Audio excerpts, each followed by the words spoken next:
Greetings. You have to excuse the girls. You have to excuse the girls. They're happy because they got a little weight on them, so they're trying to be seen.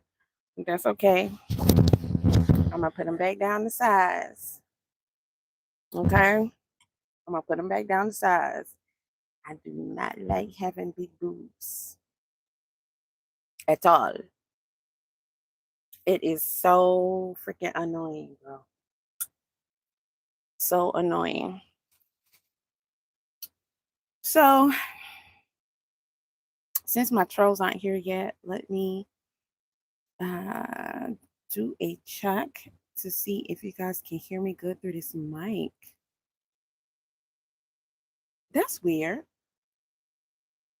I have never ever been able to find my own live from my own page before. Hit the like, y'all. Pardon what you might hear. Hit the like, y'all. Okay.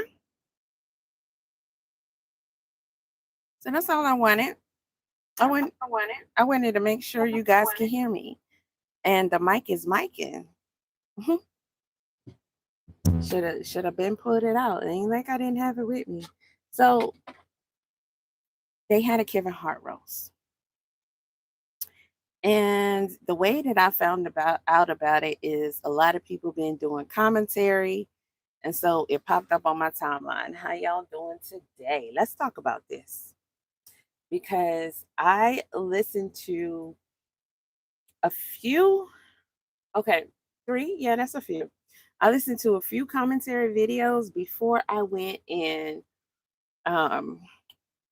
watch what I could find on YouTube myself.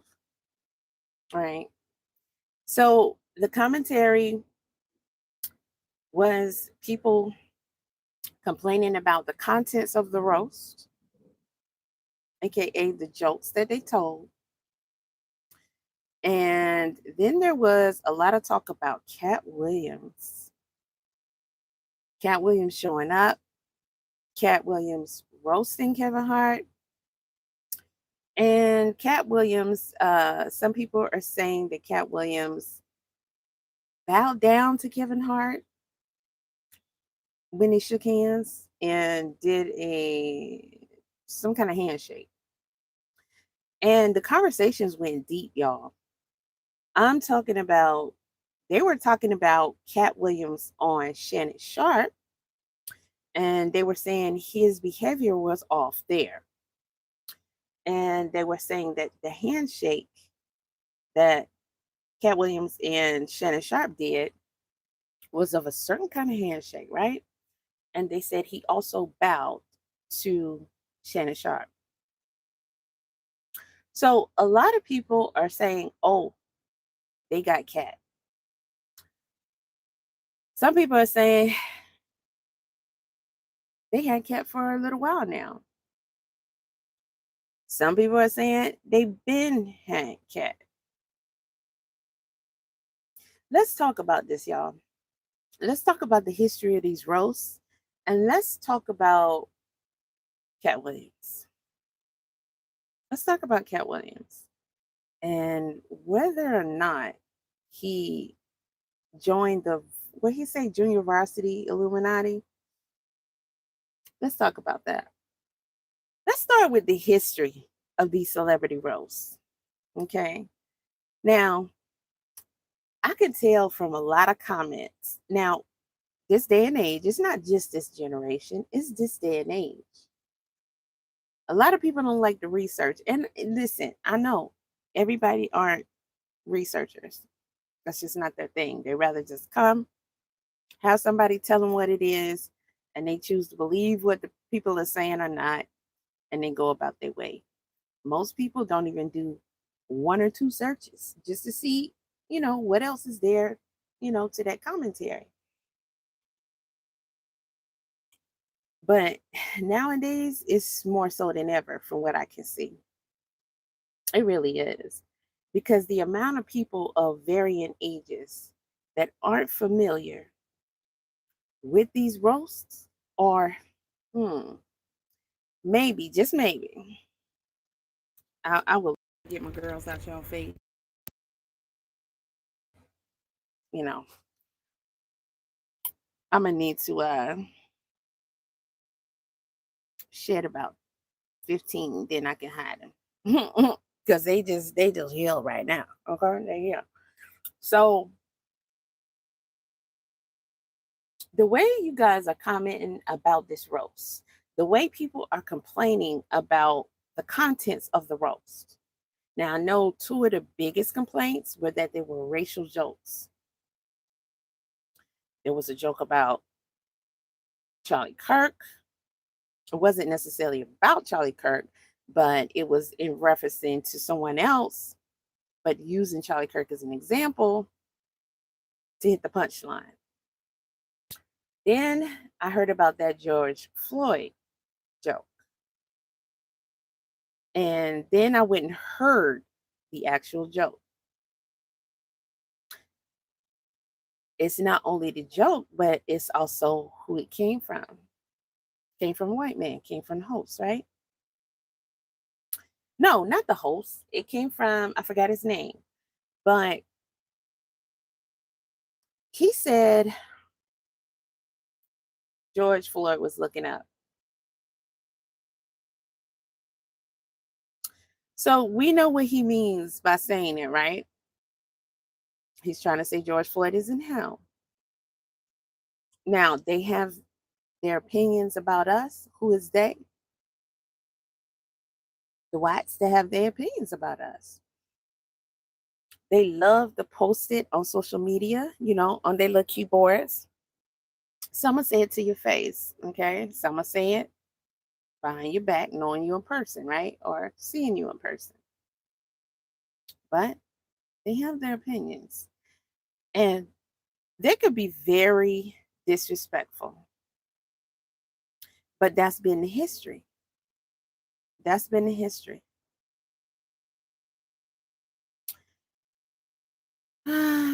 We can choose what we let offend us, but I'm going to go out on a limb and say it's not necessarily about their words offending us. It's about their words being disrespectful, like the audacity of you to think that you can say that. Because as soon as you get to talking the wrong way about them, they want to insert their powers to try and stop that. Certain subsets. And we know who we're talking about, right? Okay. And because they tend to have power and unity, they're able to do so. So they don't want us talking about them, but they like to talk about us. And as you can see from the roads, they don't have a problem saying it around you, to you, and to everybody. But see, the problem is us. Okay. People are always going to treat you how you allow them to treat you. And they're going to think about us exactly how we show them that we are and can be. And we allow way too much. I remember when this thing happened with Erica's husband, and I didn't even know who the guy was. And I basically did a video asking who was the guy because everybody was all up in arms, right? I posted that on my TikTok and my YouTube. And I instantly got stripped of monetization for 30 days because of that video. So, from what I hear, people were getting hit left and right from talking about it, right? Then you have others who was allowed to go on and do commentary. It's interesting how that works, but that works the same way everywhere in all industries, all parts, all walks of life, don't it? But I think we separate too much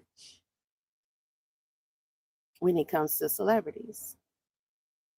You think it all has to look a certain way, show you certain things in order for you to be like, mm-hmm, mm-hmm. No, that's not how it works.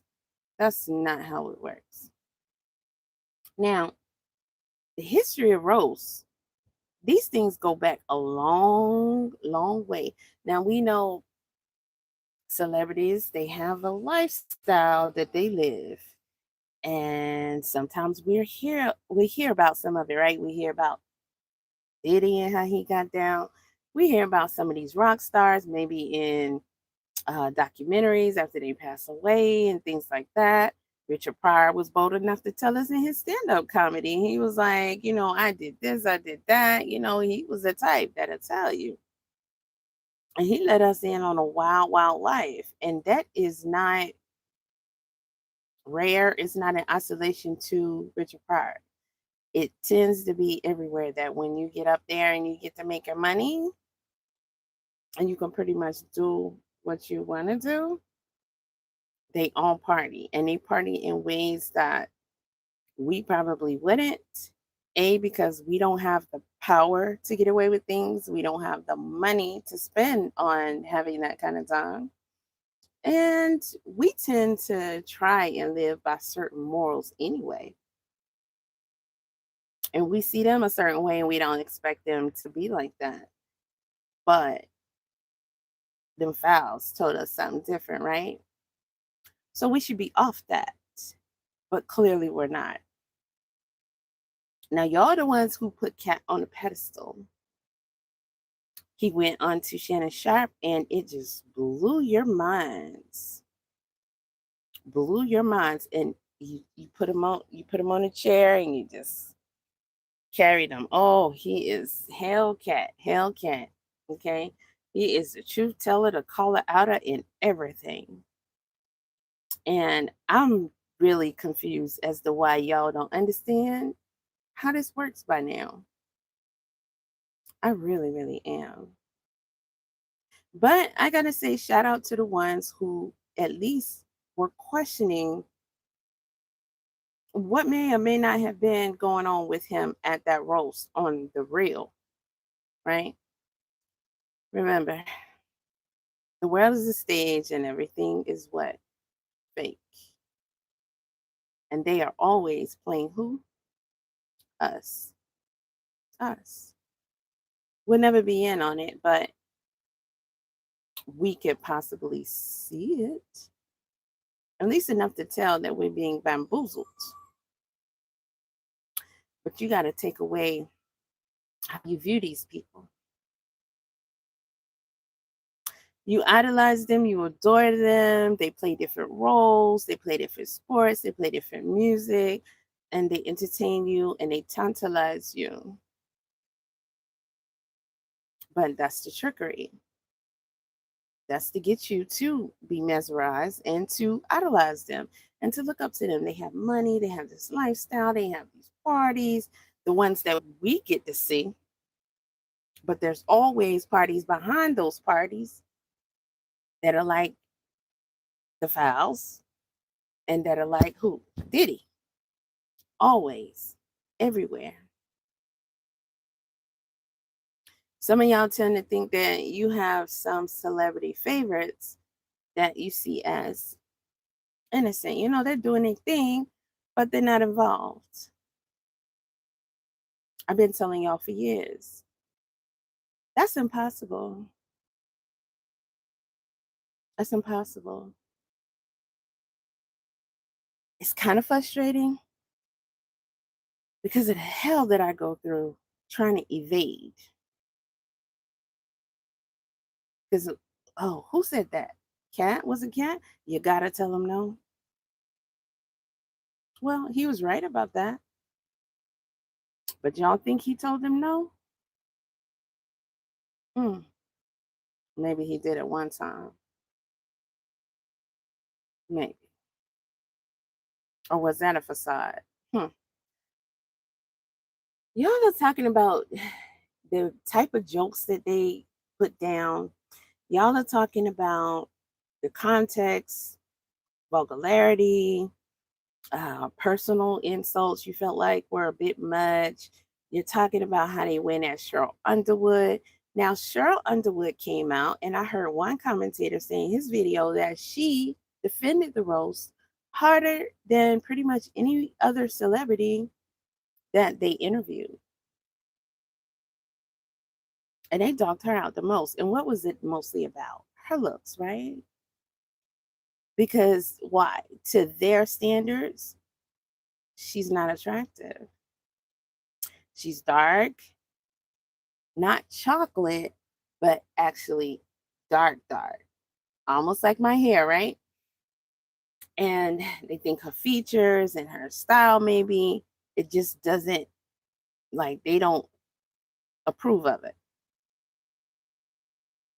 So they want to let her know just what they think when they see someone who looks like her. And what did she do? She liked it.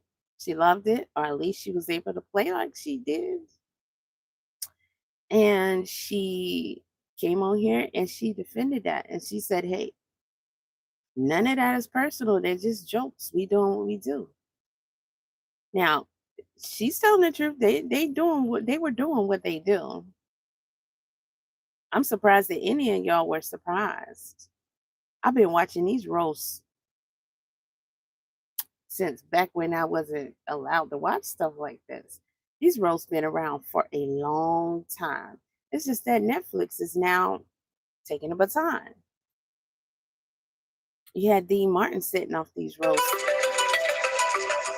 Then you had Comedy Central for a good little while.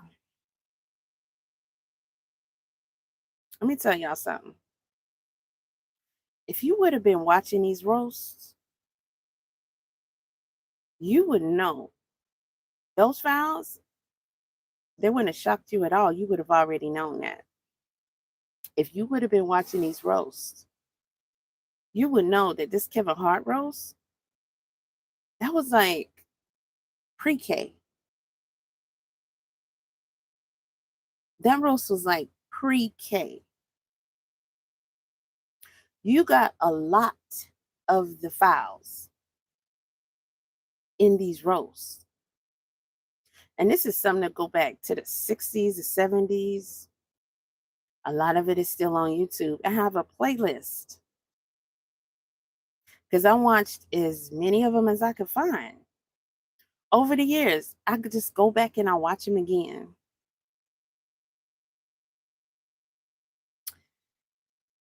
It's just, it really keeps you on your toes. I'm going to tell you, you don't need no files. All you need is these roles. And what's on YouTube is in all of them. And you best believe it's edited because somebody said that they made a joke about Trump's wife. I got my jacket on, y'all, because it's not a white dress, but it's like cream. And I just got in this truck into the terminal. I got to pick up later. And before I change, I don't want no smut getting on my clothes. So, what was I saying before that?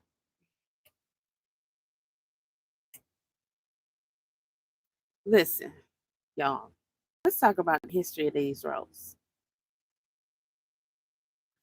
I'm gonna have to make this playlist public. I done told y'all, just like the Nature Boy files that I have on my playlist from when I did commentary almost daily on them. Better than any documentary you could ever watch. Okay. And what I have on my playlist ain't even a fourth of all of it. That shit is somewhere on a hard drive. Okay. Now, let's go back to when Dean Martin came out with the celebrity roast. I'm going to show you how old these roasts are. I'm just going to call out some names. You got Bob Hope. They roasted Bob Hope. Hit the like, y'all. Don't be scared of that like button. It's free. All you got to do, tap the screen, and then boom, you hit the like. So you got Bob Hope, George Burns. If y'all don't know who some of these people are, please Google them because they're all big wigs. You don't get a roast until you get to a certain level. If I didn't watch all the Kevin Hart roasts because I didn't, right? I just watched what they had available on YouTube, so it was like cut. But I heard them making some jokes about Kevin Hart finally made it to a certain level, so he got his roast. I think even Katt made a certain joke like that. Okay, it's time to turn on the AC, y'all. Hold on a second, because it's gonna get a little hot.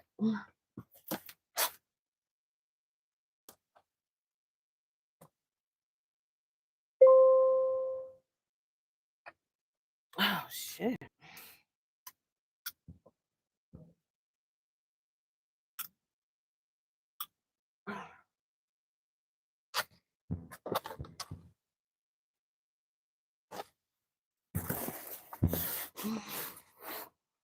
Yeah, man.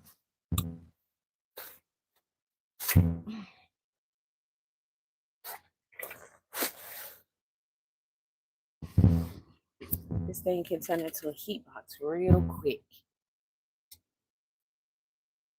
So you got Bob Hope, okay? Back when Dean Martin was hosting and holding these roasts, they roasted Bob Hope, George Burns, Dan Hargety, Gabe Kaplan, Suzanne Summers, one of my favorites, Valerie Hopper, Jackie Gleason, the Honeymooners. Pow, right in the kisser. Betty White. We used to think she was a sweet old lady. Telly Savalas, Angie Dickinson, Red Fox, Lucille Ball, Mr. T, Joan Collins, Sammy Davis Jr., Muhammad Ali, Michael Landon. Okay, he was definitely a favorite. Jimmy Stewart. Michael Landon had two. Some celebrities had two roles. I don't recall anybody having three, but some had two roles. Now imagine, why would they give a celebrity two roles?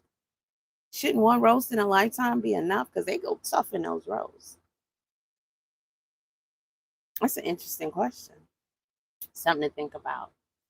You got Danny Thomas, Jack Klugman, Dennis Weaver, Joe Garaglia, Joe Namath, Peter Marshall. I know y'all don't know none of these people. We going back to the 60s and 70s. You got to look these people up. Dean Martin. Yes, he got his own roast.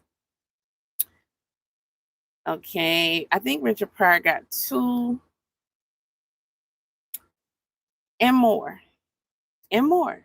Okay. So Comedy Central came along and they took it over and everything like that.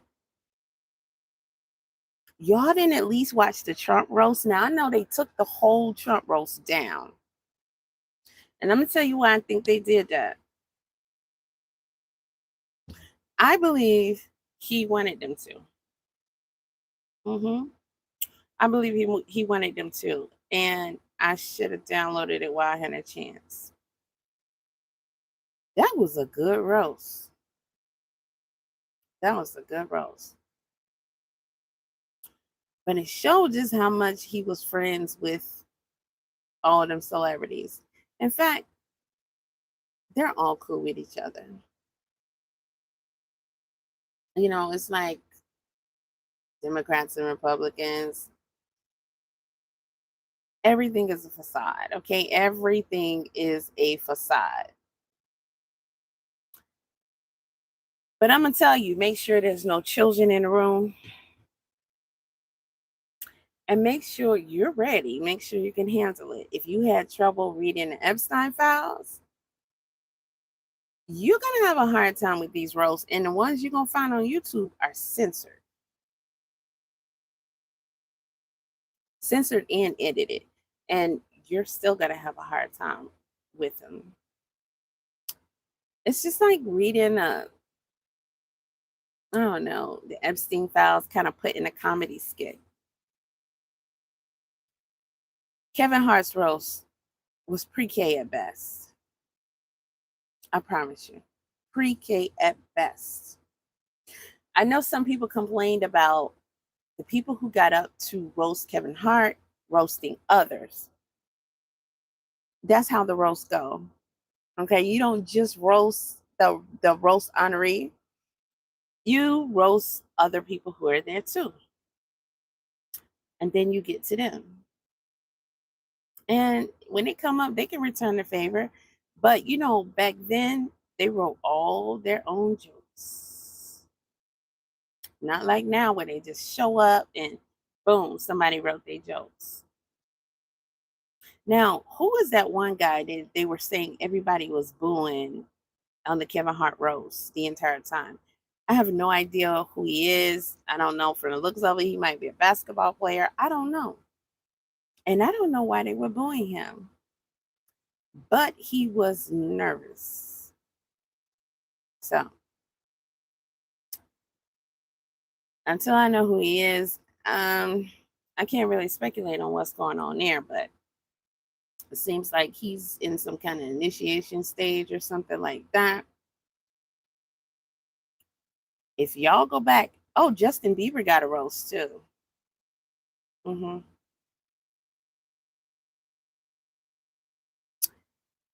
I would suggest if you watch these roasts, definitely don't make Justin Bieber's your first.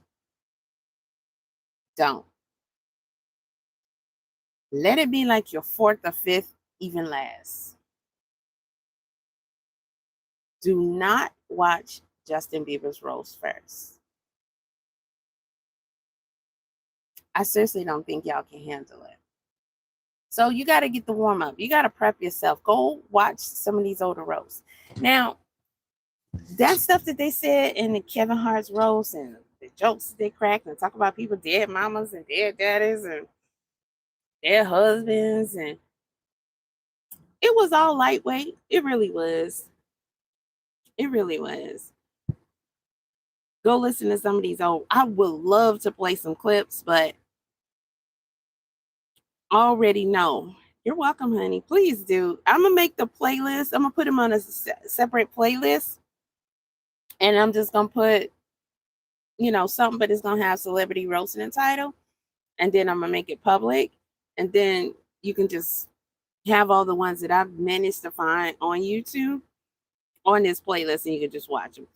But let me tell you, they've taken a lot of them down. And there was one point in time where I was going to download these.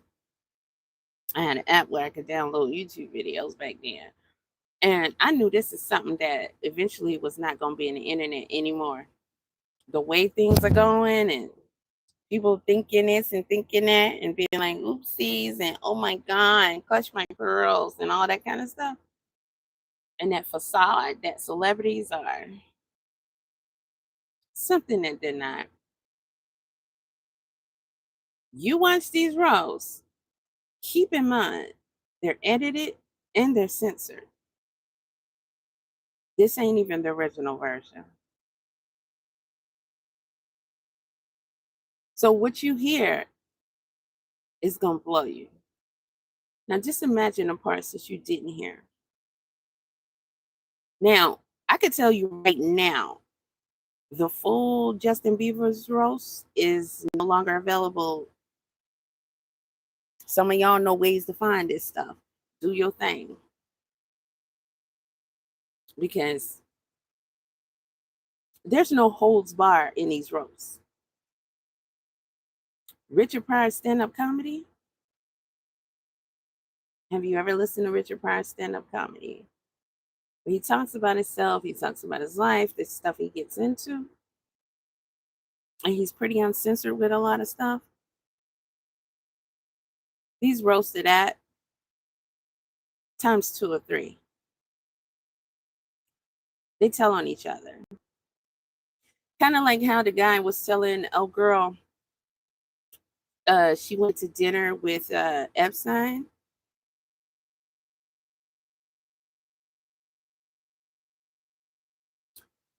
They tell on each other at these roasts. They talk about the wild, crazy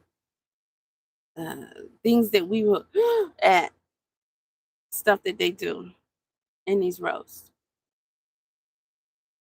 including their behaviors with each other, like how Richard Pryor talked about. They talk about that in these roasts. They talk about the drugs, the underages, and it's not just in a form of telling on the other. It's also telling on themselves and bragging. Okay. Now, if you're able to find Trump's roast, it was mellow in comparison to a lot of the others, but still, it shows you that he had a great relationship with these celebrities. And I'm gonna be honest with you, I don't think that changed. Okay, let's say with a lot of them it did change, but only because that's their role for them to play, right? That's your job. So I'm in this truck, I'm driving trucks. I might go to New York. Okay, I might go to New York again. I might go to New York for a year straight. I ain't going to New York, but I'm just using that as an example. And the next thing you know, they're like, okay, you go to Canada now. Okay, that's what I do. That's my role. That's all. They do what they're told. They play the parts that they need to be played. And no one turns down any parts because that's the only way you can be a celebrity. You must do what is told of you. All of the things that Katt Williams tells y'all, he would never do.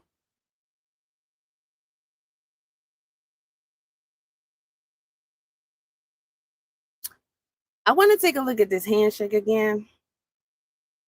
Because at the time I was listening to it, I was working out, I didn't watch it.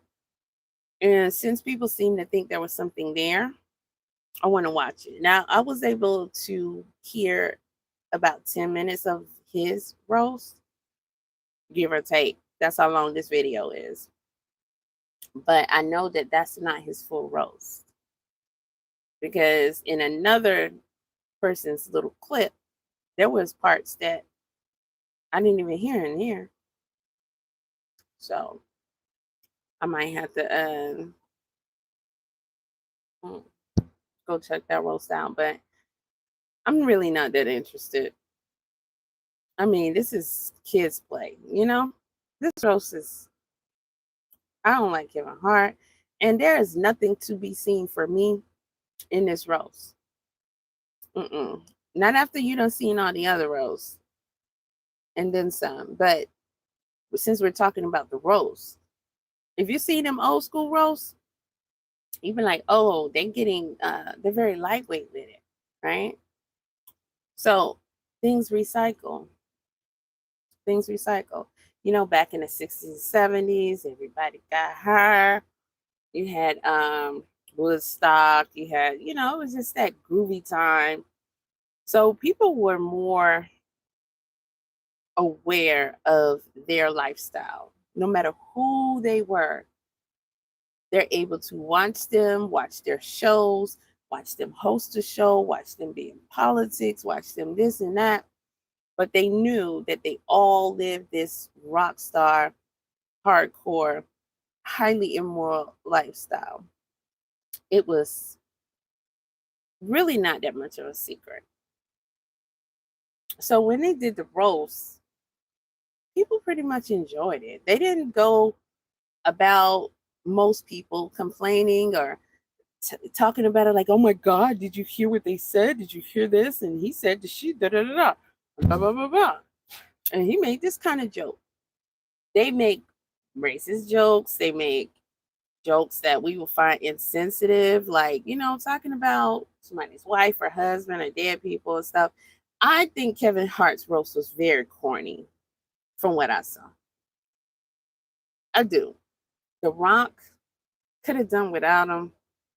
I mean, it's like it's just so, all of it is so fake and watered down now to the point where it's like they don't even try. They're not even good at it, and it's because we have lowered our standards, right?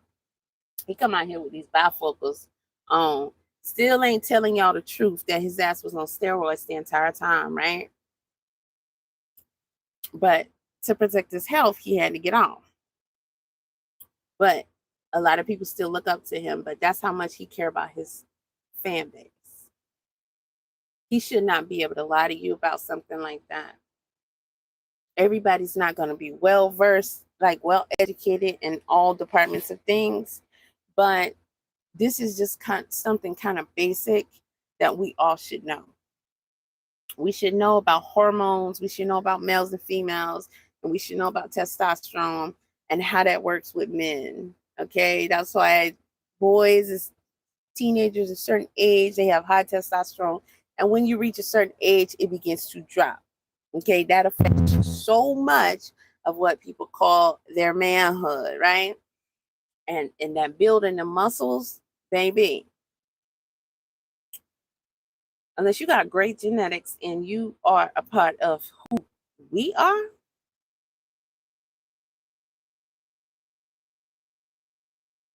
you're not going to be stacked in your 40s and beyond.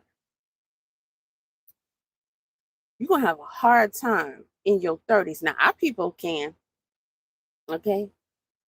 We're special. We was built like that. We was built like that. Not them. Now, see, y'all can feel how you want to feel about what I'm saying because I'm just stating the truth.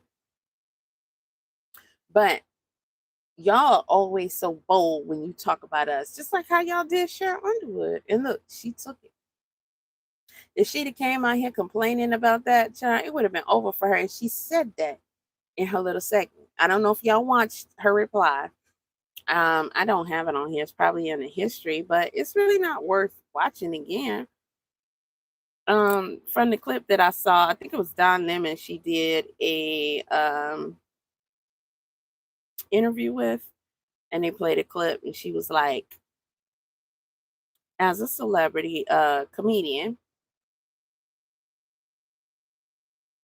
you can say a lot of things that a lot of people would not necessarily get away with. All right. And you are expected to say some things. And if you don't, then your career is over. Go watch the clip. She said that. She's just telling the truth. And she knew she had to be the butt of the jokes in a racial way. Now, they all can make a choice. They can say no. But we saw the hell Katt Williams went through for a good little while. A good little while. A lot of people say he was on something. He said he wasn't. I'm not gonna totally discredit what the man's saying because I didn't live his life. However, there's stories, there's accounts, and I know that don't mean nothing. Because when you want to paint someone as something like they were doing him, they've done others like that. You know, Martin Lawrence. I'm not gonna say Dave Chappelle because Dave Chappelle participated in fooling y'all like that. Oh, I walked away for 50 million, blah blah blah. I never wear a dress, but had already worn a dress twice. Nobody called him out. Not even the Dave Chappelle fans that pretty much watched everything he was in because they thought he was funny in that stuff. To me, he wasn't funny until the Chappelle show. Then he became absolutely hilarious. Why was he running that storyline? I don't know. How many others did that? Kevin Hart did that. I never wear a dress. Wear a dress. Yeah. Wear a dress.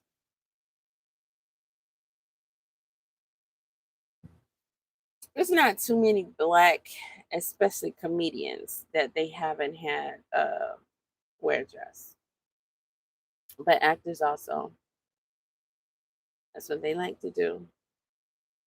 And they want to be a part of it so much so that they'll do it. Remember, Terry Crews came out here and said, "Hey, I was at this party, this business networking party, and boss man came up to me. My wife is right here, and he grabbed my whole junk and squeezed it and made gestures looking on his tongue and said, da da da da da."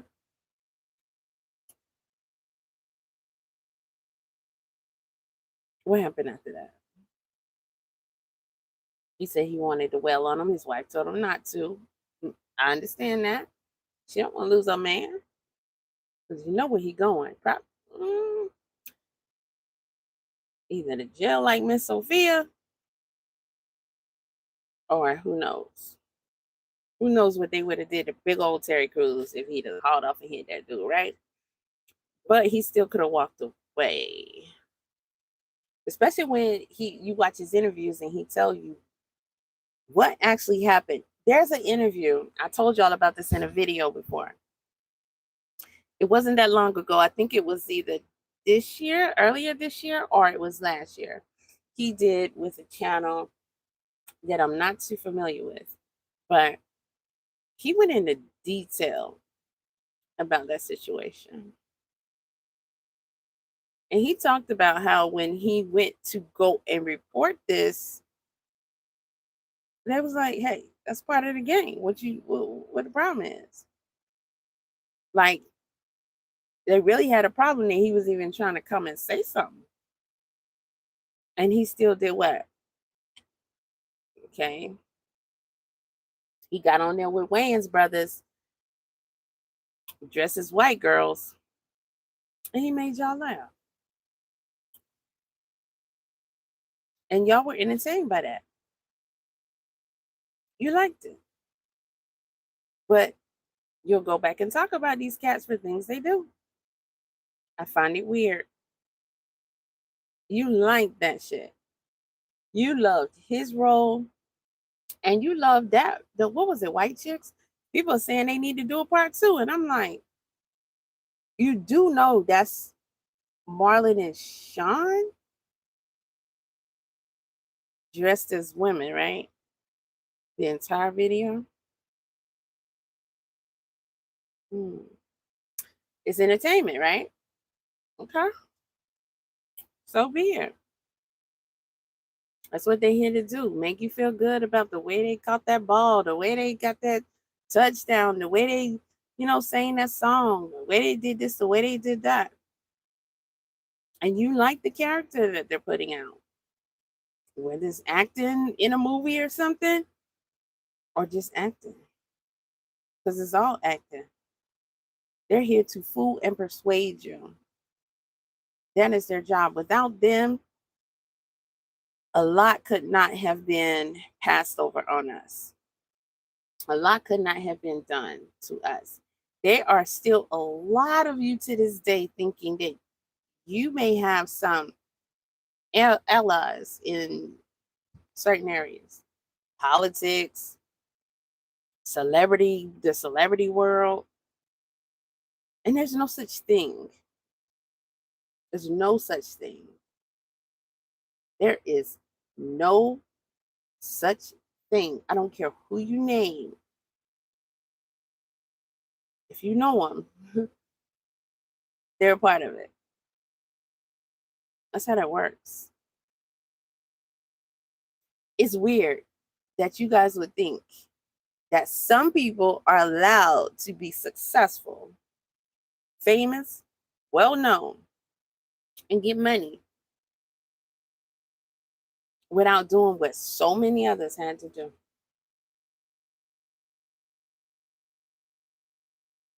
That's what type of world you think we're living in? Some people can just be like, "Nah, I'm good on that stuff. I'm just gonna be over here with my family and whatnot."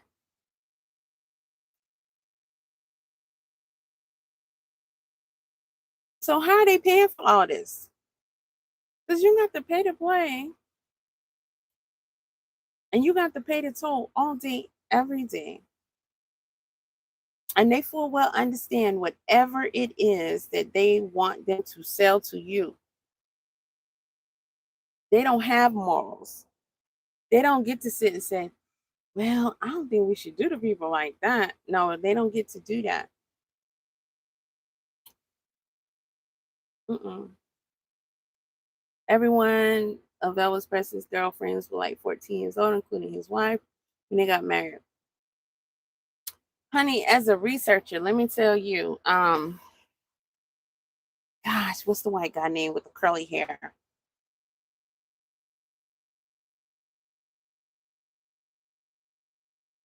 Curly hair, glasses. I'll think of it. But I think most people know that story now. There's documentaries out there with real footage and tapes and everything. Hearing what they did is one thing, but Woody Allen,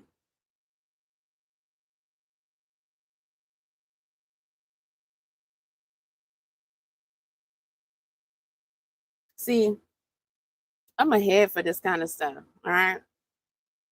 So I can listen to hours and hours and hours and hours of this kind of stuff. And most people can't do that. So you miss a lot when you do that. And unfortunately, you pay a price for that because your head be in the clouds. Your head be in the clouds. And it's the same exact scenario every single time. Whatever goes down, goes down. Whoever whoever ends up being a sacrifice or a victim, then that's what they are. Whether it's their own child, their wife's child, someone in the family, someone, the neighbor's child, whomever. And any and everyone will look away. They will look away whether they want to or not. And you can try and say something. You can try and expose it. You can try and call it out if you want to.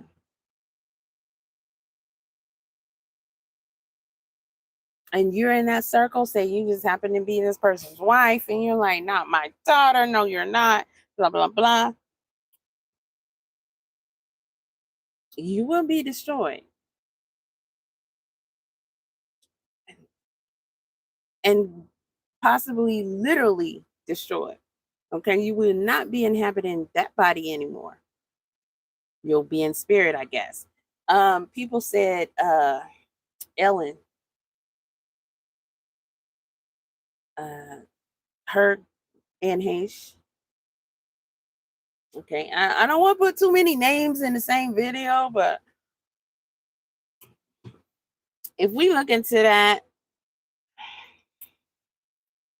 then you know. So let me look at this handshake real quick so I can finish my commentary on Catt. I got a lot I want to do today. Okay, so you gave me my money back. Good deal. Thank you. Um let me see. I'm gonna see if I can get away with letting this play. Let me see who channel is on. I can't be the only one. So I got this. I think it's a license to this channel. And I'm so happy I did. Material is super durable and it's also dishwasher safe, or you can just wipe it down. Or it's so long, I likely won't be able to cut it out. What I'm going to do is I'm going to speed it up. Let me see how this would be. Night, Kevin. I've won an Emmy Award, but this is going to be my best acting tonight as I pretend like you are a goat. For the people at home, you're wondering, why is the cat man doing this? For the money, bitch. First comment that pops up in the comment section is they saw fear in Kevin Hart's eyes. No, you didn't. That's what you thought you saw. That's what they want you to think you see.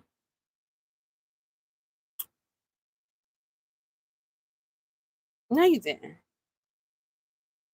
How can he have fear about something that he know that this is part of the game? That went exactly how it's supposed to go. Everything is scripted and pre-planned. They're told what to do, what to say. It's all to deceive and fool you. You think these characters are really these characters. They're characters, but not the characters that they've allowed you to think that they are. They're just doing their job and happen to be good at it. Now, Katt is really, really good at it because his role is quite difficult to play. But it's of an high honor, right? I'm going to keep going before I say more. This is my Riyadh Comedy Festival. Only one with a soul. Kevin, you're going to hear some things tonight that you're not familiar with. Those things are called punchlines. Is this day is the best that the industry could put together for their own cast? I'm not sure if the Illuminati is real or if this is the junior varsity version, but for those of you just joining us, Kevin and I have beef, and I'll tell you why. Because privately, this motherfucker stole everything from me. Before he saw my act, he was a 6'3" white man.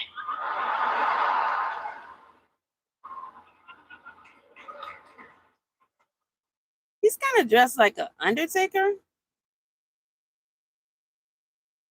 I tried to tell y'all that Kevin Hart was a But it could be something else too. But I But keep burying him. He keeps that's bringing what I'm back the getting. fuck up. Just like a plant. Yes, I said some things I'd like to take back. Some things I said were misunderstood. I did say that Kevin was a Hollywood puppet, and I want to explain that because it might not be what. Let me ask y'all a question.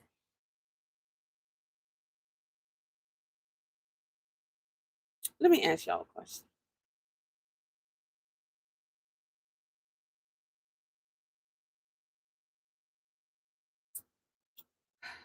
I can't, y'all, come on, y'all. Do you really think that Katt Williams, with him being a fan favorite, people like Katt, always have. That's what makes him so valuable. Not just his talent, not just that he's known as a truth teller. All of these are perks, they're pluses. But people really, really, really like Katt. Most people like Katt. I've seen some people say he ain't funny, he never been funny. I was like, I mean, sometimes he's not to me, but Katt Williams ain't never entertained you. I don't see that much though. He is a fan favorite. That made him like a golden egg, right? Now, do you think that Katt, who is such a fan favorite, and he got your ear every time, because when he has a comedy show, you're gonna go or you're gonna watch it because you know Katt gonna talk about things that we all be like, you might talk about it to the closest person to you, and that's about it. But he's saying a lot of those things, right? I forgot to plug this up when I got started. Now,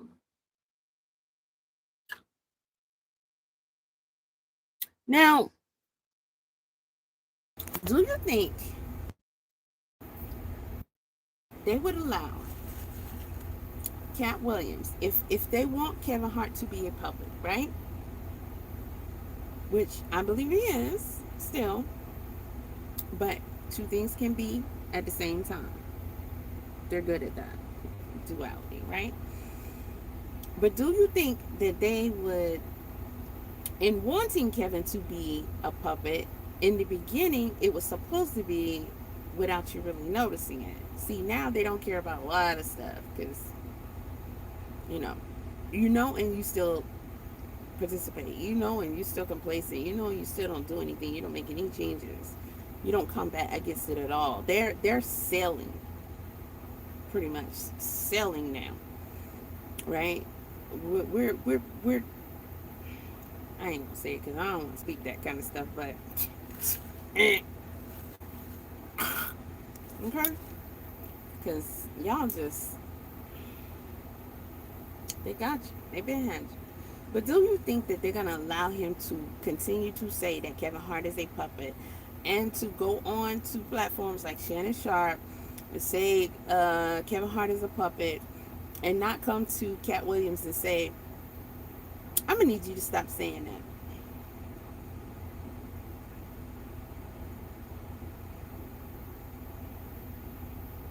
You really think? Now, I could see them allowing him to say it a little bit because that's part of his job, is to say the conspiracy stuff, right? And so you'd be like, I knew. But they're not going to allow him to have this beef and also keep saying that and stressing that at the same time as he continues to get bigger, mind you, because pretty soon you guys are going to be like, oh, I'm for sure Kevin Hart is a puppet for sure. That doesn't help Kevin Hart at all if they want him to be, who they want him to be. Because he's not going to have much of a fan base and supporters. And so they will want to stop him eventually from saying that. And you're also going to believe, hey, maybe this puppet stuff is an actual thing. I didn't really think it was, but Katt is really pushing it and Katt be telling the truth. So they do be having puppets. So then you're going to start to look at other people like, I don't know if I can trust you because you might be a puppet.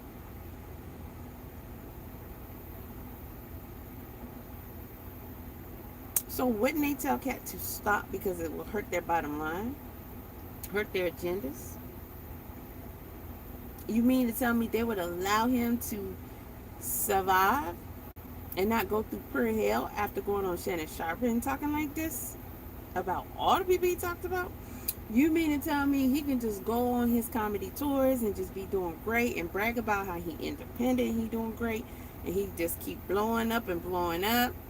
You think it was a coincidence that that interview was so freaking huge?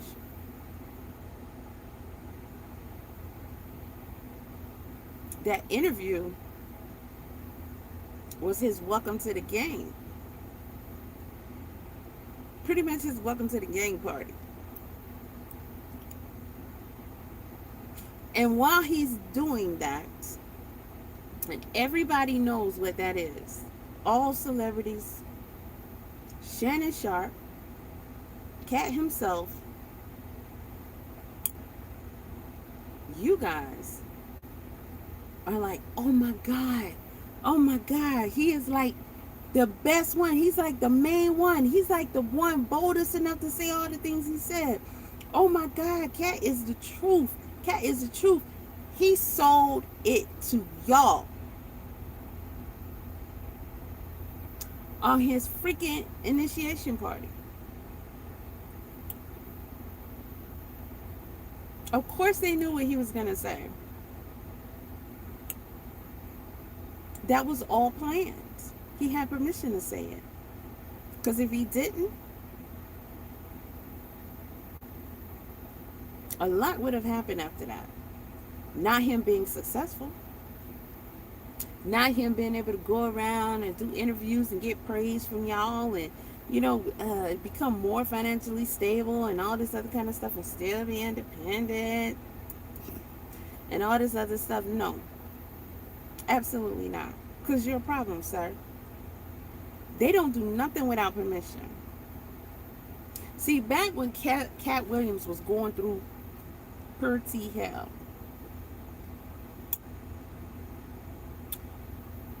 what did y'all take that as? Now, I know he gave clear and uncut narratives to us as to what that was about. They were trying to recruit him.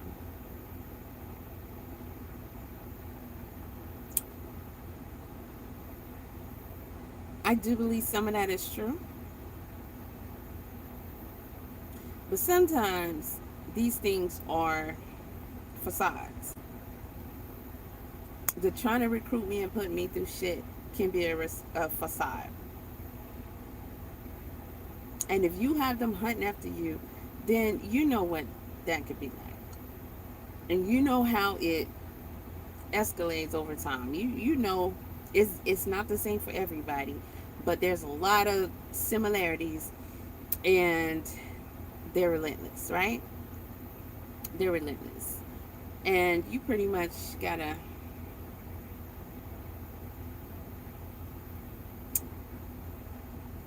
be ready to leave. Skedaddle. But isn't that what it says in the Bible? Okay? You will have not, you will be hungry unless you do what? Join the other side. And a lot of y'all won't make it because you will join. Now you look at all these people. They turn their backs on their creator and mankind every single day. Their own families, children, everything on earth, so that they can be who they are and where they are. Now, some of them fade away. Can you imagine how that feels when you've participated, and then for some reason they either cut you, or you're just not built like that, like you can't handle it anymore, but they still let you live, but people don't even think about you anymore. Or they be like, whatever happened to so.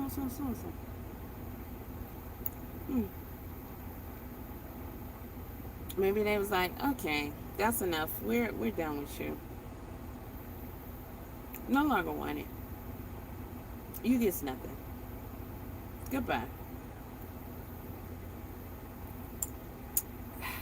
There was a video that I watched recently about Spotify.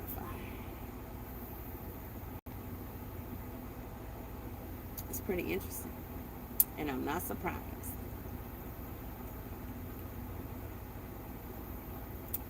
Katt ain't really been going through none of that stuff anymore, has he? Do y'all think that the Shannon Sharp interview was what he needed to take off Katt Williams?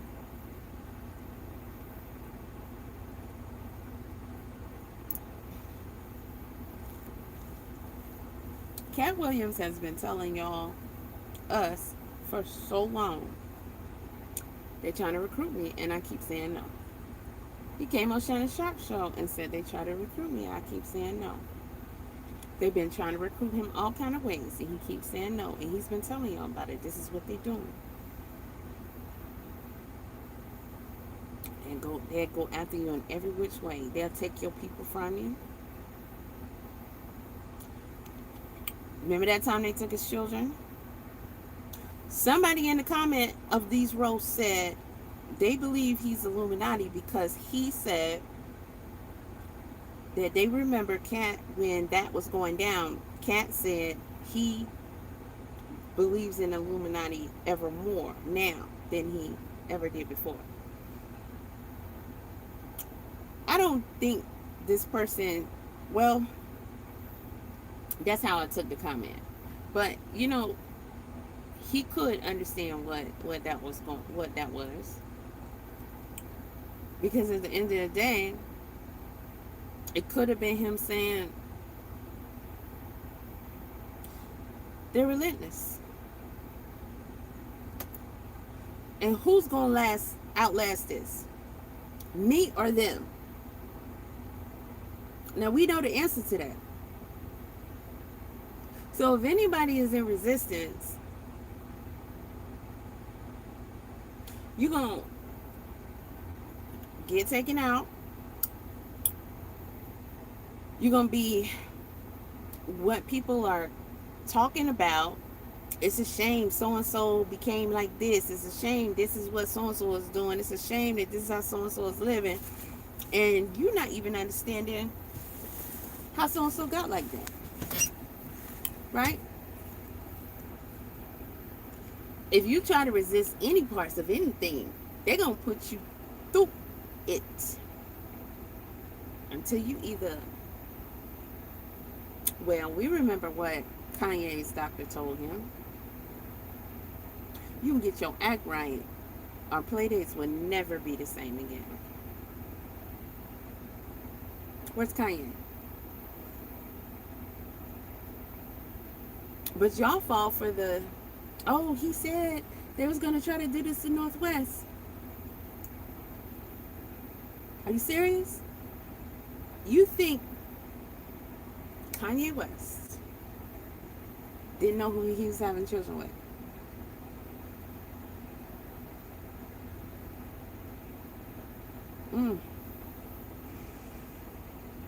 What you think? I meant that the head of Netflix literally has his whole hand up Kevin's ass and can make him do anything.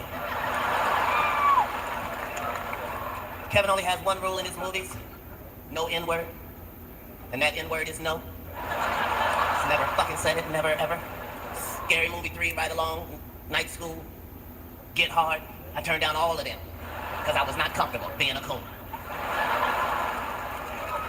Went right behind me for the same price. If you're going to see a Kevin Hart movie, do yourself a favor, see it in a black theater so you can hear words like, I want my motherfucking money back.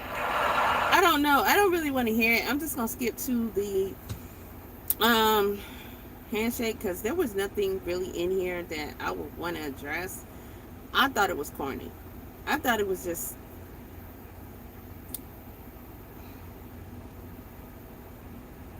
I mean, he's saying everything he was told to say. He's saying everything he was told to say. Pretty much everybody's saying the same things about Kevin Hart. If you notice that when he got out, they was pretty much saying all the same things. It was a really corny and boring and dumb roast. It really was. Bad acting on all parts. And The Rock's was disgusting.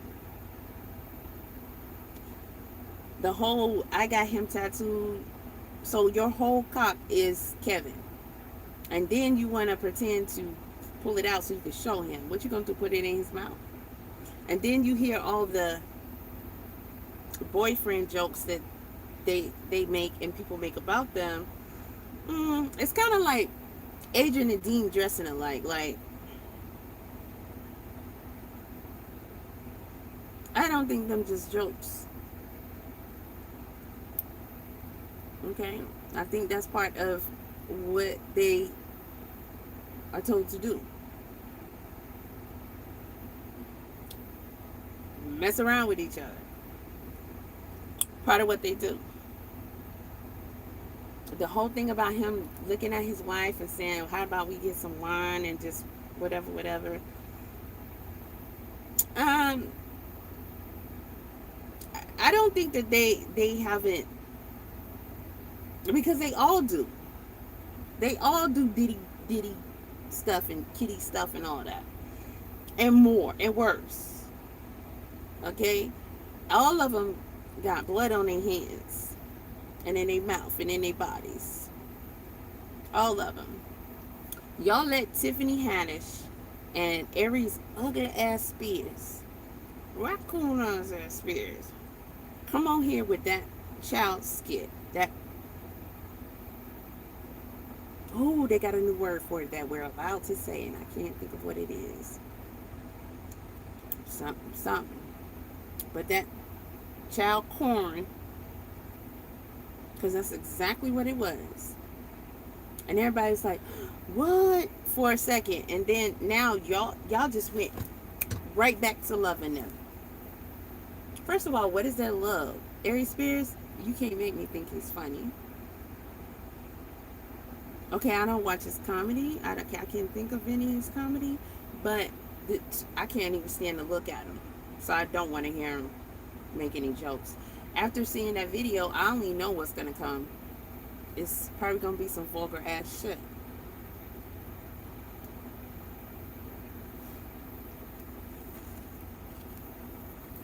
And so now it's Corey Holcomb's turn. You see, he's now begging, right now. He's now begging to be in. You think they're going to let him in? I know he was copping pleas for this roast, but he's a comedian. He understands. There's some of the sickest That's why they can talk like this. This is the way that they talk amongst each other on a regular basis. So, what's her name? The one that they was picking on? I forgot her name already. Give me some water. I'm gonna drink out the jug because I need to. Cheryl Underwood. I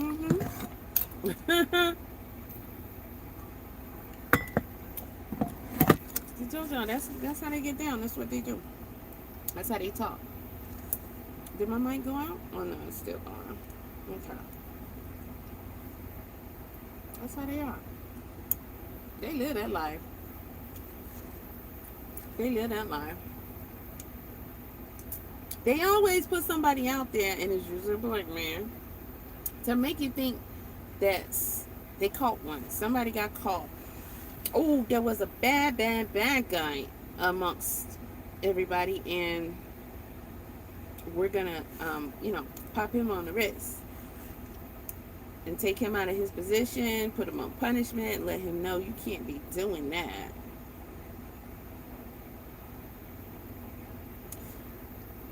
Just remember, Diddy got 4 years.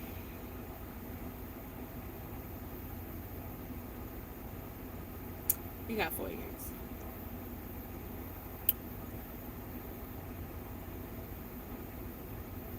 I'm sure he's doing great, though. I'm sure he's doing great. So, this talk that Katt is doing here is just, I rolled my eye. I stopped listening to Katt so many years ago.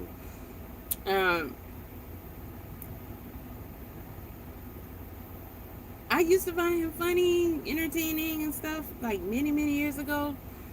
But it just all became redundant, and it's like there's no being.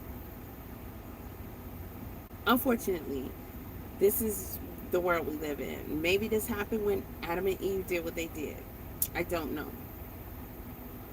But a lot of us have talents. We have natural talents, and then you have people who they go and learn how to do something, and they become really good at it. And they work hard to learn how to be even better at it. And things can become your passion. If it's your natural talent, it usually is your passion. That's why it's your natural talent, for it to be your passion, because that's what you're supposed to be doing. But we are living in a world, and we all know this because y'all swear y'all, you know this verse, you know that verse, you know what it is, but you think it's okay to be rich and famous. You think that that is part of God's plan for his people. Okay, whatever God you serve, however you look at your creator, you think that that's the plan. You think that that's what we supposed to be here? Basically treat it like God's. Because most people honor and worship celebrities way more than they do their creator. You'll get online and give your attention and energy, or by consuming their stuff, to them way more, and you probably ain't even said, oh, you woke me up. Shout out to you. Let's praise you. Because the celebrities couldn't have woke me up. They could put me to sleep, but they can't wake me up. Can they make stuff happen for you? Yes. But you gotta pay for it. And a lot of people are willing to pay those prices rather than the prices they would have to pay versus the levels that they would be on if they were at least trying to do what they were supposed to do. Because that's not enough. You don't want to be down low. You don't want to be struggling. You don't want to be mediocre. You want riches. You want to be able to buy this and that you want. You want to be able to not have to worry about nothing. You want to be able to have people look at you and be like, You want to be able to have some control over, people. You want to be able to be in position to be able to go take care of that person for me. You want to be able to grab, especially men, right? Any honey dip or whatever. You want to go out and be a bad boy. You want to be a bad girl. You want to be a god, right? Those aren't supposed to be our goals. And we aren't supposed to praise celebrities.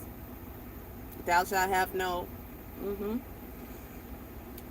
What people do, they look up to them. They're your heroes. They're all that you have. People that look up to, sports stars. And they might even study their favorite celebrity and I want to be just like them when I grow up. You hear it in speeches. I was inspired. Who are you inspired by? They don't say God, full stop. They almost always say, some other celebrity. They inspired you. So you studied them. You learned about them. You wanted to do what they were doing.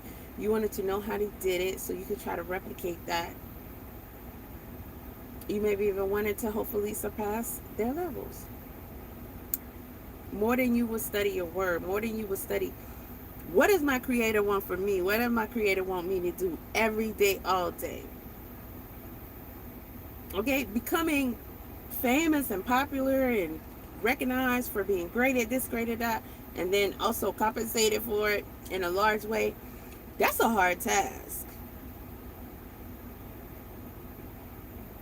But it's even harder trying to become what you're supposed to become for the one who put you here, who thought of you in the first place, however that was done, because it wasn't from no human, but humans are your gods, and they doing you the worst. There's always a price to pay for that at the end of the day you don't want to pay. And you'll complain about the situations every day, but then you still continue to look to them and not do and be who you're supposed to be. You have people, stories, all in the Bible, and of course, other similar books, right? But it's more commonly known in America, the Bible. And all of them fought. All of them were warriors. All of them pushed through, fought through, struggled through. And most of them had their guide be their creator. Yeah, this is tough. It's a struggle, but hey, I trust you. Whatever it is you got going on for me, let's do it. Let's do it. That's not what it is. I gotta get this bread so I don't struggle, so I get to eat, so I got a roof, so I need to be famous. I want to be famous. I want this car. I want this and that and that. You're gonna have to pay for that. You're going to have to do whatever is required of you to get that, if you're accepted. And you're going to have to do whatever is required of you to keep that on whatever levels you keep it. Every single second of every single day. You absolutely do not belong to yourself. These celebrities have y'all thinking that now that they're on social media, that's even better for them. You think that when they make a post, they just woke up and decided to say this, and you can relate to them more. You really think that they're really more this and that third. And then you have ones, they speak out here and there about stuff. It's all a play. It's all a skit. Katt Williams told y'all when he first showed up, if that's what, yeah, I think that was, they showed him walking out there. And he said, you wonder why I'm here? I'm here for the money.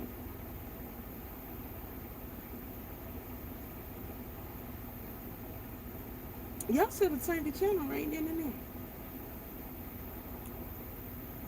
Why would you continue to watch after that? Because how you gonna constantly bash something and then bash their main boy and be at odds with their main boy, who everybody supposed to kiss his feet, right? For what? I don't know.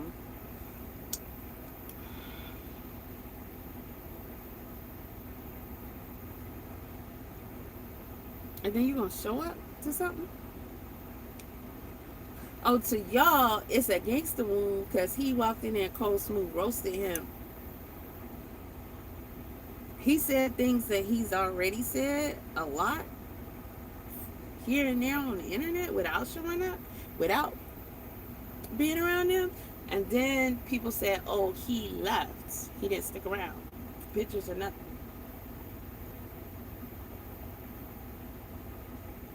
Isn't that part of the skit?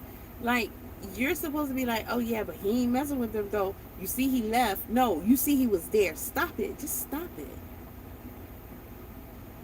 You see he was there.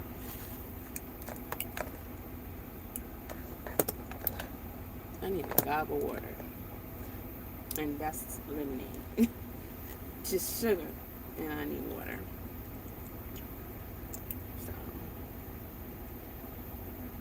I'm going to go clean my cup out. So I need some water.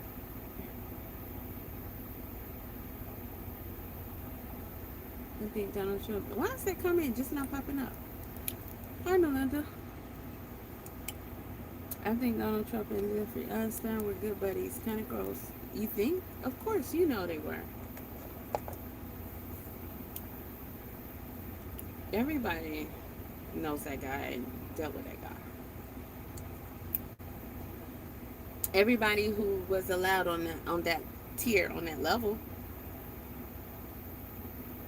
If you were on that tier, you were on that level, you did. Katt told y'all. Junior Veracity Illuminati. Okay, they weren't picked to be like, I won't say criminal crop, because trust me, them cats ain't that either. But they're not, they're levels above these people. So he's telling you, but he's there. You can't find an excuse for him to actually partake in the event. He took the money to do a BS roast. And y'all know Katt could have did way better than that. And they said, oh, he want to make it sound friendly. Well, if you watch the history of the roast, they say the worst things. And they do it as we're the best, we love each other, this is all love. But they're saying the worst. They're talking about their families and da-da-da-da-da and shit that they did that, oh my God, you're thinking he has a wife, she has a husband, they have children, they have families. They're going to hear what you're saying that they did. They all know how they all get down. Okay, you have to know, you have to accept it, because that is the lifestyle. So whatever they do, inside or outside of their household, nobody's going to give them any trouble. Your spouse is either chosen for you, which that's the case most of the time, or they're going to have to comply, or they're going to get down. But usually they're chosen. Katt saying they all got the same cookie cutter or whatever he said, type white. Chosen. These celebrities will hop in a relationship. Yeah, I'll be like, couple goals. What's the rapper name? Turn, oh boy. Y'all couldn't tell that was fake. It was ghosts. Yeah. Oh my God, I love them together so much. And she was just with that Rudy Poo. So when did she elevate and graduate to had a common sense to know how to choose up? Not that I'm saying he's necessarily a up, but under the illusions that people are given, yeah. I mean, it seemed like she went from the Rudy to the, oh, he's a big man, he's a stocky man, he's there for her, he's mature, he's a football player,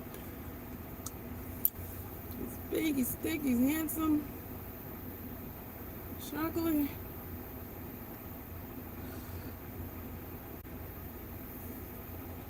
And he was like a papoose almost, like all up in herself. I was like, did he do something? Like he played ball or something? But I know they don't play ball all the time. I don't know. But it was the illusion. He's here for her. He's supporting her. He's doing all the stuff the other guy did. Oh, that's a real man. Oh, he's a couple. Oh, they're so cute. And then all of a sudden they broke up. Just like it's my baby mama.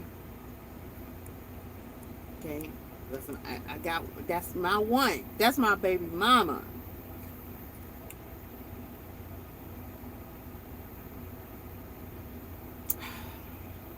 What's the dude played Lion King? Mufasa. That's Mufasa. That dude. That funny looking dude. She was with him, and y'all was like, oh my God. They're the best together. They're so cute. They're so amazing. And that was what, 5 seconds?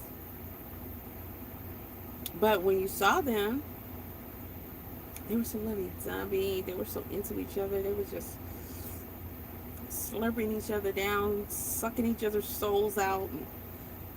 If she told y'all the shit that she was doing with Iman, can you imagine what she doing with somebody who ain't even her husband? And people say, oh, girl, don't let people come in your bedroom. You think these celebrities are monogamous or faithful? They say Kevin Hart cheated on his wife. She was pregnant, blah, blah, blah. But what happened? I mean, because isn't that kind of a big deal? Like, how insensitive. You're a celebrity, so you know everybody gonna find out. Then, wasn't it somebody said they had a tape? Was that Kevin? I think so. It was a big deal. I believe that was him. And then you had J. Cole, Kevin's heart. Like, nigga, what you doing? You trying to help this dude out? I mean, didn't they pick a perfect person? J. Cole? Alright? Y'all like, alright, you know, J. Cole is trying to help the man out. He's trying to throw him alley-oop. You know, we gonna chill on him, let him fix his marriage and all that kind of stuff. Come on now, these are adults.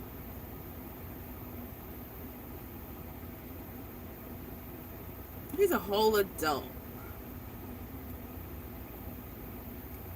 And he knew his celebrity status and all that shit. Like, they just be manipulating y'all and playing y'all left and right. Right? But Katt Williams is here. He showed up. He's there for the money. They paid him. Did he need the money? Isn't he doing great right now? How much did they pay him? Was it required? Is it also some kind of ritual? Of course it is. But what's going to happen after this? What does this mean? Because this ain't about no roles. So where's Katt going right now? Kind of giving me an Undertaker look here. I think he's going into a deeper, much darker place. Katt's going to be bigger than you guys could have ever imagined in that world. In that world.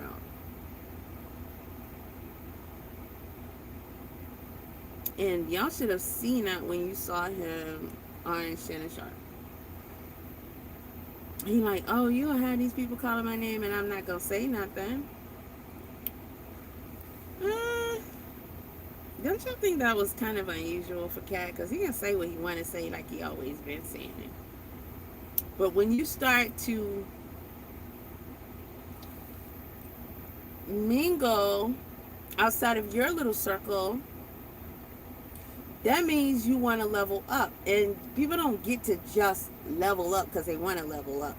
They gotta want you to level up anyway. Or they'll tell you it's time for you to go to a next phase. And they've been wanting Katt. But they broke him over and over and over again. And then he talks about how he adopted all these children and whatnot. And they weren't going to let him keep the children. They weren't going to let the children be kept alive. 9 times out of 10, I ain't going to say it because y'all can't handle it, right? But whatever. He been on that side. And y'all act like you don't know that. All of them. Or they be just like you and me. All of them. Corey Holcomb got his place as well. But you can hear him lately more and more saying, you know, being audible out loud. He won't in, he won't in, he won't in. Not the kind of end y'all are thinking, because y'all think he's out. He's on a level, but he's not out. Or he never would have been at that party he was talking about, where he said he saw Tiffany Haddish and somebody else he had issue with. My guess? I don't recall. I don't even know what the issue was about. But he said out his own mouth, he went and he saw how everybody's living versus him. And he wanted in. And he told you how he went and made it his point to go to these people and apologize. Even told how Tiffany was pretty much like,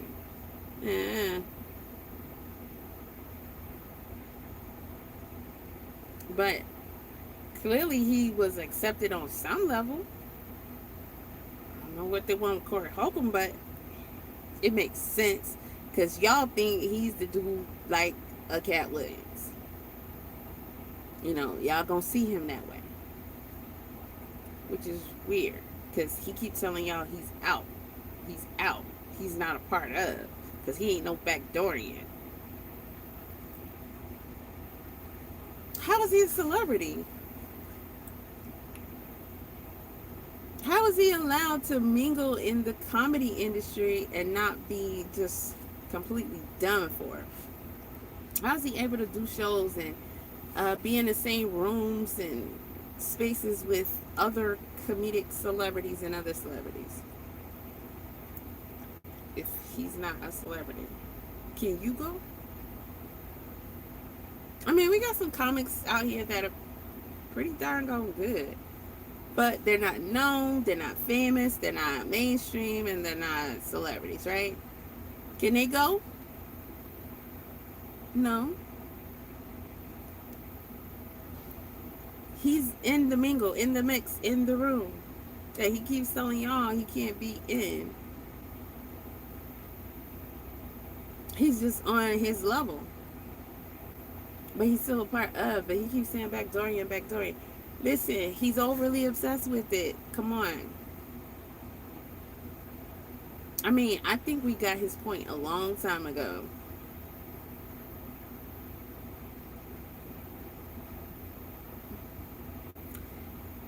Okay, I'm gonna say what I have always been saying. Um, every time I don't like the way they do my nails, I'm be wanting to do them myself, but I got wax on this one. Um,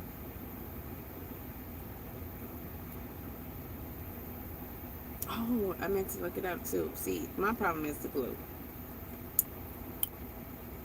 but I kind of I've been trying to get them to give it out what kind of glue they use, and I got it too. I gotta look it up. So I can get me some. It's gonna be over with. I don't like nobody touching me, doing me, grooming me, none of that. You don't never do it. No matter what I say, don't never do it how I like. I'm like, don't do that. Just put a color. I'll take care of the rest. Just put a color because you gonna make it ugly anyway. I'm gonna have to go do something. I'm just, it's the strength of it. Okay, I don't want that breaking, right? You can name who you want.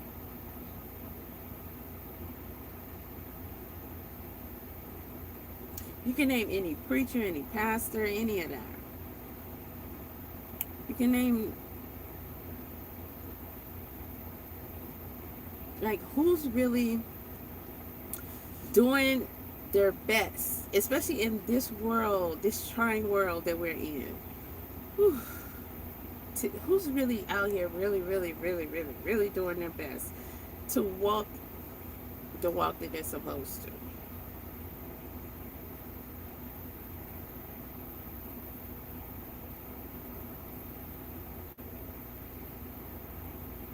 Not if you're in full everyday participation, which most people are, and you're just a player in this game.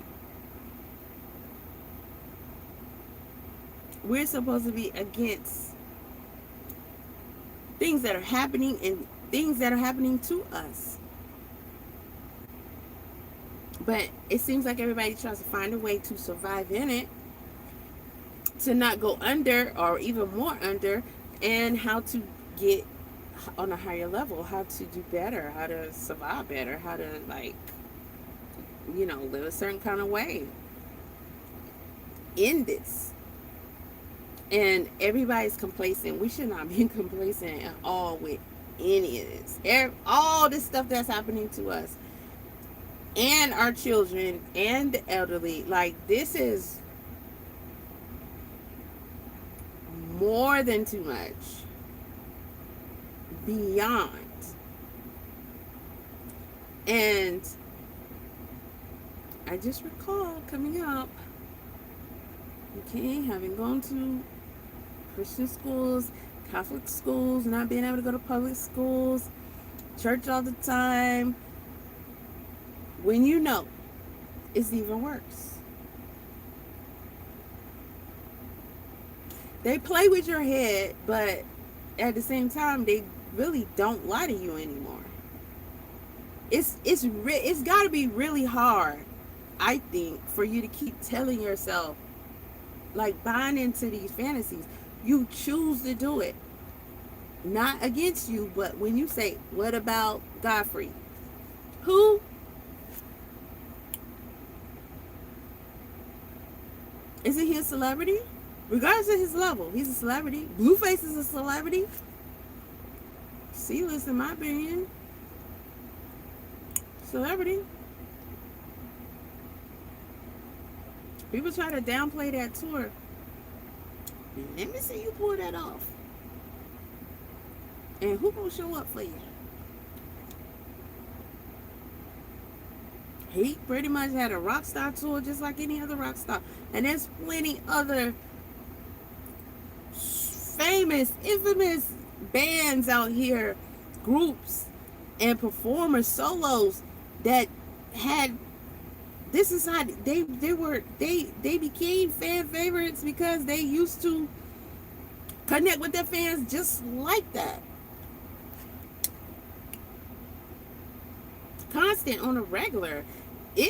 it just recently, when I say recently, I'm talking about years and years, but not too many years, became a thing. Like, that everybody got to be big, everybody got to be a celebrity, everybody got to do it on this level and stuff. And then you get social media and everybody gets on social media. So I'm like, isn't that a, like,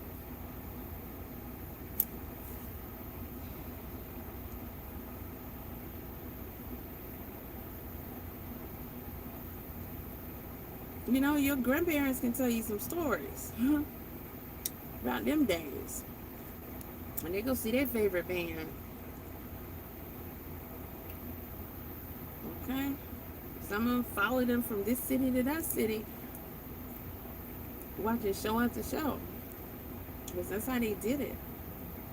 They didn't know, it wasn't common to be, oh, it has to be grand, or you just ain't popping. What? The most loved was right there, just like what Blueface is doing. Like, y'all are weird. You think you gotta go to arenas and sell out huge arenas? You don't even know what's going on in that arena.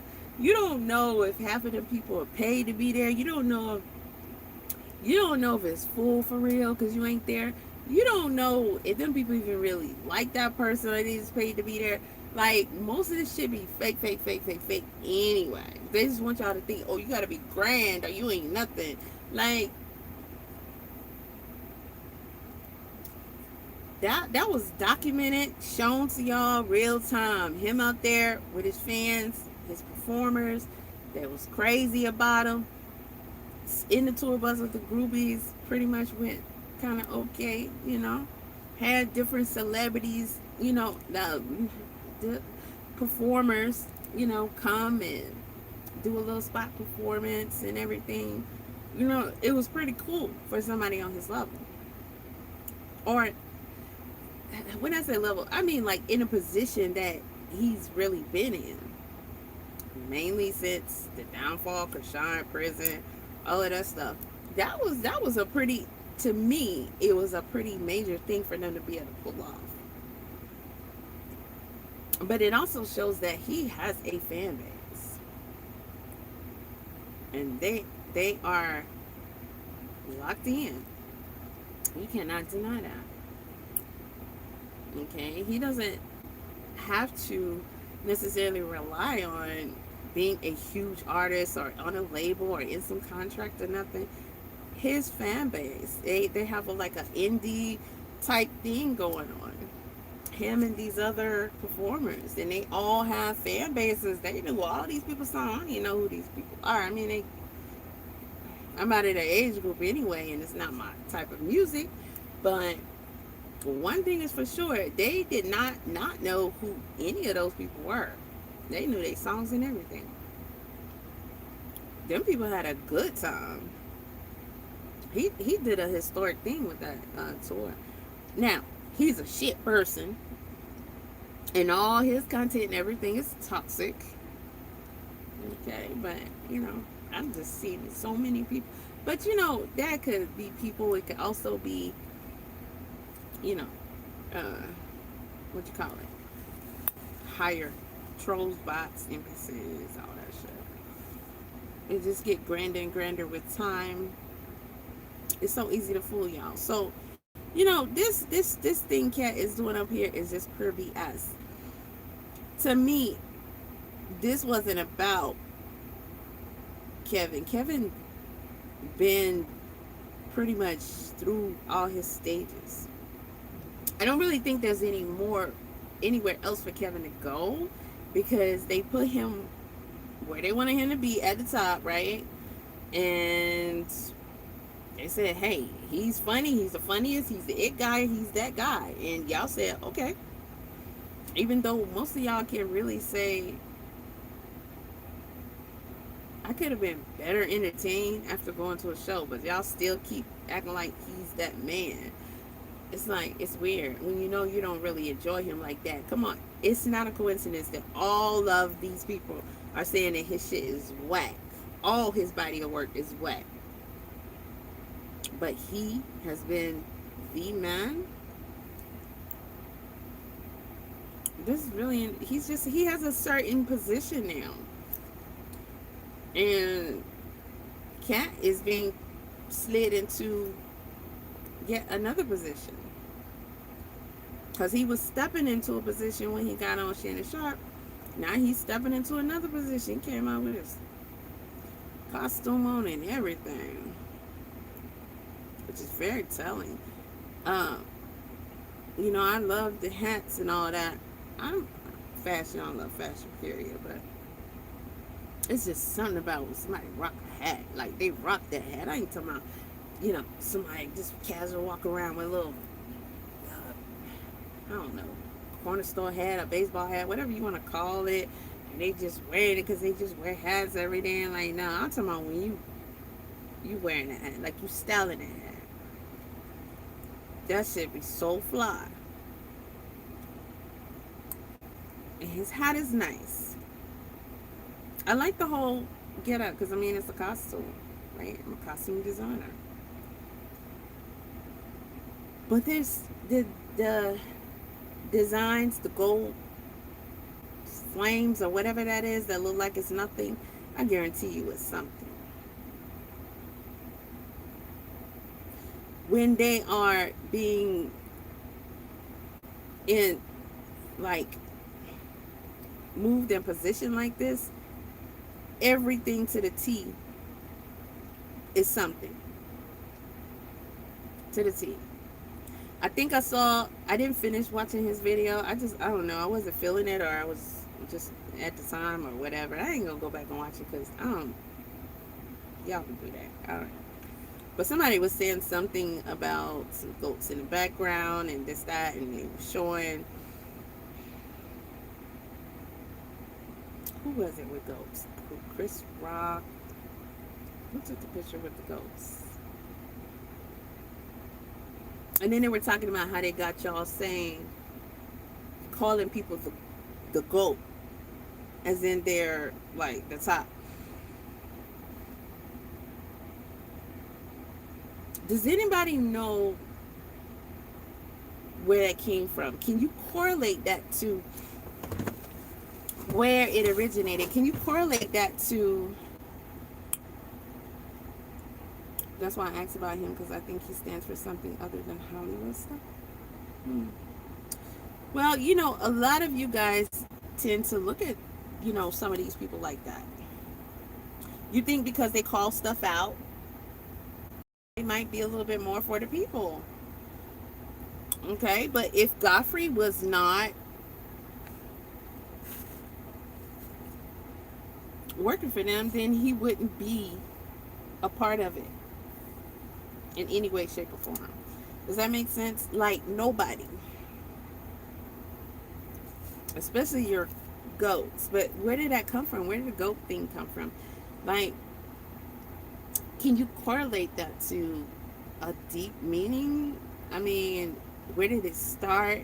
Who just one day said, we're gonna call being the best of the best, the top, the master at this, like the highest level, the one everybody gotta look up to, they gotta beat, being the GOAT? Is that because of mountain goats being able to climb the mountain like they do? Because that's the only thing I could think of. Or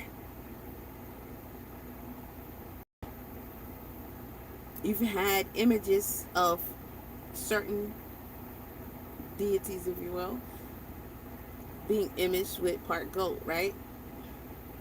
And then goats are very commonly used in sacrifices and stuff like that. So that word came from something. All this people, whatever people are saying and doing, there's purpose behind it, and it means something. It comes from something, and there are spells and rituals every single time, and you participate every single time.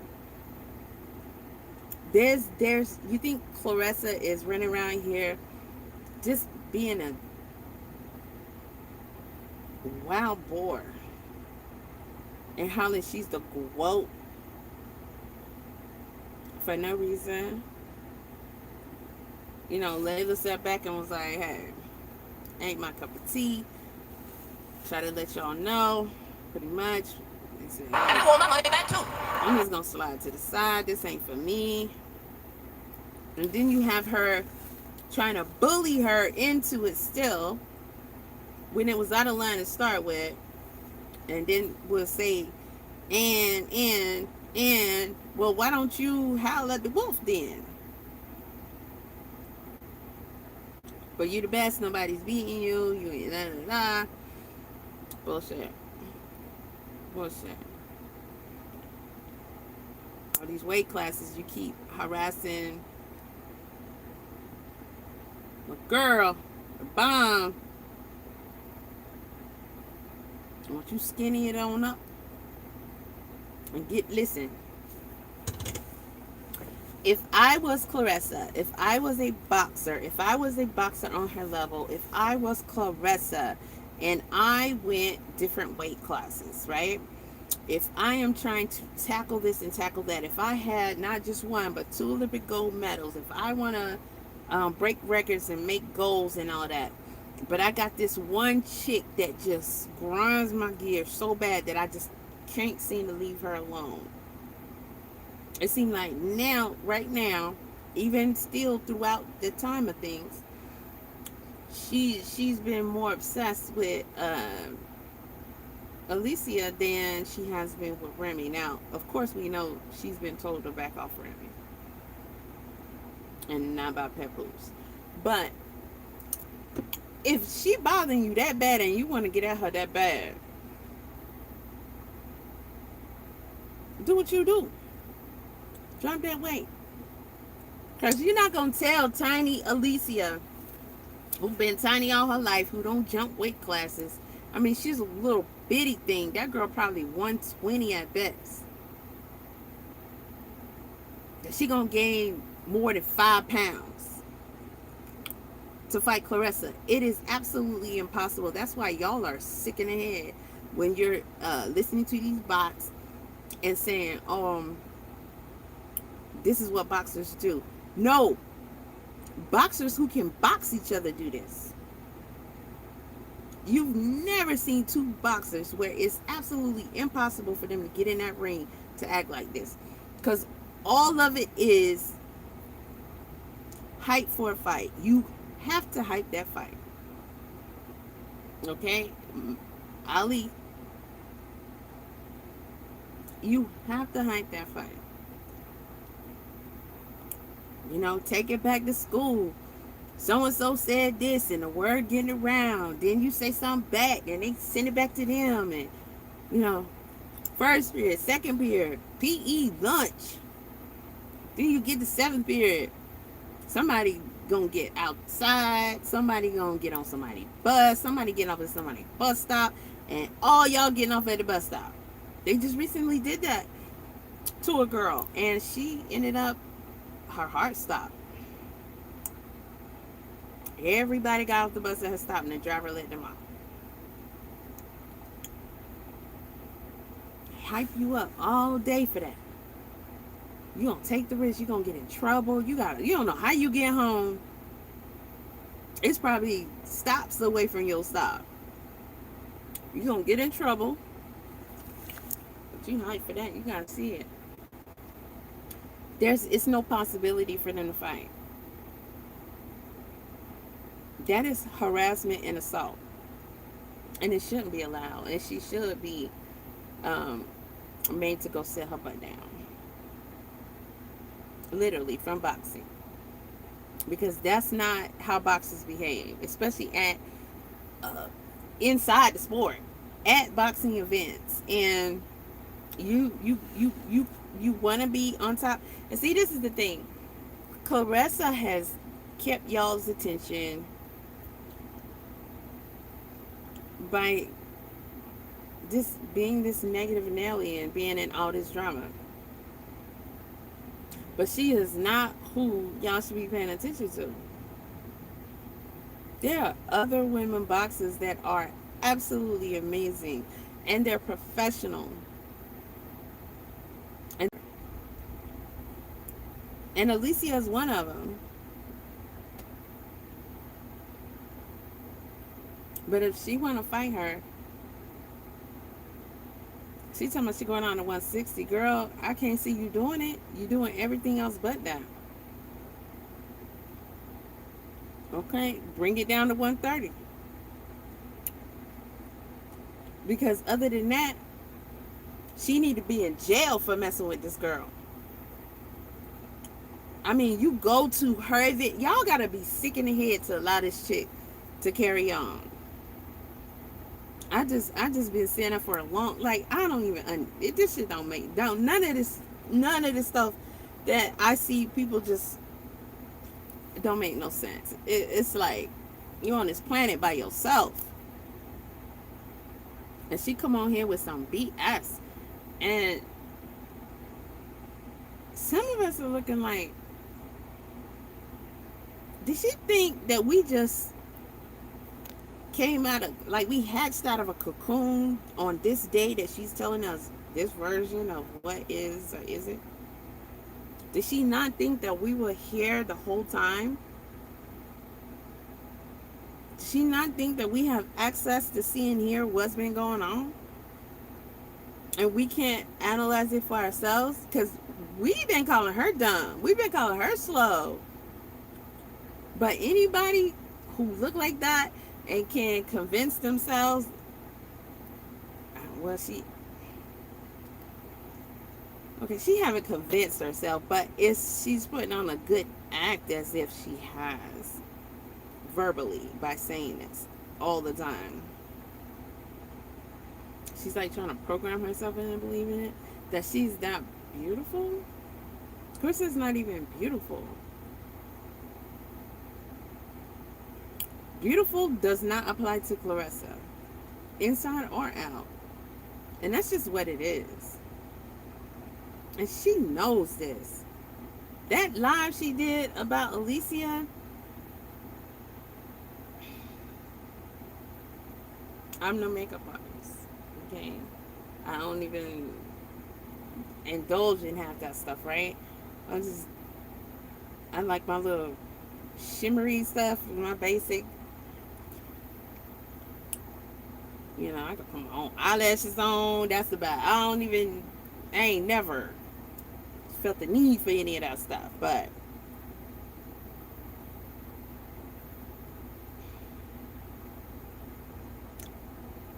she came on the internet looking like that. I mean, did Pink Face go over there and do her makeup? And then it's like, why so much on top of that? But you're beautiful. Why the filters? But you're beautiful. I don't know why it's disconnected. That's weird. I don't know we're gonna do that. Maybe it's a sign telling me to get on with the video. Hey. Yeah, because I got other things to do. So I'm going to summarize what I'm saying about Katt to make it clear. But, okay, so whoever this is, they took it and they messed with the video a little bit so it can be like wompy or whatever. So it's not anybody official.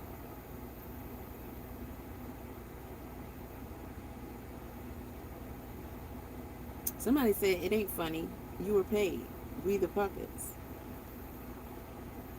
Good to see someone in the comment section who is not sitting up here praising this performance like they were praising the Shannon Sharp show. Here it is. Katt been on a crazy run since that Shannon Sharp interview.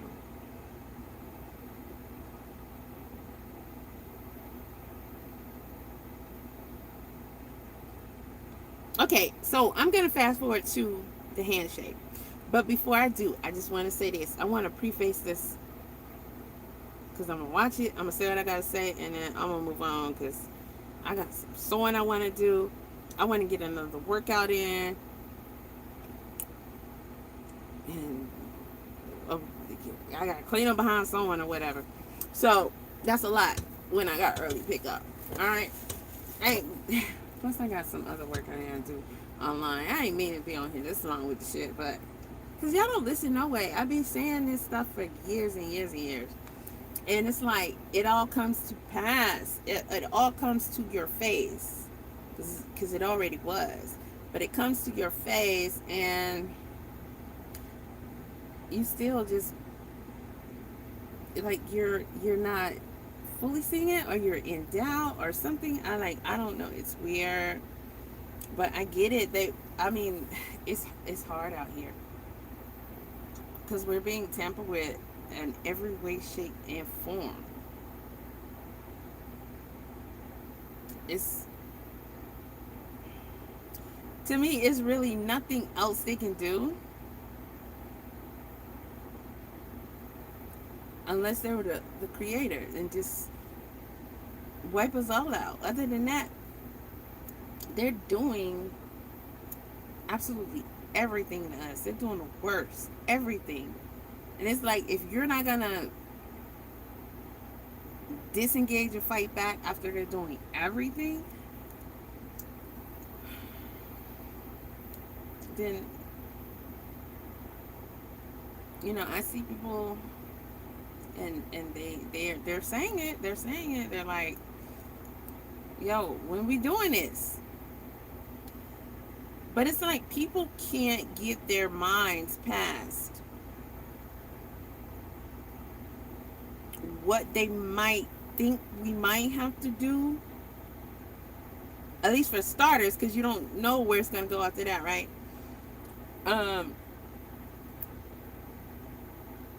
Because you're thinking about all the consequences you wouldn't want. You desperately do not want. And we got to let it go. We got to let it all go. This is not our lives. Whatever you're holding on to, you got to let it go.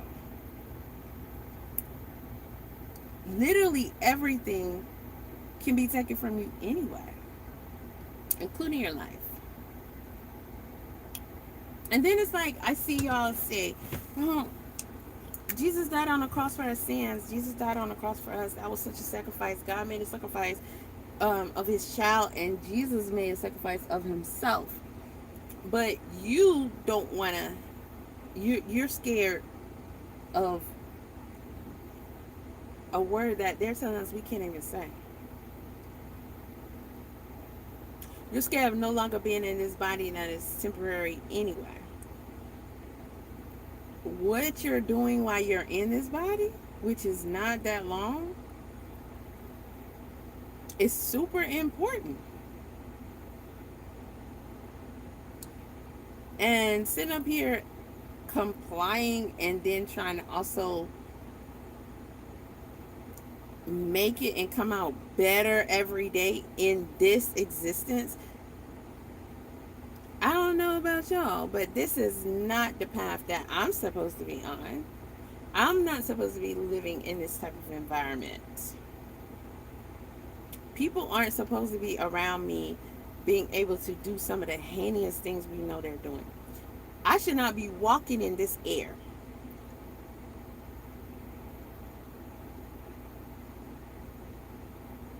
It's not one story of them getting water that wasn't pure and safe to drink. There was blood in the water one time. I mean, but that was God, let it know, hey, y'all cutting up.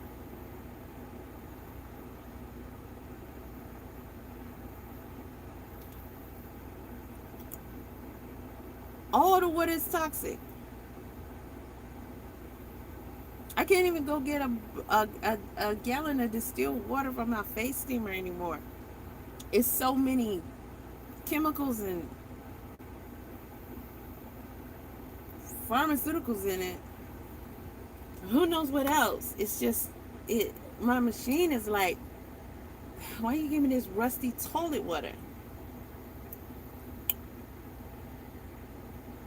I have to use water I filter for myself to put in there. I'm like, dang, you used to could just use distilled water.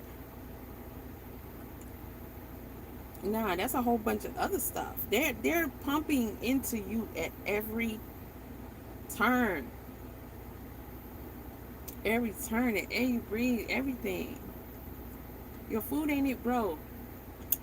This is where we should draw the line. Your water is not pure and your food is not literally food.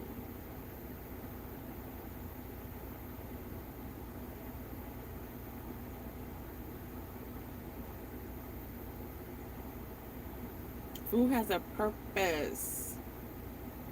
So if we don't have food anymore and they're telling you that they're not going to be okay with you trying to create the natural substance from the earth that belongs in your body so it can give it what it needs.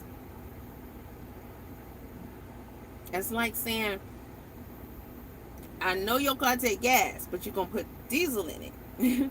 Because that's what we doing. But diesel ain't, that's not, my car is not going to be good with that diesel. Oh, but that's what we doing. And from what I understand from another creator, they're changing the cars up in a lot of ways. All of them gonna have to mandatorily be what? What Elon wanted. Why they pretending like they didn't want to give him what he wanted, but it was coming anyway. I told y'all that a couple of years ago. So your car is gonna be what? Absolutely. They're gonna control every aspect of everything that you can and cannot do in every way possible. And it's gonna be even harder. The longer you wait, the more you put up with, the more you let them in to even fight back against any of that. If you ever one day decide that I draw the line here. I don't see nobody drawing any lines in the future because they would have been drawn by now. It kind of has to be a collective thing. You know what's really insulting? Seeing some, because there have been, make sacrifices like try to light the spark. And y'all just, you don't let the fire go out, you go and you blow it out. The story about the guy who did the CEO or whatever, yeah, I was like, oh, you know, all silly and whatnot for a minute. I mean, but that's all you did. And there's been others.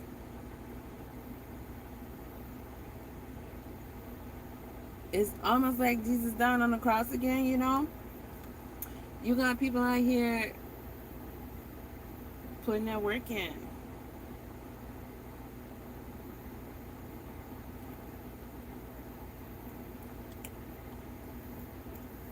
Y'all don't want to fight. You don't want to fight for yourselves. You don't want to fight for each other. You don't want to fight for your parents. You don't want to fight for your offspring, your bloodline. And that's what we used to be about. So, you know, it's just a bunch of ancient people out here nowadays. And, you know, hey, Anthony, what's up, official tonight? I'm at the end of it. You can rewind it. I've been on here a long time. And, you know, people don't, I put it out there because I'm if I'm told to say something, I'm going to say it. But I've been telling it for years, and people just keep doing that, you know. They send the trolls over. Alright. They do whatever with my page because they don't like what I'm doing. But they stay on my tip.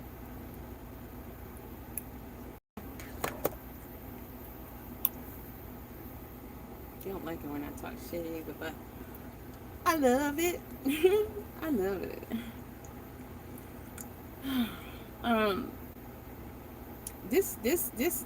This what he did was whack. He didn't have to show up for this. At the end of the day, I'm just, you know, it's so elementary. It's like it's not even worth the breath to even say it. He didn't have to be there. There's something happening here with Katt, just like on Shannon. Him being on Shannon was him stepping into, stepping to another level. And then reeling y'all into him even more at the same time, because you really think like he on your side, he against them too. Houseway, he is them. That's his role that he plays. He is them.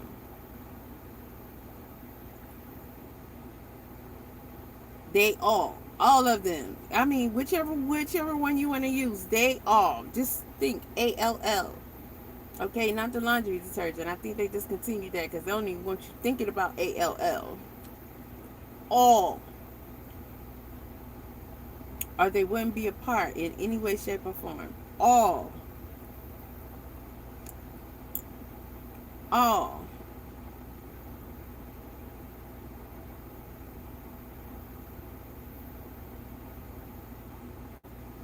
That's not the goal. That's not the point. That's not what we're supposed to be paying attention to. People in high places with money and flashy things and all this other kind of stuff, and playing in your face. That's not why you're here. And you should not be aspiring or praising or worshiping any of that.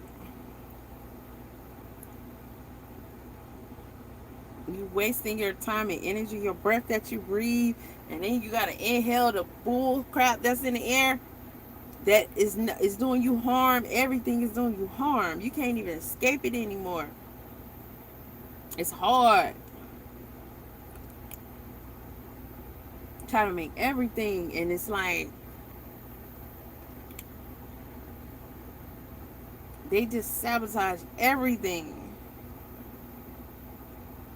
It's hard to get even linen and cotton. It's just without. They just take whatever it is that you have been after, whatever it is that you prefer, whatever, because that is, you feel like that's better for you. They're gonna either make it super expensive compared to what it was, or they're gonna taint it. And 9 times out of 10, they're gonna do both. They're gonna taint it. Are they going to completely transform it into something else that is tainted?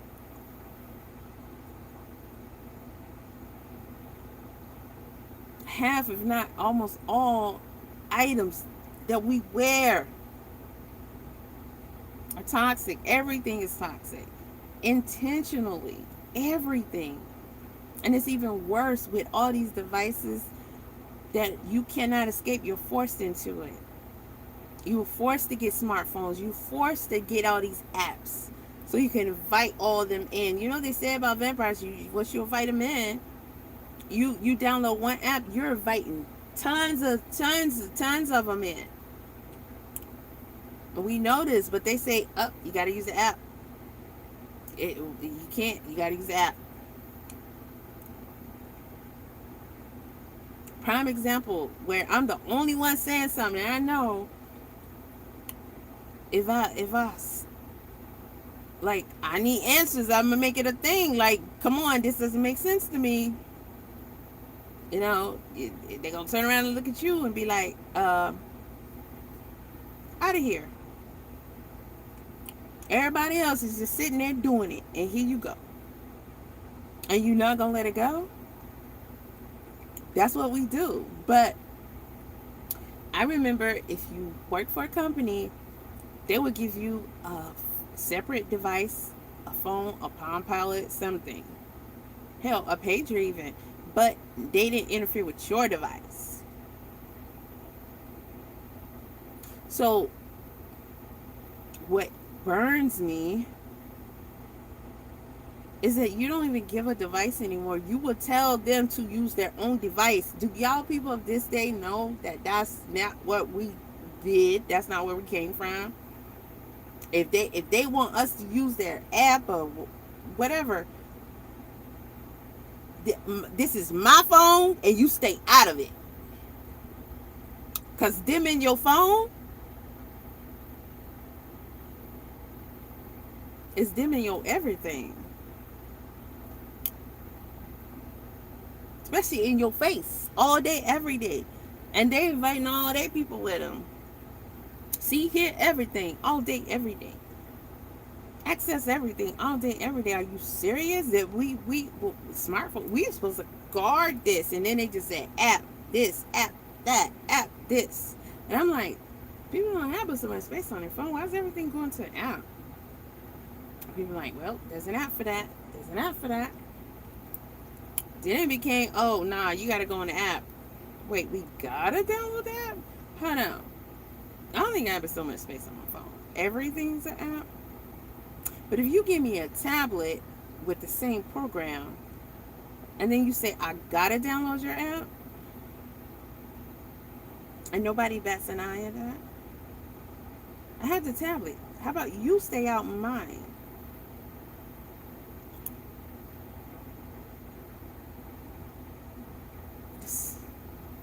People are just comply to everything like, oh, it's all good. You're literally being killed anyway, so and they tell you, we about to unleash another virus on you. And y'all like, dang, man. And then you living in fear of that. And it's like, bro, you know they're doing this. Like, who the fuck is they? Like, Jacko, who the fuck is you? Who the fuck is you? Them motherfuckers ain't create me.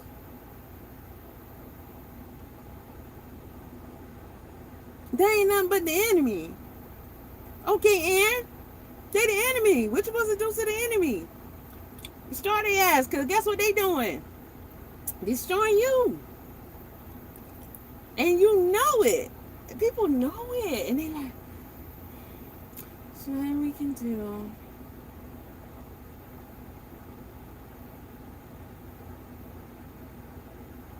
So, again, this is cool. Well, this is some bullshit. I want my money back. That was Even a The great Rock joke. can't save your ass. Kevin and The Rock have what you call a bromance. That's when two actors secretly fuck the shit out of each other. And he's telling the truth. We know they are. They know they are. If you go back and watch the old school roast, like I told you, you know that they telling the truth. You know he telling the truth. Rock came out there and what? Try to pull his thing out and put it in Kevin's mouth. He said, you is my cock. I got you on my cock. You take my whole cock like you're my cock. You want to see?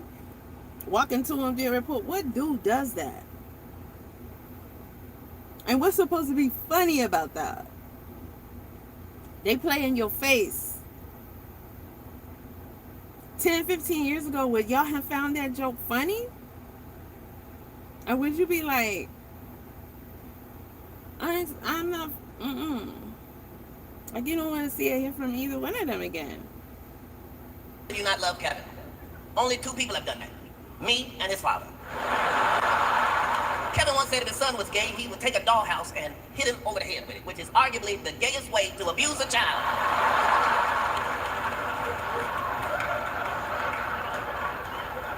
But you cannot... I mean, is this giving Katt? It's like he joking on their level. Listen to everybody else that was there. Subpar. The whole shit was boring and corny, and well, the parts that I saw, whatever was released on YouTube, but this is corny and boring. And Katt Williams shit wasn't no good. And y'all talking about, he came up there and he roasted. He said harder shit about dude outside of this event. He literally did not need to be there. He literally is not supposed to be there. It's like you saying, I'm going to a Diddy party Because I want to tell them what they doing is wrong. That's why you going?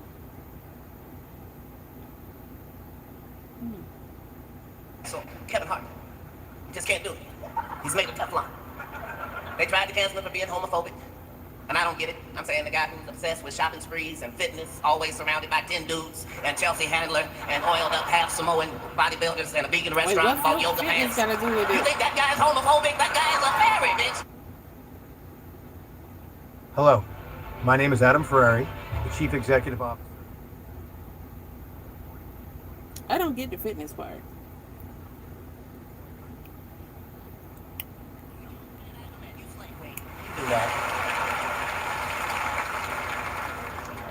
They tried to cancel Kevin for the Diddy parties. They hurled allegations at him. But thanks to all the baby oil, Nobody tried to cancel Kevin ever. the charges didn't stick. Kevin famously was at a brunch of... Kevin was at a bunch of Diddy parties, but in his defense, it was only because Diddy thought he was 10. Kevin even hosted a record release party for P. Diddy. There was a record number of releases. On the bed, in the pool, on the floor, everywhere but the hoes. But I want to be clear. Just because Kevin went to Diddy parties does not mean he did something wrong. The fact that he gets all quiet when you bring it up, that means he did something wrong.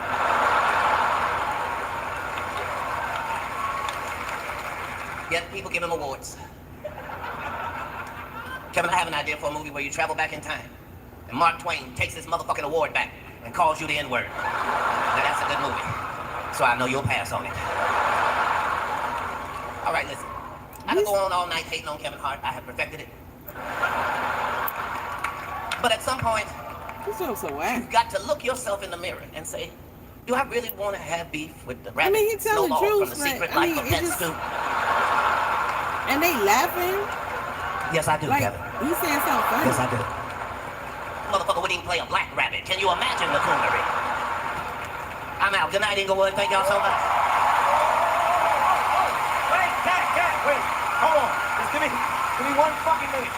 Okay. Me and this man have been at odds So for years this and years. video I'm watching, I'm gonna try to find it somewhere else because it's gonna be extremely hard for me to see what they're doing on here because in order for this guy to try and evade copyright, which you might get it anyway, he pixelated it, so it's like floating in and out over on top of them, so it's like so it can just kind of confuse the automatic whatever. So it's just glitching all over, so it's probably gonna be glitching when they're doing that, but I'm gonna see. I'm coming out here, quite the fucking surprise with Cat. I can sit and I can watch you, I can laugh, because I'm a fucking fan first, okay? I'm a fan first. Cat, we have an opportunity in real time, this is live television, to put our fucking beef behind us. I am offering you an olive branch of peace. I want to be a brother, I want to be a friend. Cat, I want to move on. Can we move on, man? Can we move on? Cat Williams, one time, man. I want to be a brother, I want to be a friend. Cat, I Hold want on, to... let me slow this down because I gotta sped up.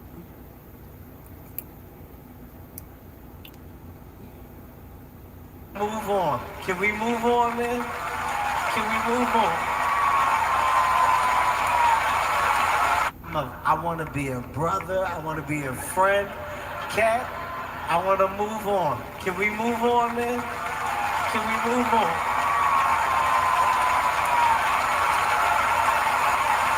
Cat Williams one time, man. Done with Cat fucking Williams.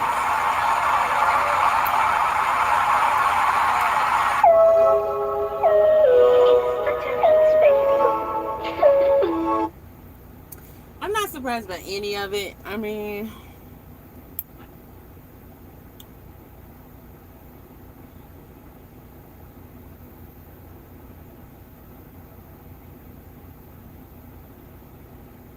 I just wish y'all stop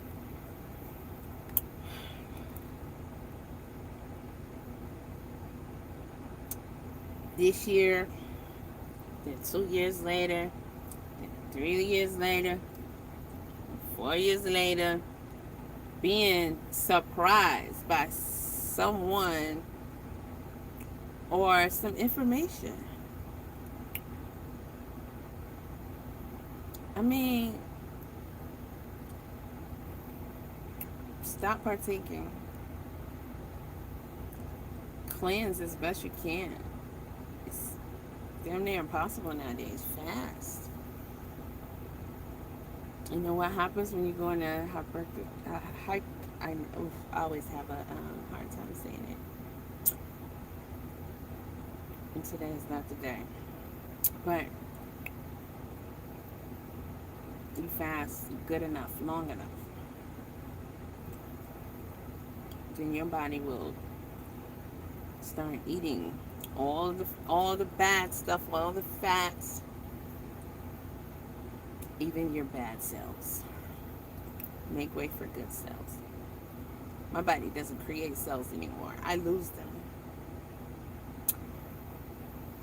But most normal functioning people, that's what happens. People used to say, "Oh, I can't fast. I gotta eat. I need food."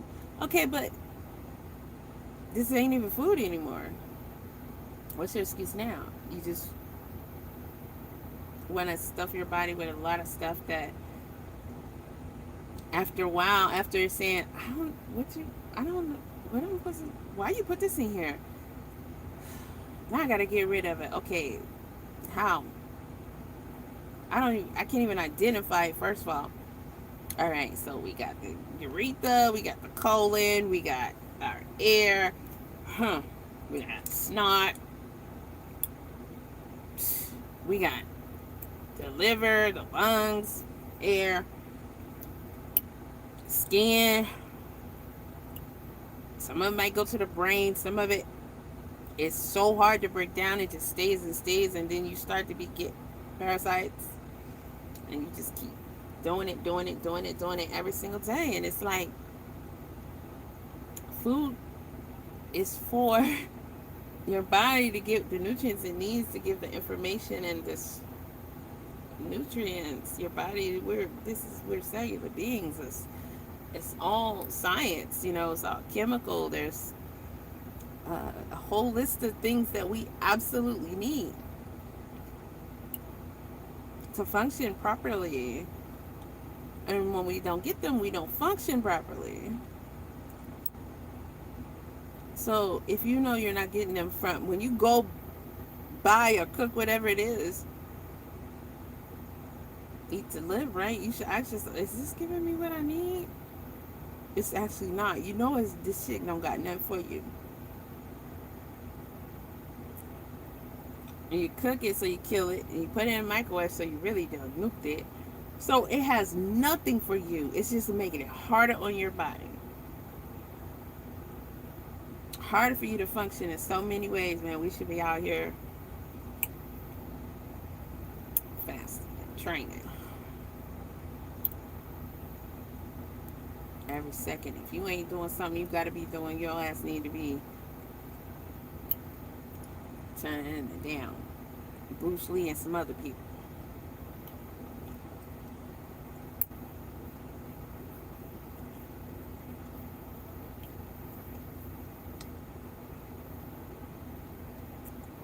Absolutely must.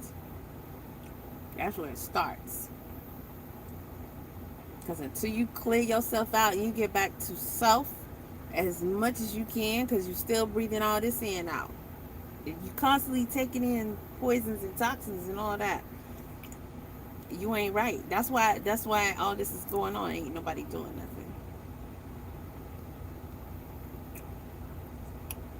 You got it. There's a point where we could think more, and you had to be sitting up here like, what are they trying to do to us? What are they doing? And anytime somebody came up with something, people say, oh, that's just conspiracy theory. Oh, they just tripping. Oh, don't listen. And then you hear people saying stuff, and you're like, oh, she's tripping. Okay, like y'all used to do me on the internet, right? I got you now. Everything, you're like, oh my God. I was saying this years ago.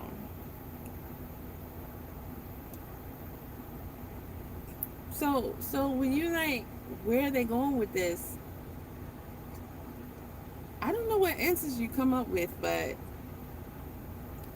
we can logically think, where could we possibly go on this path that they're taking us on? Where could we possibly go? Where could that possibly lead us?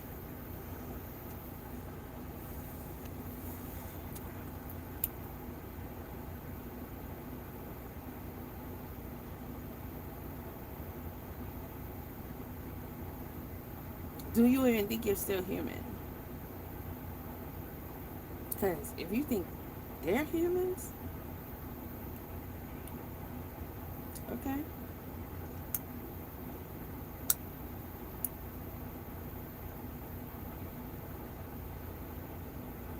If I was a human, I wouldn't want to create a world that was so toxic and poisonous and viruses and the air, the water, everything is deadly to the body. And certainly if you're participating in certain activities, you can't be human. Y'all watch vampire movies and you didn't think vampires was human at all. You did not. You literally said they're not human. They can live forever. They need blood though. That's how they survive. They don't eat food like us because they're vampires. So why are you acting like these monsters are freaking human? They have absolutely none, zero, no care about any human. No care. And you know this, bro. You know this. Or these things will be happening to us.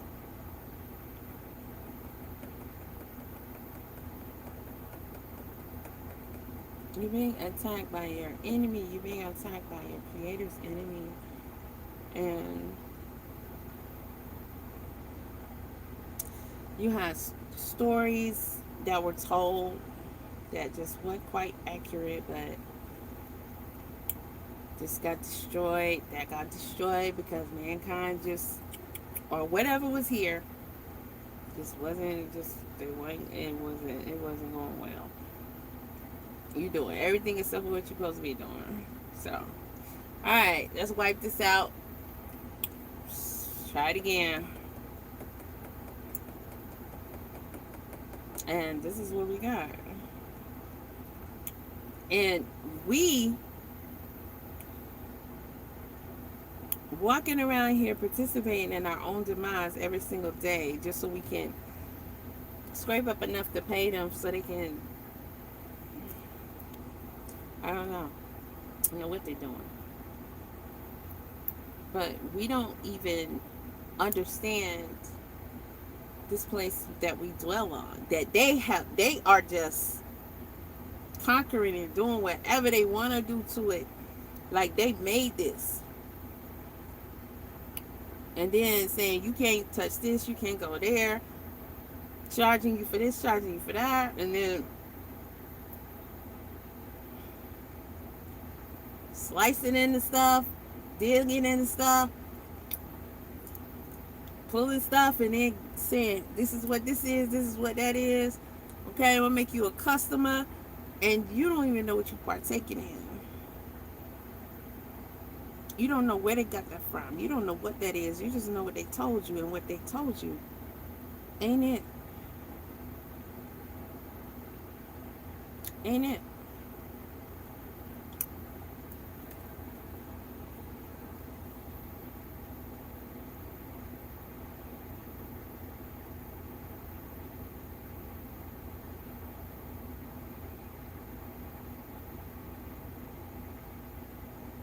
So,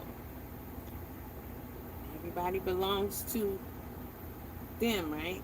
And this place that we live, that we're on, belongs to them.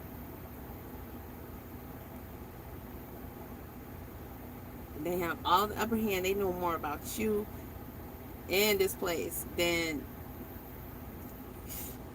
not only are they not allowing you to know, or what they told you, they're deceiving you, Y'all ain't really even trying to find out.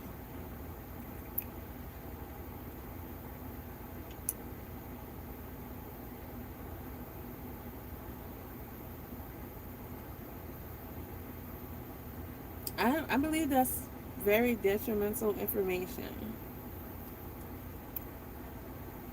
And the things that I've been learning time over the years as of late even,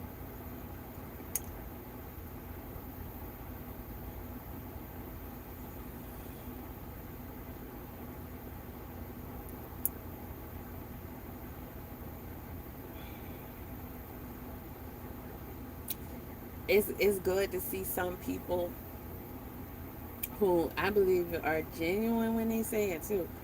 They just sitting here like, come on, y'all, we can't just you can't be serious, bro. We can't just keep doing this every day. Like, we gotta do something. And people click like, they share, they comment, and then everybody go on about their way. I know how they feel. I know how they feel. You know, they say, a lot of people say Christians, sir. They tell these stories and they be like, very few will be chosen. They stress on how few that few is.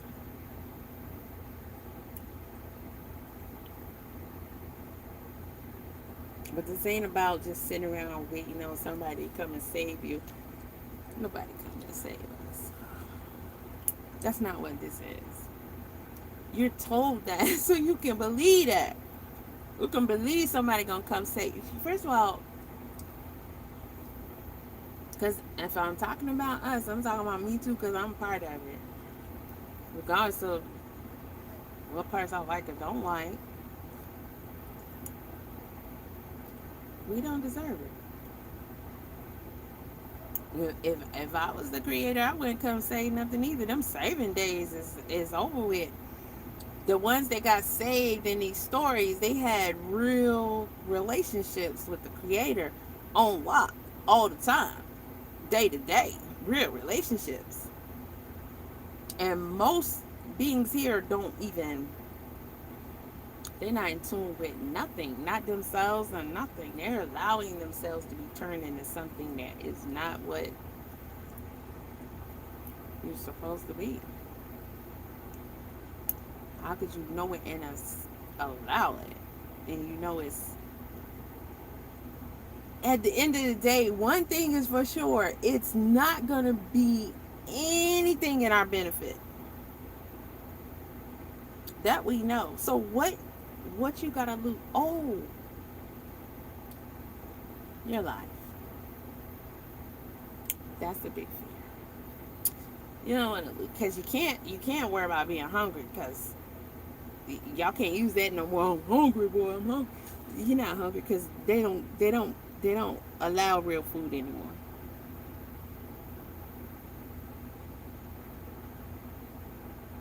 Everything is to put something in you that ain't supposed to be there. Not to give you what you need. They're not here to give you what you need at all anymore.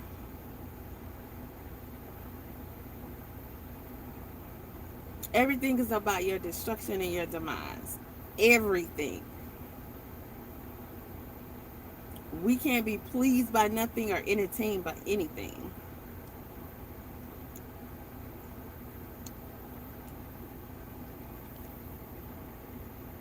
Ain't no hope, ain't no dreaming. Nobody's gonna have a change of heart. Nobody's gonna let up. Nobody's gonna nothing. Whatever they got going on, they've been doing a great job all this time, and they are locked in. Apparently that's how it's supposed to go. But I think we're off. Like, it's kind of not what we're supposed to be doing. Just taking it.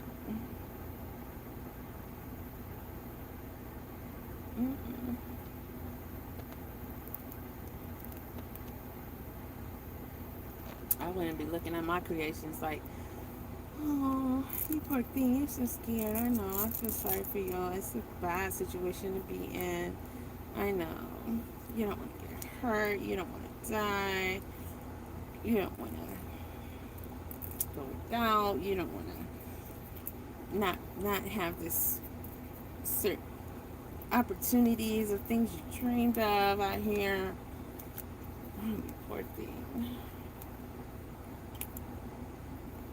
How has the times changed? Because I'm pretty much anybody around my age can tell you a story where they came in the house crying, oh, so whip my butt. And your mama, come on, you gonna go out there and you gonna whoop their ass, I'm gonna whoop your ass. So many people had that same story. Why was our mother's like this? Not that that's not your daddy. He at work, singing pay the bills. But your mama, she said, oh, come here, baby, they beat you up. Oh my God, my baby. Take your ass outside and whoop that ass. I'm gonna whip your ass. And that's modern. And we are so far removed from that. Cause back in the day, folks got down. And if that means death, it's an honor. But that's what's going to have to happen because you're not doing this.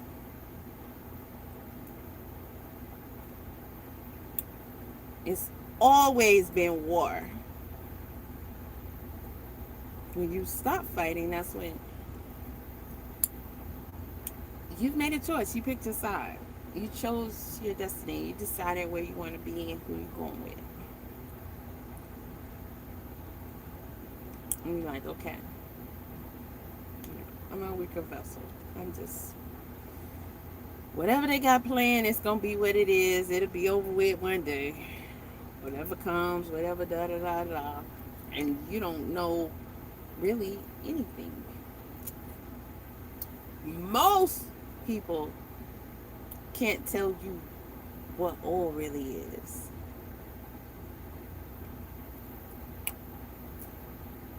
Why volcanoes erupt. You can tell the stories that they gave you.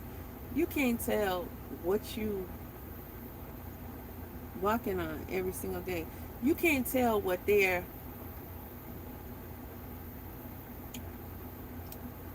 doing, digging, pulling, planning, creating. You can't even tell why anything really. You just know it ain't good, and you gonna let it happen anyway. This ain't no just something that might, affect future 10, 20 years from now. It might affect so and so down the street. I don't like him anyway. This is the last hour for all of us.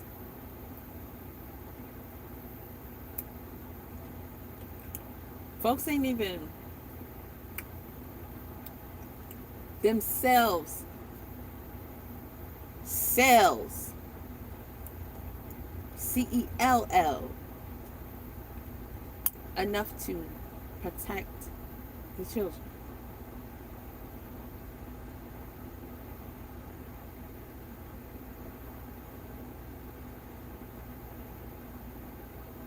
Because when we leave, they're supposed to live on. They're supposed to carry on.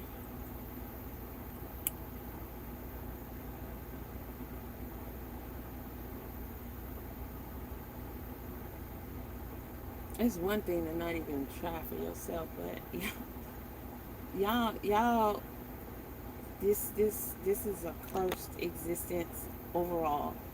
Because when you allow them to get you to a point to where you carry on every day, and not only do people just see things happening to people and they're just like, okay, whatever, but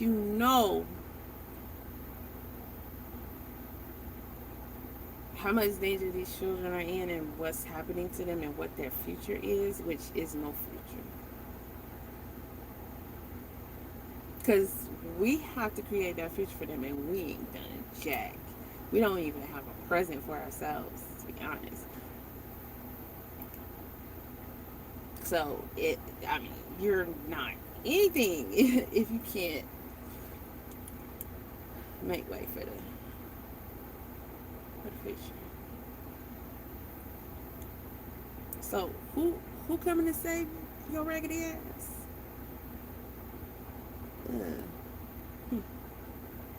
Somebody supposed to feel sorry for people who, at some point, instead of kicking ass, taking names, not fearing, because thou shalt not, saying, oh no, it's not going down like that. It just was like,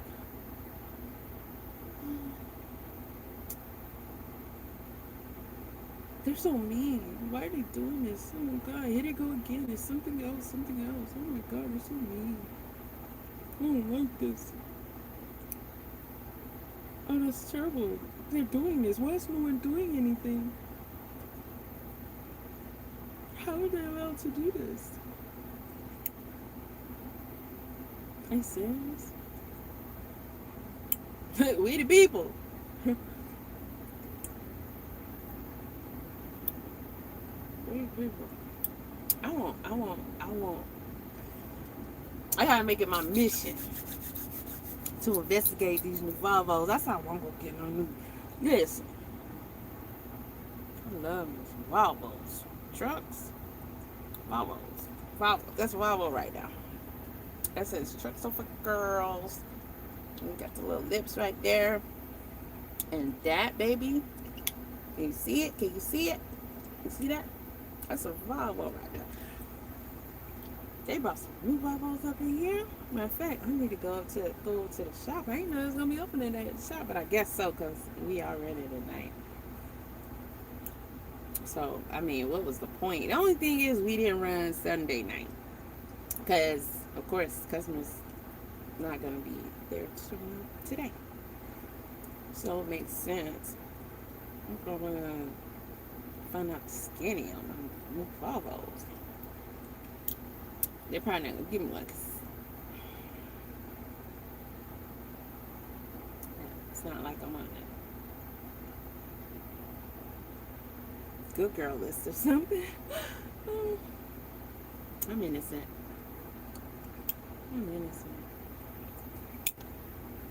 We got a new boss, right? We had a dude, and he was cool as hell. Suddenly, bye-bye. And I had just got here, so I'm like, it's pouring down.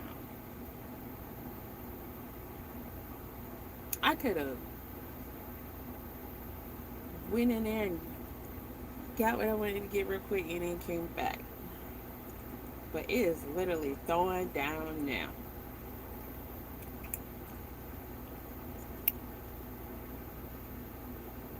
I saw it coming, but I didn't see it coming. Hopefully it stops soon, but I don't think so, because I think this says it's going to really be acting ugly. So the new person they bought is this chick, and I was like, oh, I know they would have got a woman. Oh, she gonna be hardcore, because he was cool as hell. So, you know, when you knew, you don't really, you have the disadvantage of not really knowing, okay, we got it like this, we got it like that, but at the end of the day, we ain't really supposed to have it like that. They don't really want us to have it like that. So if he out cheating 9 times out of 10, it's gonna be, we not gonna be too happy, right? Oh, girl called me on the phone. So what's she calling me? She's like, I know this isn't the sweet lady that be answering the phone saying greetings. I said, what she talking about? She said,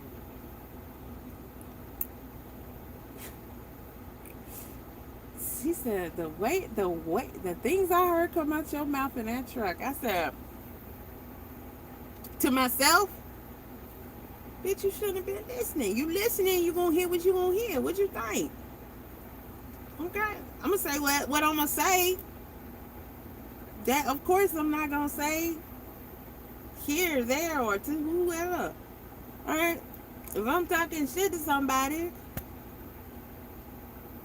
I mean, I can't just let them kill themselves, because then I'm not here for that.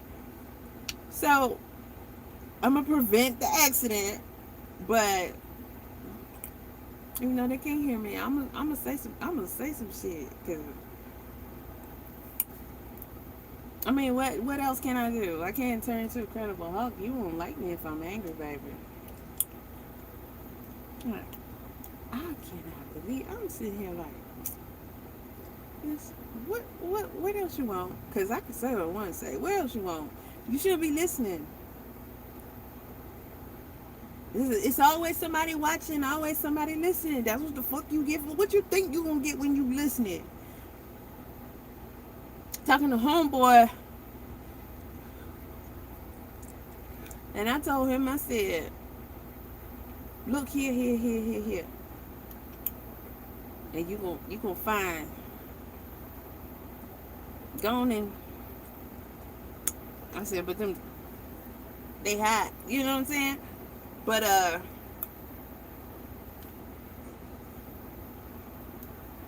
it's coming. It's coming. Last action, baby. Watch. Okay? That shit gonna hit the news. Listen, I already. I'll tell y'all one day. Okay?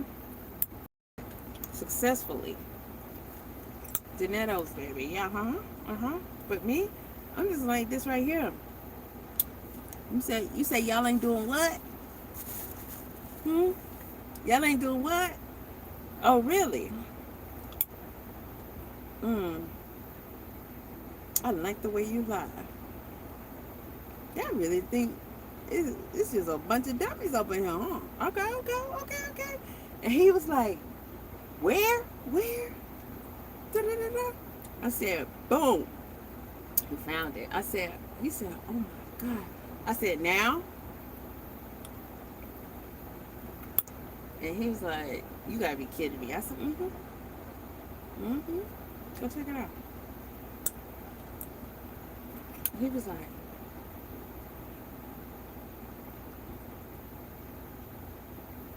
and then in male fashion, just like guys do, he started talking about, he said, well, they saw me in him.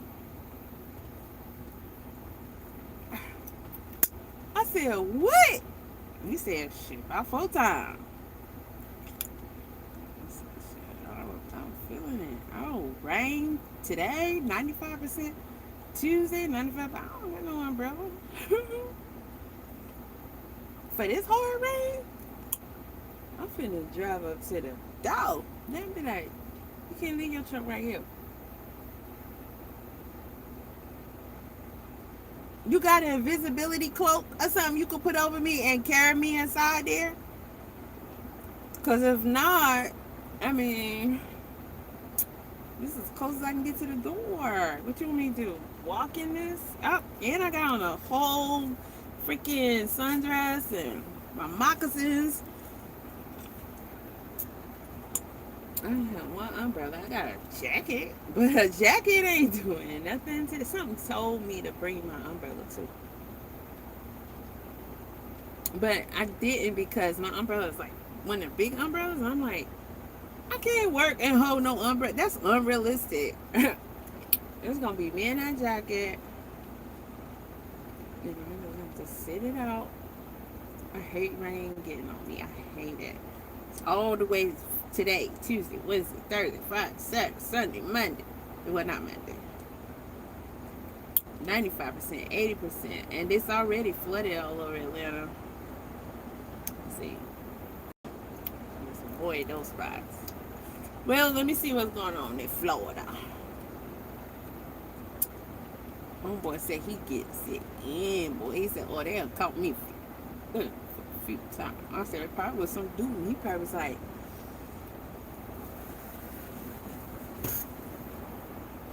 you know, joining in on it. He probably, that's why I said, you go in there, somebody looking at you certain kind of way. They was in on it. They was joining in, boy. I said, It's 90 degrees in Florida right now, and it is raining. It's raining. It's raining. Well, that's Florida. Let me see. Let me try a specific city.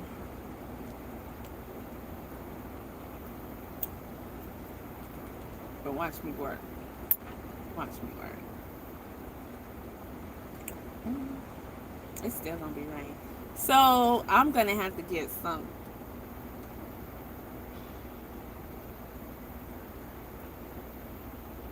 I mean, I really did feel like just like no dude this week. But this rain is calling the shots. So I'm gonna have to put them. I can't be girly. I'm just gonna be soaking wet. It sucks. Hate it. Hate it. Makes me angry. It's gonna be raining hard in Florida.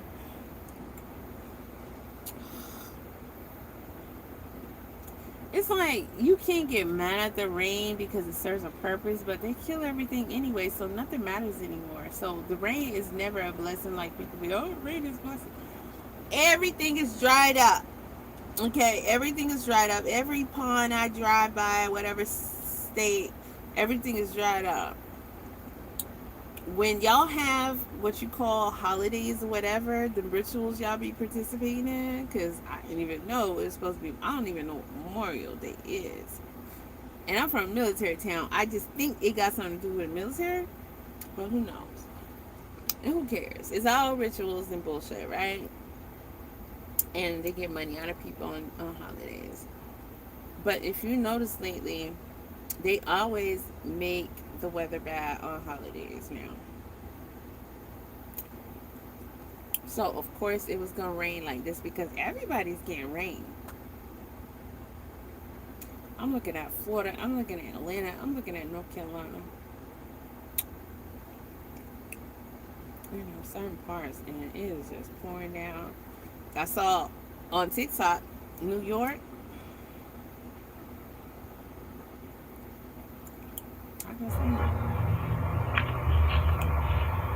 Oh my God! I was gonna do a video about this. I had downloaded a video. I was gonna do a video about this. Well, I'll be wanting to do a video about a lot of stuff, but I just don't have the time. This guy, his name is Sean Hubbard. This is in Rock Hill. Rock Hill who? North Carolina? He walked up to these people's house with a shotty. And he blew the duck off the door, and then he went in and they said he eliminated this teenage girl. Now, I didn't look up the official story, but in the comments, they were saying that she was 19 and her family hired him to work on her car. And for some odd reason, they decided they weren't going to use him. And then that's how he was like, I don't like that. And let's see, this is a picture of the guy right here. Based off his face, the energy, I wouldn't have no associations with him. If I can't get my old man to handle that, like, yeah, we need to reverse time. I need men to do all of everything, okay? I don't want to deal at all. I would not be talking to this dude about no car, no nothing. I don't want to talk to no dude about no car, no nothing. The water furnace, nothing. I don't want nothing to do. This dude, watch this.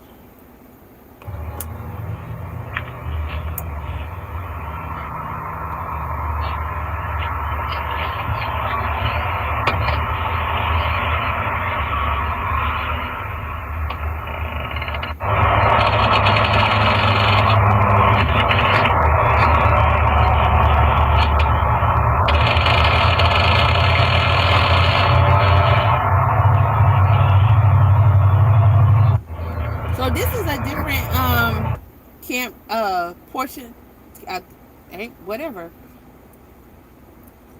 I don't like the way that sounded and went. I could barely see it. Hold on, let me watch it for a second. Let me see. Because what the video I saw, it clearly shows him. He got it covered with something. It looked like a pair of pants. He walks up, he opens the door. He shoots the door open.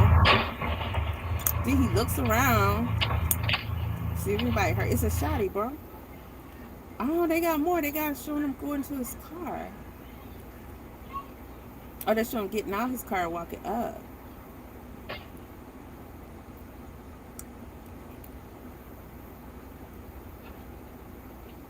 And running away. And there's we're surveilled everywhere. Okay.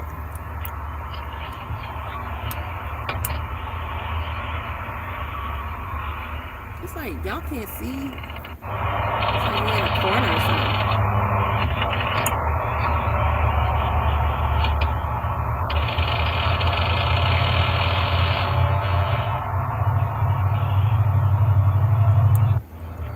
So they show him when he came out and left. Now the other video, see, that's when he first shot the door open. He cocked it back, reloaded, went inside. They said he went inside and he just, apparently he knew she was there because I guess they were talking about him coming to fix the car, but for some, I don't know. Because I don't know the story. I only know what they put in the comments. They said it was her and an uncle negotiating with him or something. Or aunt, something. I don't think it was her mom or her dad. It was somebody.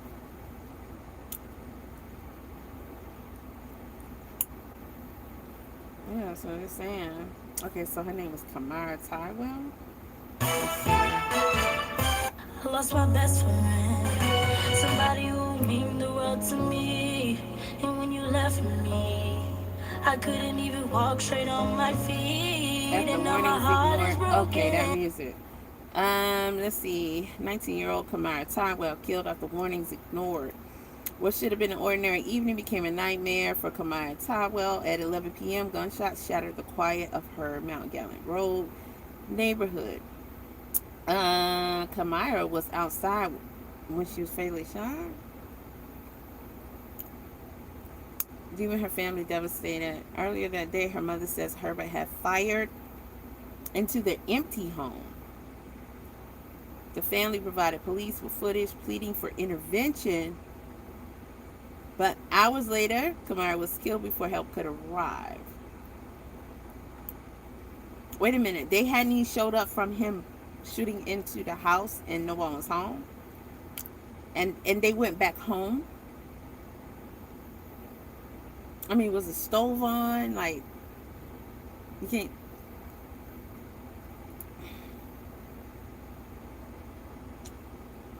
Authorities responded swiftly afterward because that's what they do.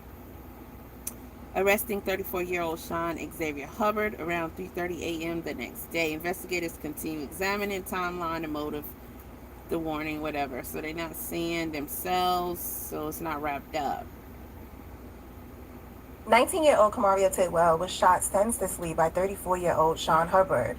Now, a lot of people are asking, why did this happen and how did this happen? Now, according to the family, Sean Hubbard was hired to work on a cousin's car after he was found on social media. Now, according to the cousin, things went sour and she told Sean that she no longer wanted him to work on her vehicle. That's when things escalated. He threatened her, but then she immediately blocked him. Now, Sean Hubbard went to the home on Tuesday, May 12th. Okay, I'm just going to say this. I don't care about no mobile mechanic or nothing like that.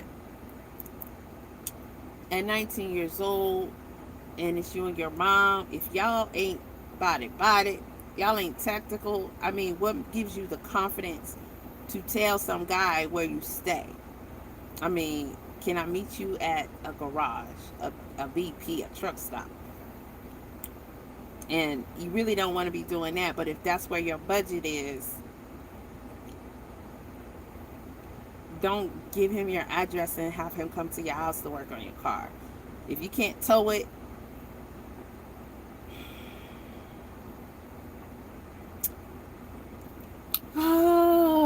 Gone are the days where ladies want husbands. Cause you know, with a husband, that you don't even know nothing about that car. Okay? That car ain't none of your business. Okay? He's taking care of that. Okay, but y'all don't want no man. So Sean Hubbard thought it was a great idea to go to a former client's home and shoot up the home multiple times because they decided they didn't want him to finish fixing their doggone vehicle because they didn't like his energy. And he ended up taking the life of 19-year-old Kamaria Tidwell, who had nothing to do with the actual vehicle that he was supposed to be working on. So on Saturday, May 16th, around 11 p.m., there was a 911 call made to the 700 block of Mount Galen Road in Rock Hill, South Carolina, because someone had been shot. And the bad thing about it is, he came to the house earlier in the day and shot up the house. But luckily, nobody was there, so nobody was hurt.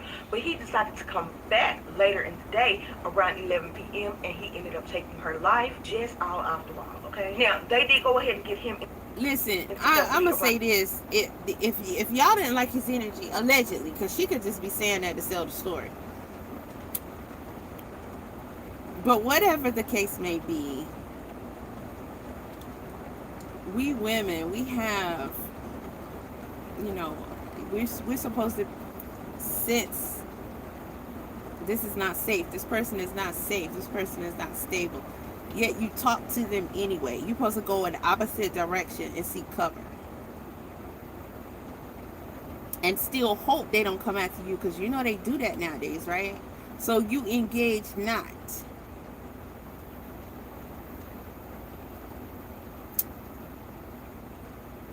So somebody made the mistake of having this dude messing with their vehicle, and they knew something was off about him.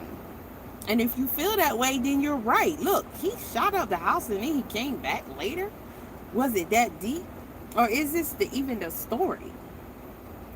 But it actually could be, because that's just where we're at now. People ain't functioning right for a lot of reasons. For a lot of reasons. If somebody... I just don't. I don't do people. In no way, shape, or form. Because everybody off as far as I'm concerned. So, I'm not engaging. Because you're going to be on some other type of time that I'm not on. And the second you start acting up, which it happens real quick, because you feel like you're not getting enough words, smiles, energy, whatever, then I'm be ready to... I'm just gonna have to go ahead and take care of you, because I'm not dealing with it. In Florida State Prison, a judge sentenced Jahar Malik to 17 years in prison after she pled guilty to stabbing her boyfriend to death. You're gonna be on that bullshit, and I'm gonna be ready to just go ahead and get you up out of my way, because I ain't got time for you to be tripping on me. From both families. So it's bad. I don't deal. So Sean Hubbard... in Florida State Prison, a judge sentenced Jahar Malik to 17 years in prison after she pled guilty to stabbing her boyfriend to death December 2024. 17-year-old Yakin Lawler. Emotions were high in the courtroom from both families. At the time, Malik told police she stabbed Lawler by accident and that they were horseplaying. In court, she acknowledged she was wrong. I was reckless.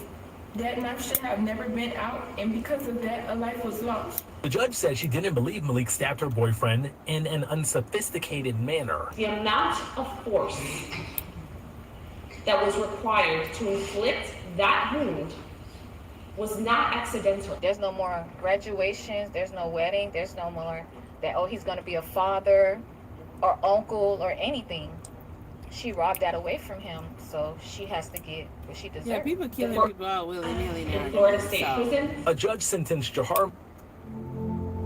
I just don't engage, because you cannot engage in it and they're gonna be triggered by that. So you're gonna have to watch your back for that. This is the case of Kamaria Tidwell, a 19-year-old. Like I know.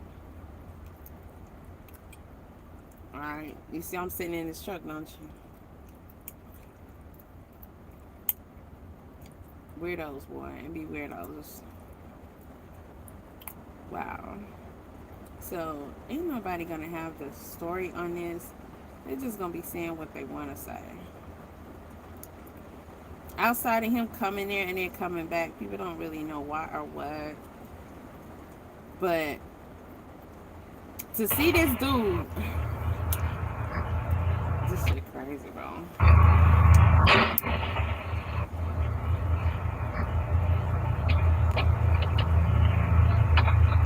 And this is the worst time for chicks to be out here thinking that you like, I don't know, this is predator season for real. Oh my God, that would be We would do better being at home, being protected by our good, strong husbands, right? Dang!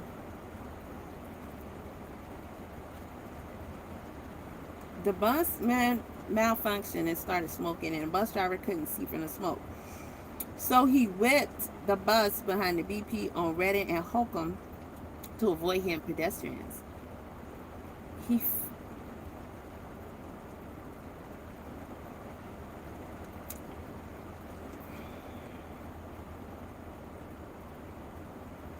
flew out the windshield. A customer climbed out the window.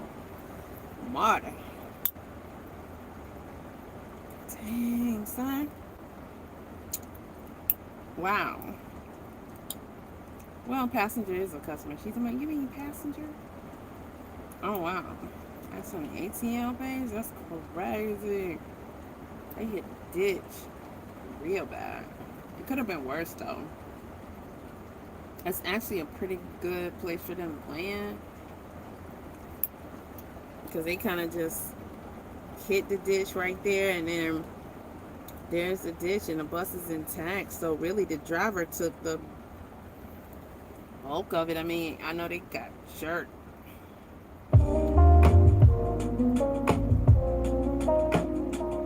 Oh, the wildlife is out. Because if I could have pulled my camera out quick enough, was it Saturday night? I know one dude, I think I downloaded that video. A whole bunch of raccoons came out on him, and they were big. And this was in broad daylight, and raccoons are nocturnal. Then another one, the squirrel, apparently was rabbit, sat there and ate through the screen, and the cat just sat there and watched it. First of all, it's over for the cat. But they let the squirrel eat the screen, and the squirrel came in and was just desperately trying to get back out. But it was, you can tell it was rabbit. Then I saw a bunch of possums. Now, I seen possums when I used to live in North Carolina. We see possums all the time. I ain't never seen no possum in Georgia. But ain't nobody trying to see no bear running down the street in Marietta, Georgia.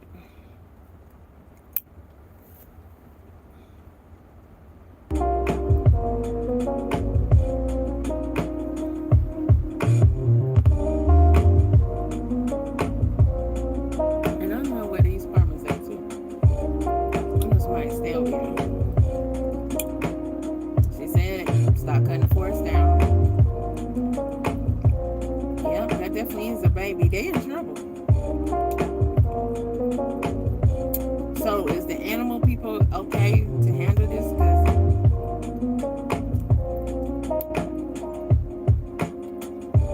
I hope they don't eliminate the bear, because they're scary cats, because everybody gonna have to move about that apartment. Because if they pop that bear or take that bear, I don't know where they're going to release them at, because, again, man is cutting down everything. So where do they think the animal's going to go? The bear said, if you can't go to Bella Noches, where the hell can you go? I didn't see what you did there. Said, yep, that's a bear. Yep, that's Marietta. So the bear got into the Lifetime Fitness and walked right through the automatic front doors. Where Marietta?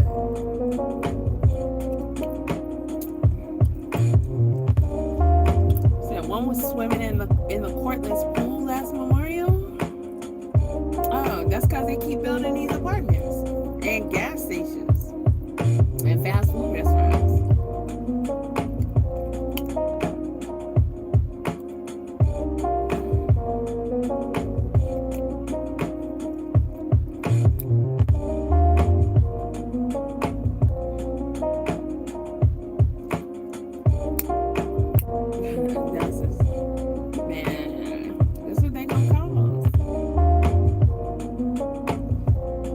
And people just ain't right.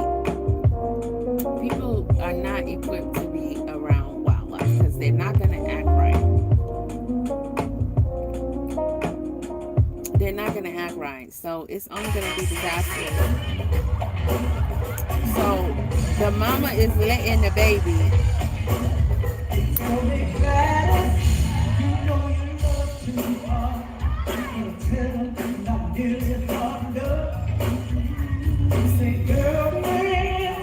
She's 81 years old. What the fuck?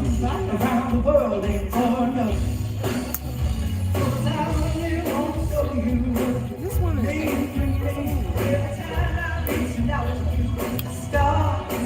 She sounds bad too.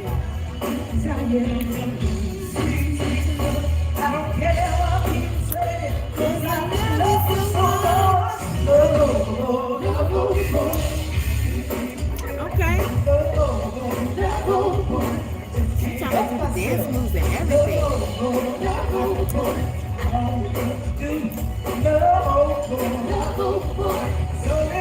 I'm happy for her.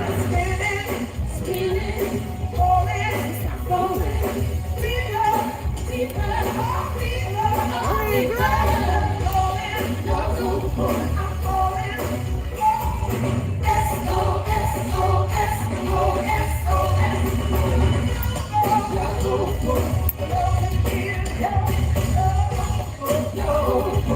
I am blown away. She sounds the same. I mean, Gladys always had a strong voice, but her voice is sharp. And her mic is on.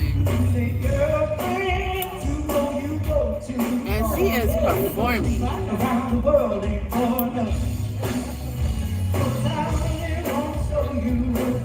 You know what they say, when you quit, that's when it's...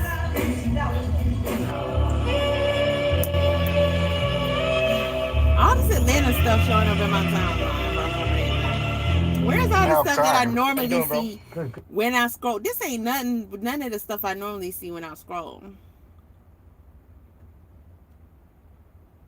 They've been listening to me this whole time and twisting around, fiddling around on my TikTok. I'm glad I ain't stuck inside there with the rain, but that's I should have brought it uncle. But oh well, but I'll stay in this truck now. So well, this getting ready to slow down. But then it's gonna be puddles and whatnot. I ain't with it, man. I ain't with it. I'm supposed to go in there and do some laundry, but it's weird.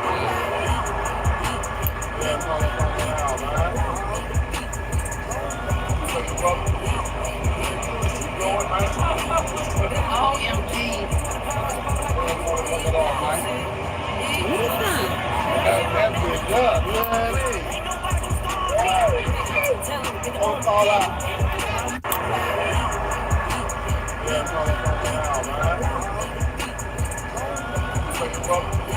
That's the Atlanta Braves game? OMG.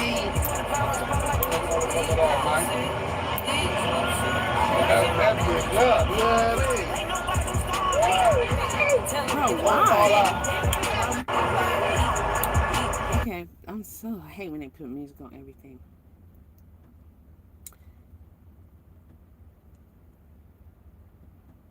He said, I ate a few bites and threw it away after spending $50 on it. First of all, okay. Secondly, you bought it for yourself? I could see if you had, like, I thought he had wife and kids with him, and, like, that's just, they wanted to get the burger, so they gonna cut it and split it? That's a whole meatloaf. And a pan of cornbread. And then he didn't even wrap it up and take it home?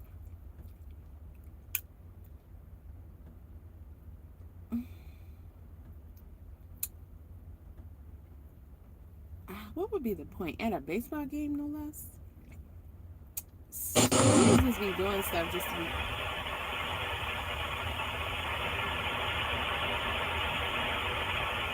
TikTok, every scroll is a...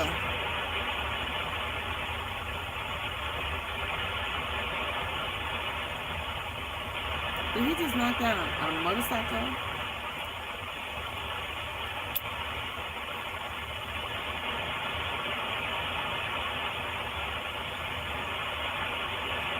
Oh my God! He's looking for the truck he fell out of, and he's panicking.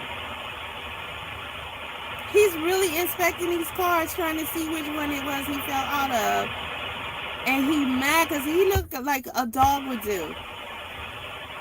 And it doesn't look like it, so he rammed one of them. Bro, I cannot make this up. He mad he fell out the back of his trailer, y'all. Look, check this out. Let me rewind it. And we gonna stop this in a minute now. Hold on, I gotta rewind to the beginning. I can't. I'm gonna go to the end and let it start over. Okay. Okay, so the bull fell out the back of the thing.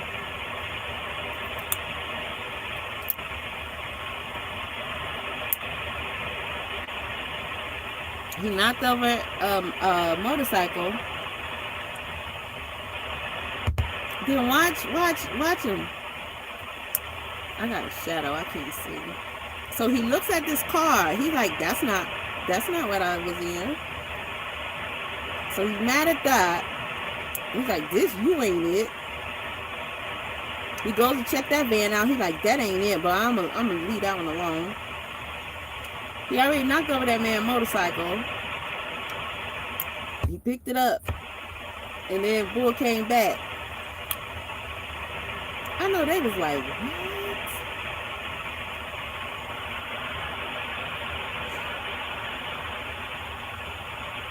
Now, either the owner forgot to secure the gate or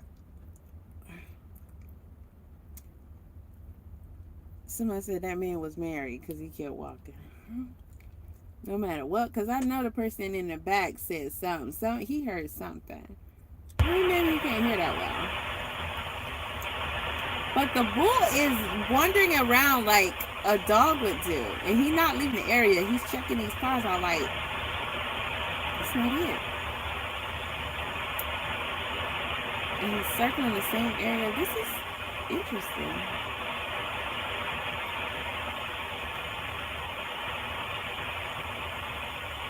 Let me see what I download this. I gotta post this. Let me say that one. That's crazy. Okay, so there was the man on the scooter over there. He slid behind that car. Somebody else riding a scooter. Where is this at? I can't pronounce that. Some Latino country.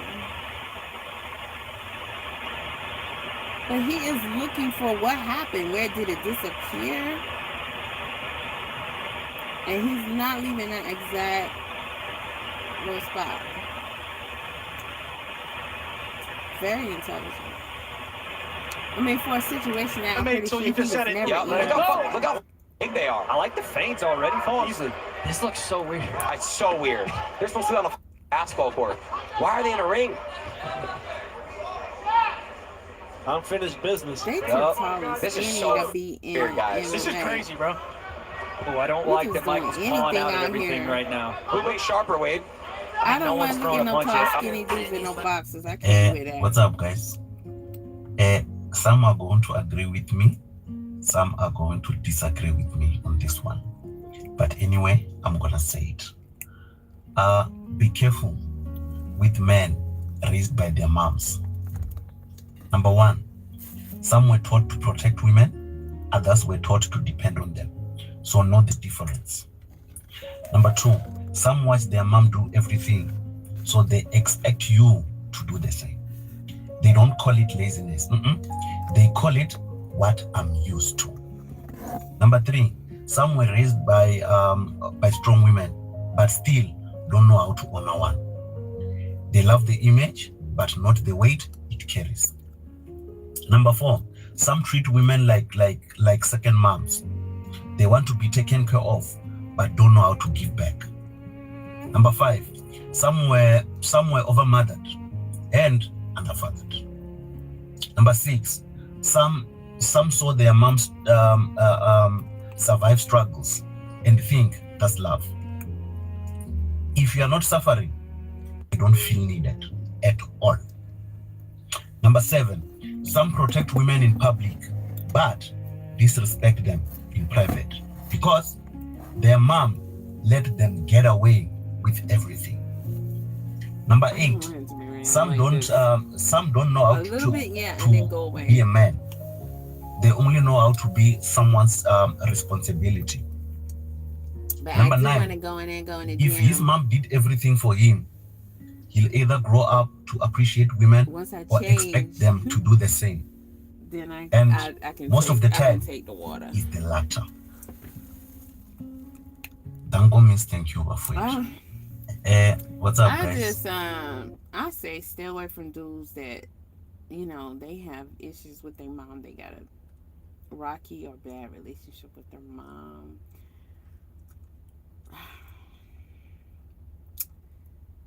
It's kind of hard to get a dude who hasn't been raised by both parents. I'm talking about married in a household. And either way it goes, they probably, because dudes are weird, right? So 9 times out of 10. So what's up with this? So what's up with this emoji? Like, not the emoji, but the little with the heart me shit. Like, so y'all can change shit on there. Like, I don't do a lot of shit.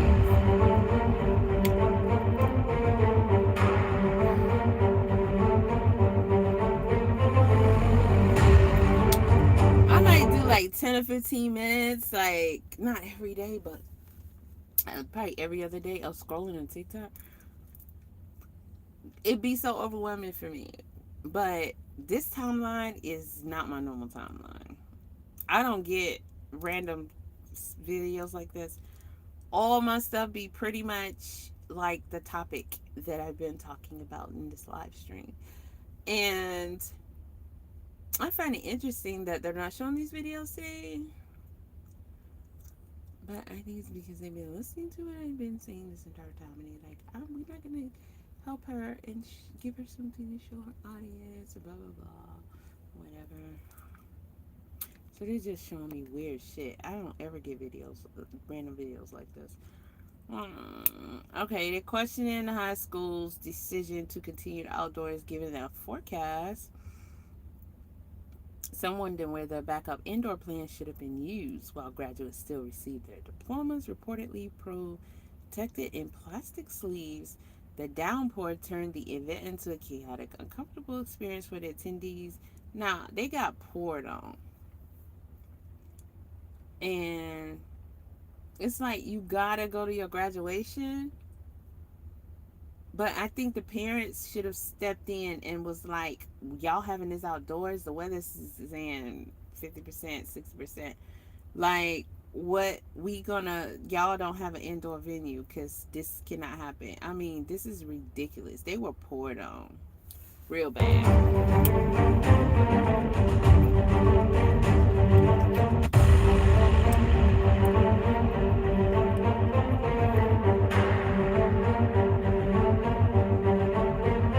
I hope y'all can see that rain pouring because it's raining harder in this video than it is outside right now. I mean, it calmed down, but and this is majority blacks. So that's odd because they usually don't get treated like this. Completely unacceptable. Those kids work hard to graduate.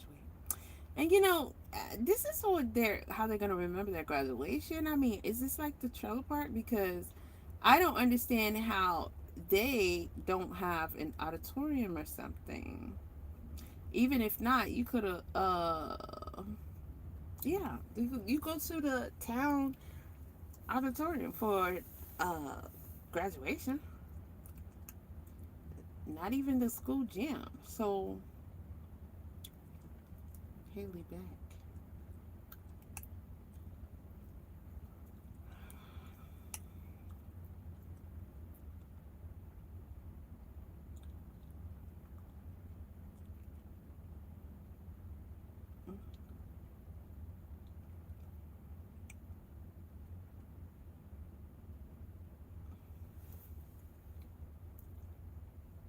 This is so dumb. Somebody said, okay, they're spaced so far apart because I thought this was the balcony. I thought they were reenacting the movie The Faculty, which is one of my favorites. But they're saying it's a small class, so that's why they're seated so far apart to make it aesthetically pleasing. So I get that, right? For video, pictures. So somebody said it was a small class, move it to the gym. It's better than getting soaking wet outside. And then they talk about not all gyms are created equally, hence the reason why they probably had it on a football field. Listen, Tinkerbell. If it's going to rain like this, even at all, it's graduation. You know, it's really hardcore to have their graduation be this. It doesn't say when it started to rain. It does not matter. If it calls for more than 20% rain, they need to go inside. I just wish it stopped raining. And I have to drive in the rain and at night. And I'm driving early, so it's going to be traffic out. And I'm going to a state I haven't been to since I've been here. I'm like, why? Why, bro? Why? So, this is crazy. See, this couldn't have been blacks. Because the parents would be out there cooking up. This is sad.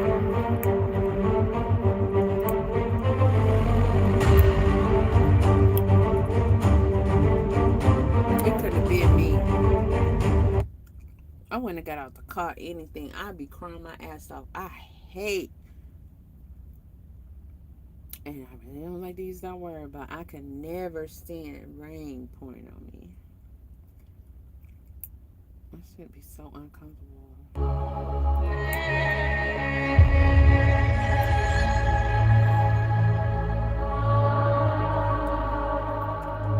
now we getting closer to some of the stuff I get. But that's my other baby mama right here.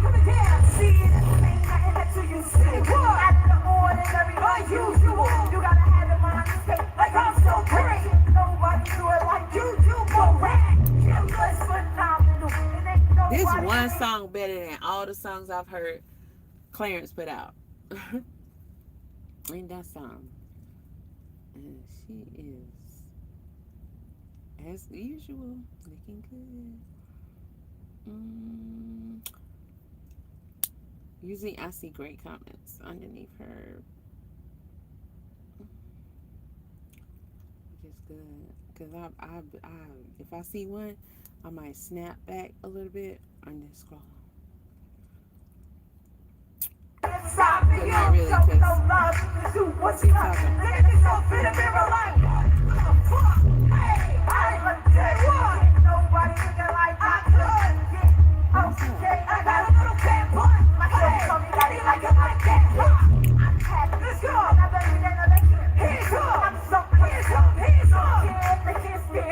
Is that have to be? Wait, no.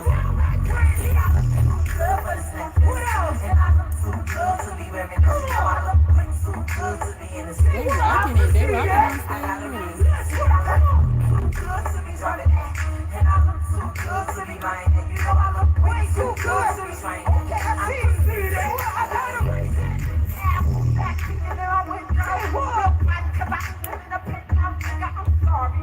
I'm sexy, and all I want you to do is just listen. That I'm waiting on. He said he's love with my cheesy. Say what? I'm gonna get my comments to myself. Cause this girl here, Tiana Taylor. Like I'm so great. Nobody do it like you do. Come on, you gotta get out of the road. You gotta get out of the road. Let's go. And they're little babies. Just laying. Come on. Sweet.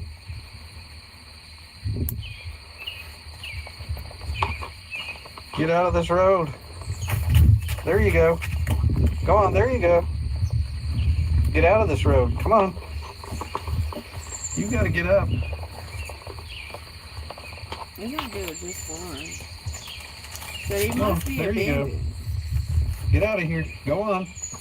They can't even walk straight. They wouldn't be that far away from their mom. Come on. Let's get out of here. Comments never disappoint. Hey, where are you There's going? too many babies wandering around out here. I'm noticing in these posts. And because for some reason I keep getting a lot of animal posts lately.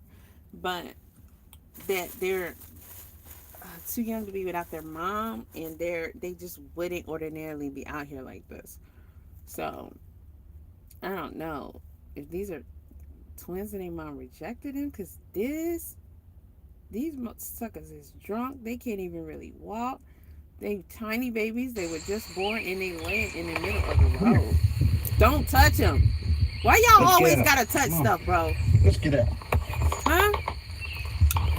Oh my God.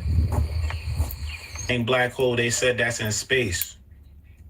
What's up, Mariah? What's up, y'all? Yeah. I was going to chill today, but I was like, let me get on here because I think I'm getting my little platform ideas together how I'm gonna do this shit.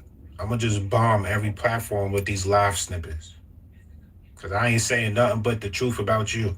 I ain't talking about nothing but you. So what's more true than that? Like, what's the highest intelligent conversation we can have except about you? Because everything is because of you. Technology is because of you. They made the Apple phone because of you. Androids because of you. ChatGPT is because of you. Space is because of you. The planets are inside of you. This is a black hole. You are a person. You're an individual of light. So the sun is a reflection of you. You were here before the sun. That's why, Adam, right? Adam is atom, okay? Before light got here, it was darkness.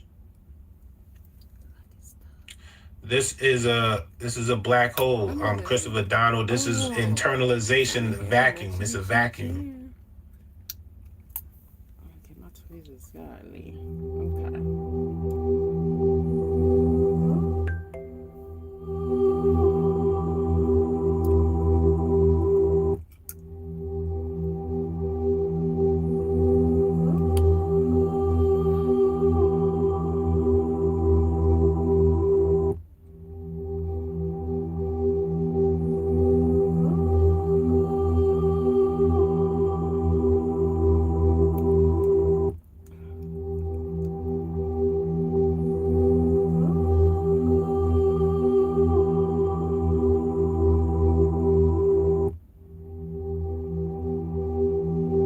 I can't even.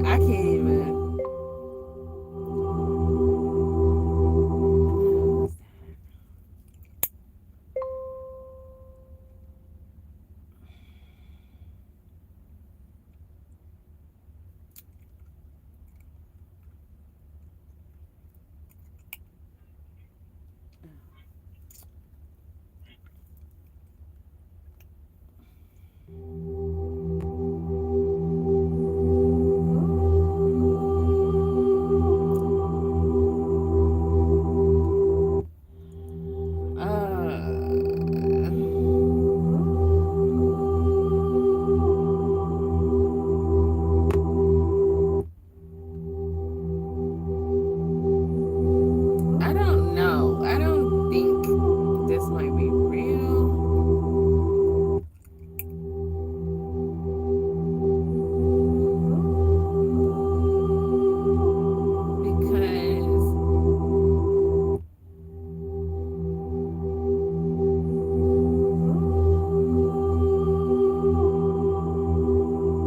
Well, I mean, he's not gonna look down at the lion.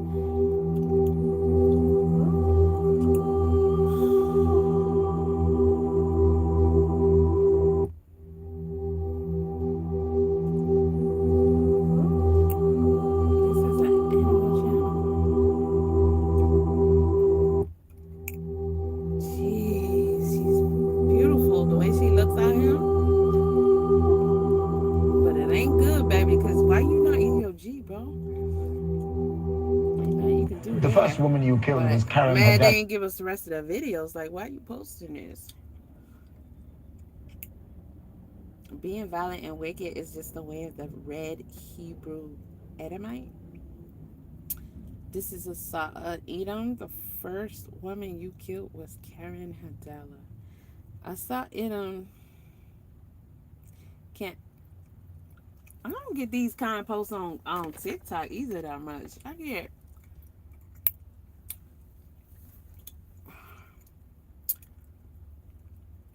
I don't be wanting to see stuff like this one. I'm gonna clear my This is how the Lord made them to be. Okay, I'll listen. 44-year-old woman who you had never met. Why did you kill her? Just felt like it. I don't know. I mean, I didn't have to have a reason. And then you killed somebody who was a friend of your family, your mother's friend. Yeah. Christine Wittis. She caught me cutting up another one. So, and then she told me she was going to call the police. That wasn't How did you kill her? Strangle her. Just trying to discover whether there's any part of your mind, any part of your, I use the word loosely. So it's Proverbs 21:7 GNT. The wicked also are doomed by their own violence. They refuse to do what is right by humanity.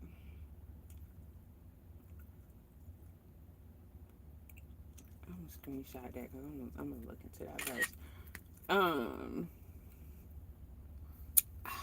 Well, you know, every time I see a post on TikTok and it happens to be, excuse me, something a black guy did, because like Atlanta's been having some dudes around here lately doing some things, and you know they get caught. And so a lot of Atlanta related stuff comes up. Man, niggas, I want to say CRACKERS, but I ain't gonna say that. But they be in the comments that, you know, they like about the color of my dress, and they be in the comment section, they be like, the usual suspects, they be posting pictures of monkeys and just doing all this and all that. And I just be sitting here like, y'all act like y'all offending somebody or making somebody mad. You the one coming in here. You got this energy on you, and you coming out your way. Y'all come out your way to find a post about us, so you can comment some racist shit on there. Like, tell me you working. Tell me you working. Okay, cause make it make sense, bro. Edomites are the fake Jews who say they are Jews. Just look at Israel. Okay, you know what? This ain't my type of thing, you know. Let me put not interested. Don't show me that again. You got to just work to the beat. You got to put your hands on your knees. Yeah. You got to make your feet be flat. You got to put a heart to your back. I'm gonna start somewhere.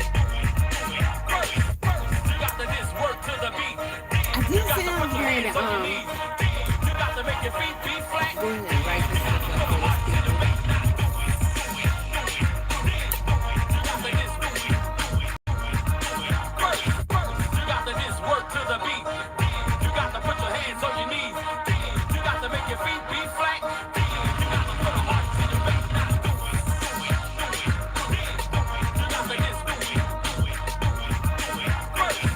You got to just work to the beat. I'll fight Clarissa over this girl. Okay.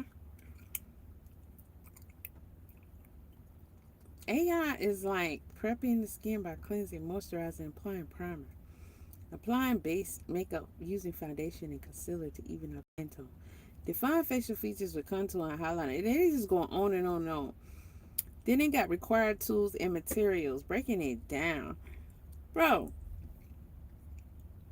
nobody even asks you for your stupid ass analysis anyway.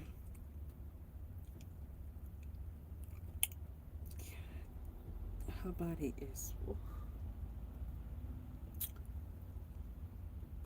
and she still looks feminine. She is good. And y'all talking about she need to come up and wait. First of all, she's a little bitty grasshopper. Okay, she is perfect size. She's the perfect size for her size. Y'all, this how I know y'all clowns, evil. Y'all just all on the devil's side. It's just devil work. That's all it is. And ain't nobody paying y'all no attention. And that's why she mad. Ain't nobody paying her no attention with that bullshit. She give people attention because I don't know why people give her attention. But when you slap somebody, yeah, they should have had her arrested. But other than that, she ain't interrupting nothing over here. She does not compare to, I can name 3 off the top of my head, women boxers. But this chick right here, for all you incompetents that are in the comment section saying, oh, she needs to come up to 160 or 140 or some shit. If I Google her weight right now, she's got a lot of muscle mass, but she's a tiny wee thing. This girl gotta be 120, maybe. And I'm saying that because of the muscles. But she is chiseled, okay? This girl don't need to change a thing, and she stays in shape all year round. Okay, that's something Clarissa could never. What she talking about? Whatever she talking about. And Bomb can fight. Bomb go in there and she go off like a bomb. Bomb go in there, the way she be drilling them holes, like I know that shit probably feel like whew, I'm absolutely certain she would whoop Clarissa if there was some kind of evenness there, but Clarissa's far taller than her, and her weight class is so significantly different that it is impossible for these two to fight. And therefore all the more reason why she needs a sentence in a restraining order, because she need to stop. And the community, her people around her, and all y'all fools comment. Everybody should be about the protection of Alicia Baumgartner, because I don't care what the hell head movies. You don't get to show up and keep pointing your finger in the face and putting your hands on people, and to say something like, I can't stand when you run your mouth. Like, who is she talking to? Bitch, this is not elementary school. You don't say that to nobody.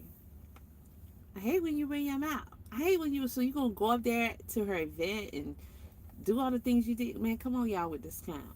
Okay? Take the trash out, because over it. And then to see comments, oh, this is jealous of Clarissa. There is literally, and I do mean literally, not in this universe, another universe, this lifetime, ever. Not in the bloody pit of Hades. One iota of a reason for this bombshell to be jealous of that dude. Okay? Clown. Tacky. In every way, shape possible. Okay? She's that plant that Katt is talking about. And don't nobody fuck with her. She got 0 promotions. She looks so cute with those color belts, and she is always chiseled. Always. Okay? At least don't come over here, chubby 1 minute, this, that, and the third.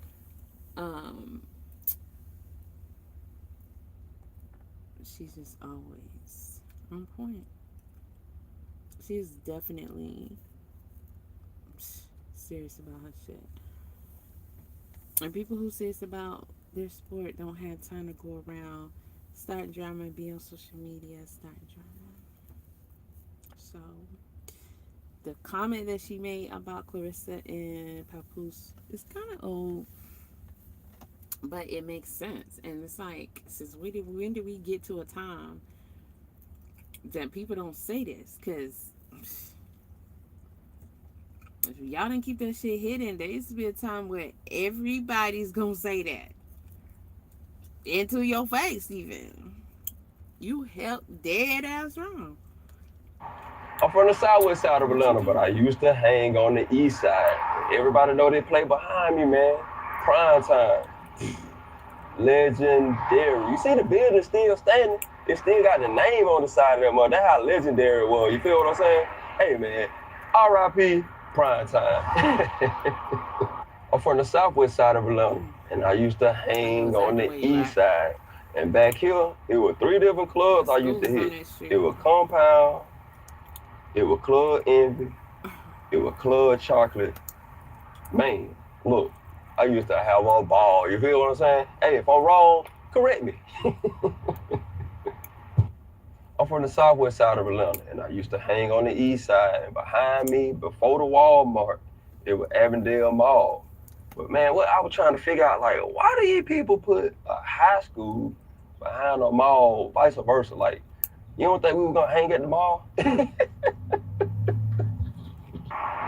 from the southwest side of Atlanta. I've been on this.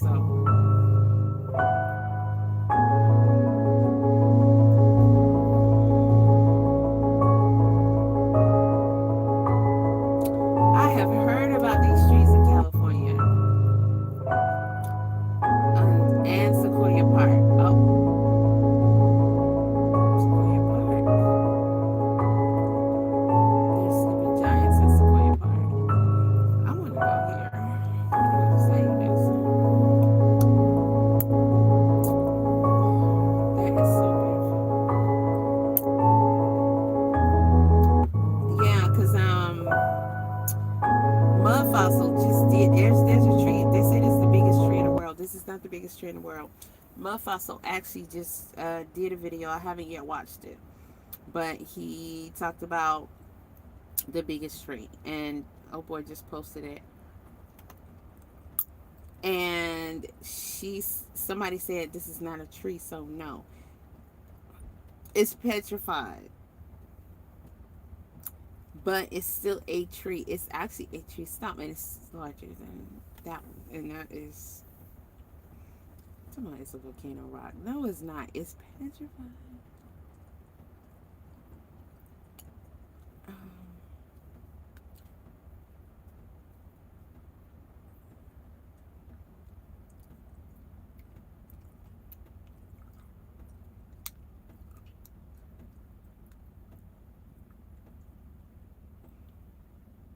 See, now I'm finna go watch this video because they arguing about what it is.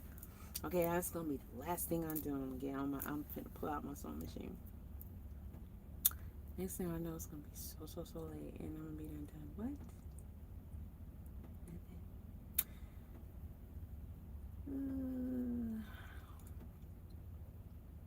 It does look like a tree. It's the Devil's Tower. It's not a tree. It was a volcano.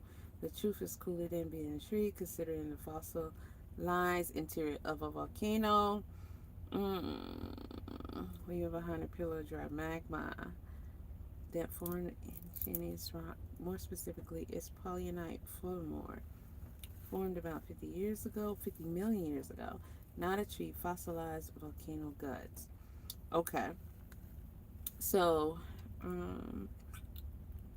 everybody is talking. It's interesting that this popped up because I think Mud Fossil produced the video today because I saw it on my time. Look at National Geographic when you zoomed out. Oh my god.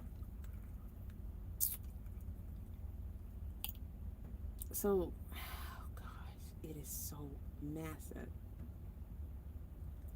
Okay, so here is a tree in this video. But I think a lot of you guys know about Sequoia Park. And the trees there, trees in California. So, what they're talking about in the comment section is Devil's Tower. Okay. I love piano, but come on. And this is it right here. And I'm gonna see what they're saying on TikTok real quick, and then I'm going to Mud Fossil because that's the one who gets inside and samples and tests. I mean, that's the man right there. A park. So this is in Wyoming. Joking. This is Devil's Tower. It's about 110 miles, 120 miles from Rapid City. Badlands is about 80 miles, and it's New Year's Eve. So I'm gonna do a little tour of this place and see what we can find here, because it's beautiful. Look at that. yeah, I don't know. It is illegal to fly a drone I was supposed here. to come out here for a minute. That's And then do this and do interesting. that and do this and do that. Big sign right when I was walking up. So Book of Enoch, God sent the angels down to cut yeah, the trees so I'm the gonna giants of Nephilim wouldn't survive. switch it up a little bit. See what this old big old tree stump has for me. They keep saying that. Okay. I'm gonna call somebody to come get me. I swear I am. It's raining hard and I cannot step out this truck like this. I cannot get wet. Somebody bring me an umbrella. Come get me. Everybody here to cook out a song.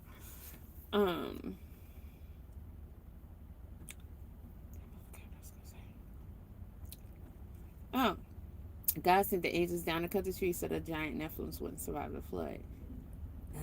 You saying they drowned? Thank you, Jason. He said, where are the bones of the Nephilim? And he said, we have no idea what we're missing between the Smithsonian and the Vatican. We've seen bones and prints, but you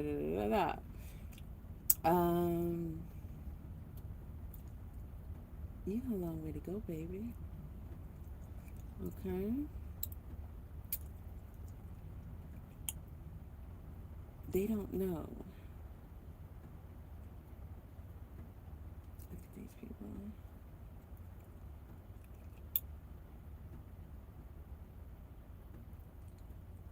Some say your dinosaur bones, they just have plastic to them to look like made up evolution dinosaurs when they really were giants.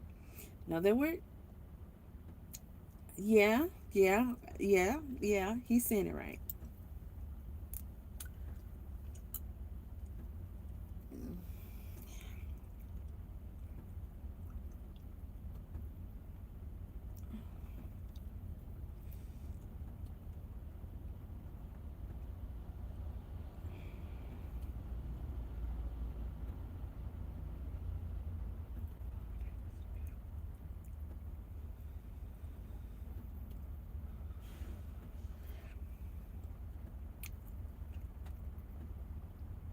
It looks like a petrified tree stump to me as well. But it's volcanic formation. This is a proven fact. Okay. So I'm going to find out when I go to Mud Fossils video, but I'm just seeing what they got going on. And somebody brought up the Himalayan salt mines. Absolutely.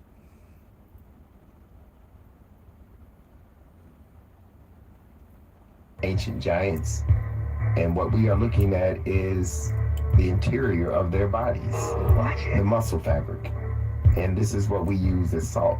And the reason why it's so good is because it is actually the remains of the giants from the old world. Who said it was? What you mean when you say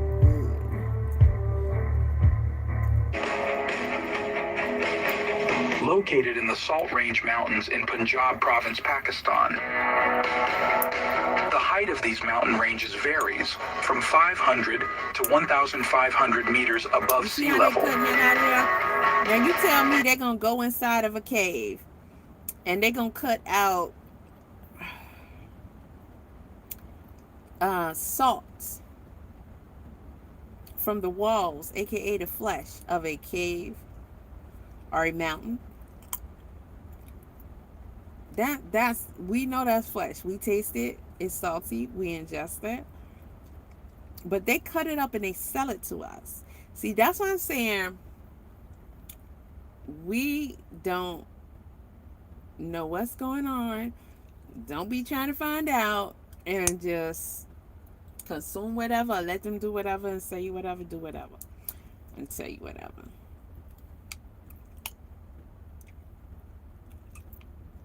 See, example, that's why. What?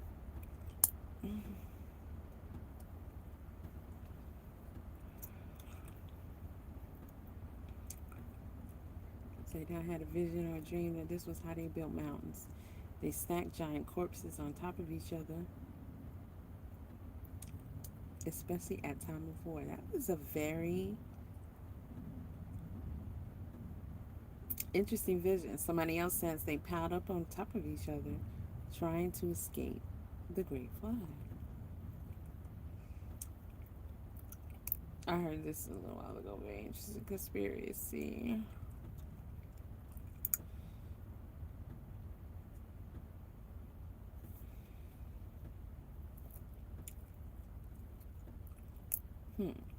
So, my theory on petrified giants, whatever happened to them, most probably happened fast and simultaneously. Now, do I believe that they are 100% petrified? No. And the answer is yes and no.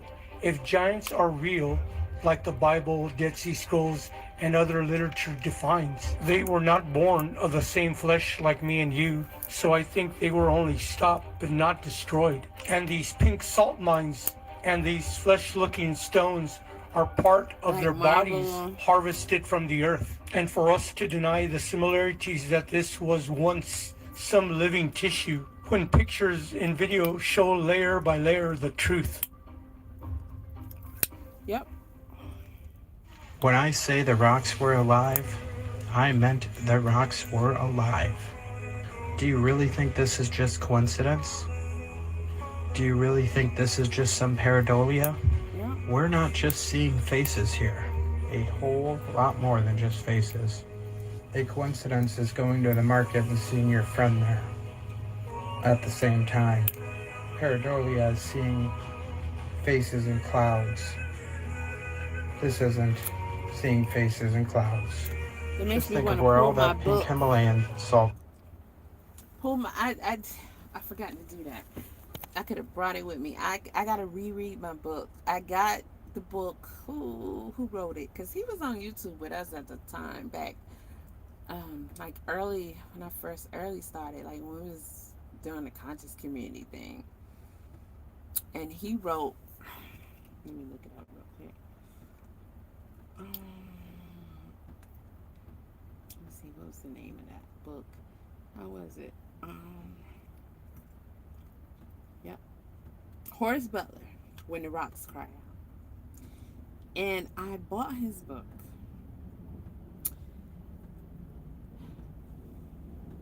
I'm just trying to figure out why I can't really remember what the book was about. Because I don't think I read it all the way through. I know I was reading some of it and it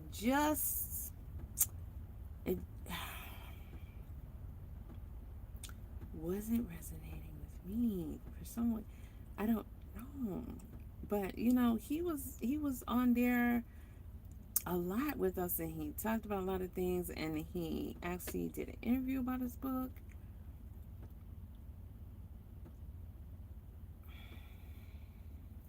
Of course, she would say it's not security. Safari pops a lot of shit.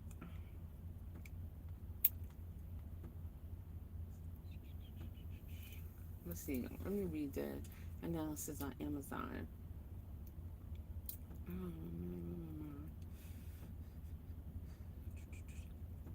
Earth-shattering secrets for the entire world to see. Gripping from its open page, When Rocks Cry Out pulls you into a real-life deadly chase that uncovers forbidden histories of a 16th century friar who followed Columbus into the Americas. Okay, yeah, he was talking about Columbus, America, and I was just like, I don't care. Uncovered the ancient maps and writings show the real ruins of 4 of the 7 ancient wonders of the world that were thought to have vanished from the earth. The secrets hidden with those wonders are the very foundations of what we thought we knew about the world and where we have come from, listed by the Dallas Community Colleges, must read.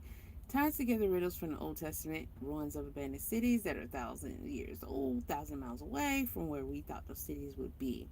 Often like reading a page, from the discovery of Egypt's lost ancient caps. Yeah. And I know back then I was like, yeah, bro, y'all, that's a little. I ain't even trying to. So I just stopped reading that.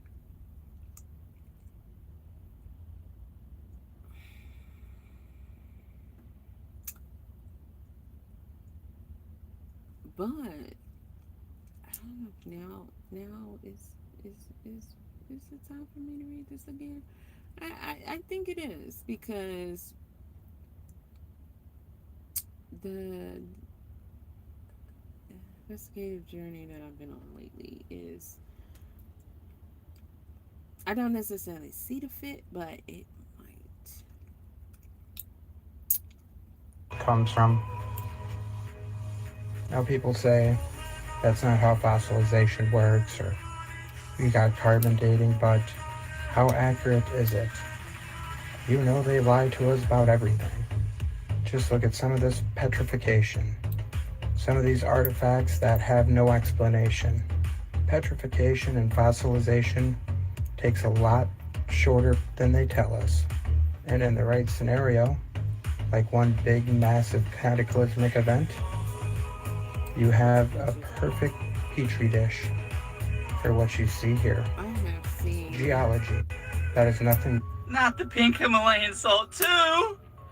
If you needed any other proof that we live on the remains of a much larger past, look no further. Geology is nothing more than hardened biology. Just take a look at these salt mines. What are we looking at here? What do you think you're looking at? Because I know what this resembles. I know what I'm looking at. But I want you to tell me, what do these caves actually look like to you? What does it look like we're inside of here? Like, look at all these slabs of rocks. They look like slabs of meat, like identical. Look at it. Does this not look like slabs of meat? Does this not look like slabs of meat to you? Because it looks like slabs of meat to me. Like, here, take this piece of meat. If we were to dry freeze it, smash it with a hammer, it will look like it blew up into 1,000,000 pieces of pink Himalayan salt. Why does it look exactly like these pieces of meat? Here's another one. Here's a piece of meat. This place doesn't add up. This is the Kalasa Temple in India. Now pay attention to this one, guys, because the Matrix tells us this entire place was carved from one slab of stone. That it was hand chiseled from the top down. So I gotta go back. Who honestly believes that? I was supposed to be on the trees, and then I took a detour. So what's this called again? Yeah, Dallas Tower. Okay. It said, where are the bones of the Nephilim? Sir,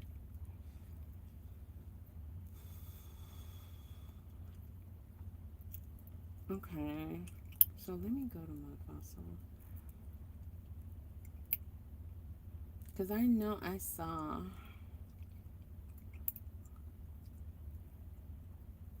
that on a recent video.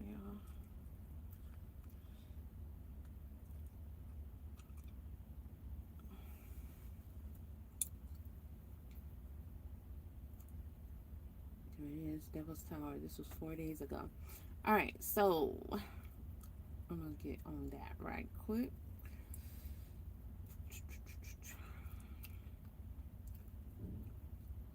If you're a Christian thinking about starting a franchise business, don't. I'm Douglas James, and just imagine waking up tomorrow and realizing that your income isn't limited by your time anymore. I'm Douglas James, and this isn't dropshipping, crypto, or chasing sketchy.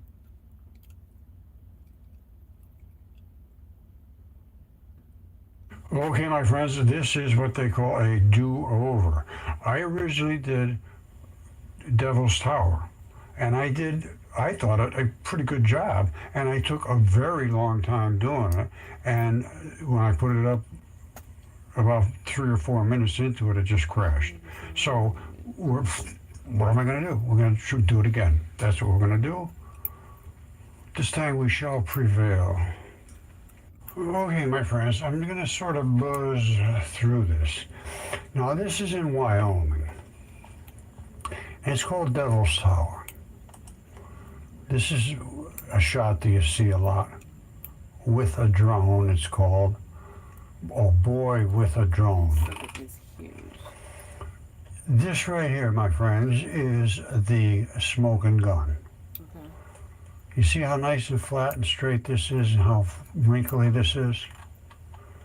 That's the smoking gun. You say, whoa, why, Roger? Why? Well, I'm glad you asked. The smoking gun is because this is what happens to a tendon when it snaps. You get a wrinkle zone right there. It's all scruffy and wrinkly. And what happens is every one of these fibers, and there's a lot of them, every one of them is independent from the other ones. But every one of them is under tension. That's why they call it a tendon, a tension. It's pulling. It's like, that's a snap. It didn't just go that far away for no reason. It was trying hard to pull on an ankle bone, which is the Achilles heel.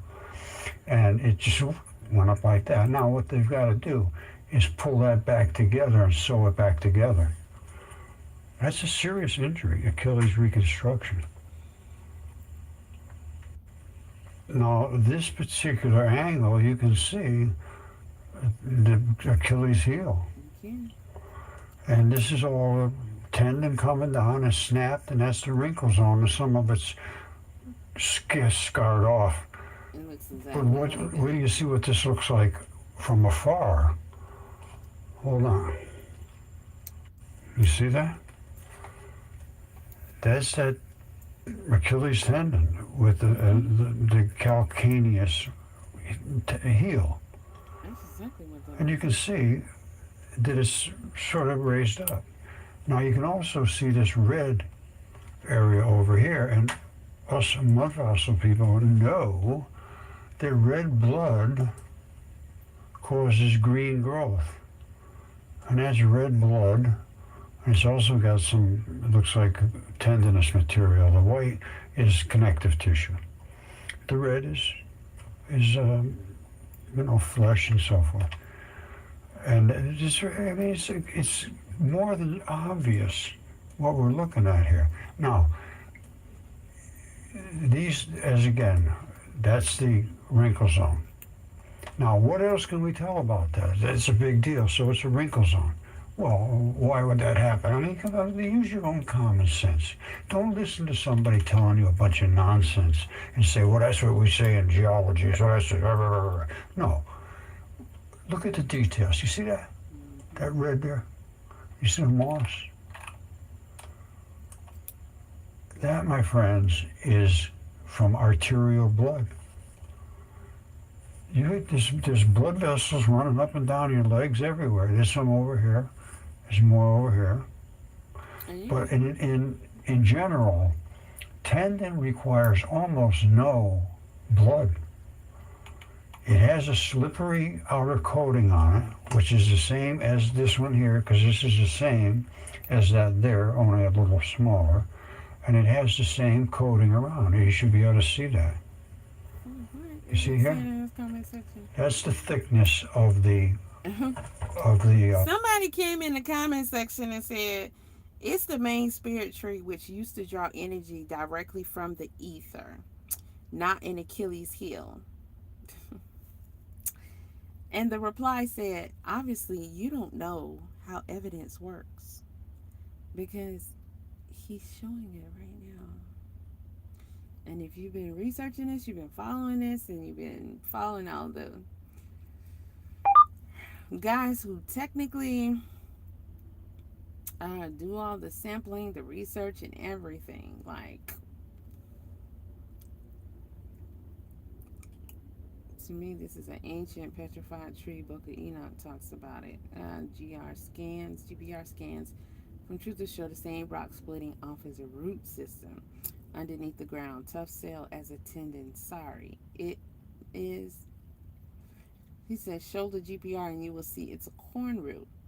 They lied. And the other lie was litter found rooms inside, but litter only does surfaces. Yeah, he definitely didn't go inside. They're not gonna let him. It's like saying somebody dug up underneath to see if they could see the rest of a foot. Um,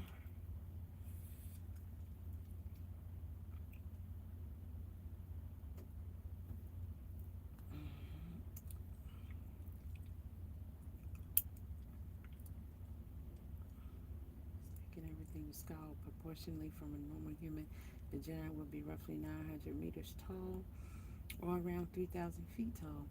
He also would weigh in at 9 million tons. I guess he would leave a few footprints in the earth at that weight, and the giant would be 508 times bigger than a normal human being. So those calculations are probably about right. And there have been a lot of things left in the earth, but there have been a lot um, of intentional means to cover us up. And when you cover up things, when you give a certain explanation of something before anybody can have the possibility of even knowing that it's something else, or even what that something else is, to even, like, it's not that hard. Okay, we started out on lies. It's not that hard. And the scale of time is something that changes when we talk about scaling something out large relative to us. So the idea that the bread producing green, for example, consider that every year we go through seasons where the water fills the canals and washes away like pump in action. I think that's what we're missing here. Not that you're saying you're correctly identifying tendons and lipids, things that are geometrically identical to things in life as we recognize it, but not the remains of life, the current state of life. If a season is a heartbeat, then the earth is more than a life right by the periodically of our physics. Determine the vitality of the system, and of course we will struggle to recognize consciousness because once examined at the scale, it will look like a chain of measurable Caucasian.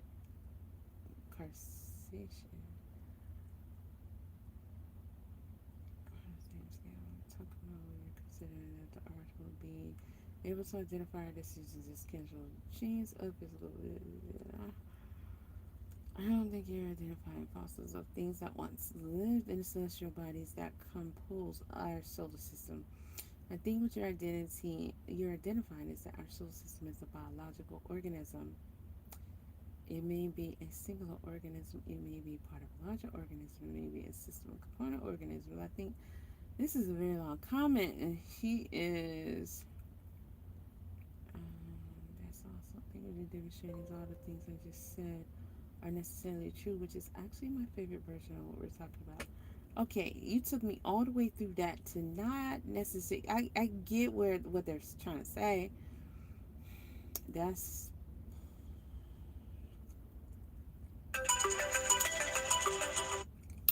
a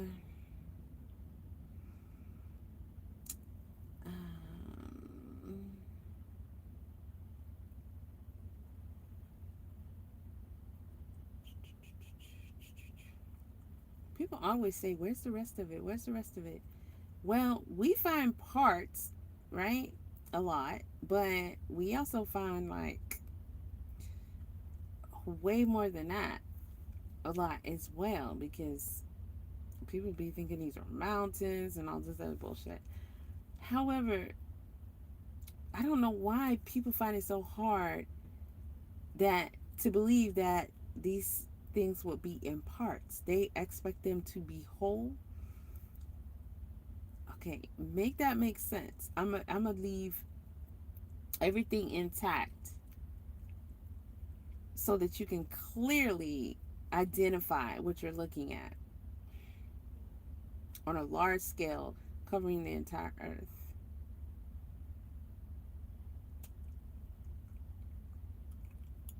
Even when you don't know what to look for, you can identify something in its wholeness. So, or if you got parts next to each other, just there.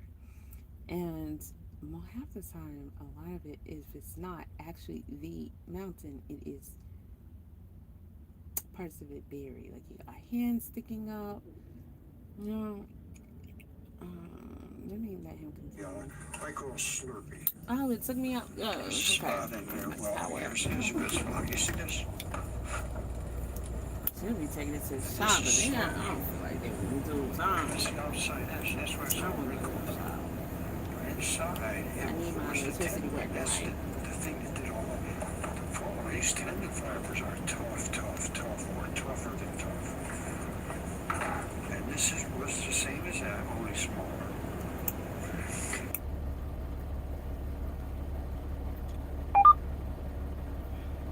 Causes green growth.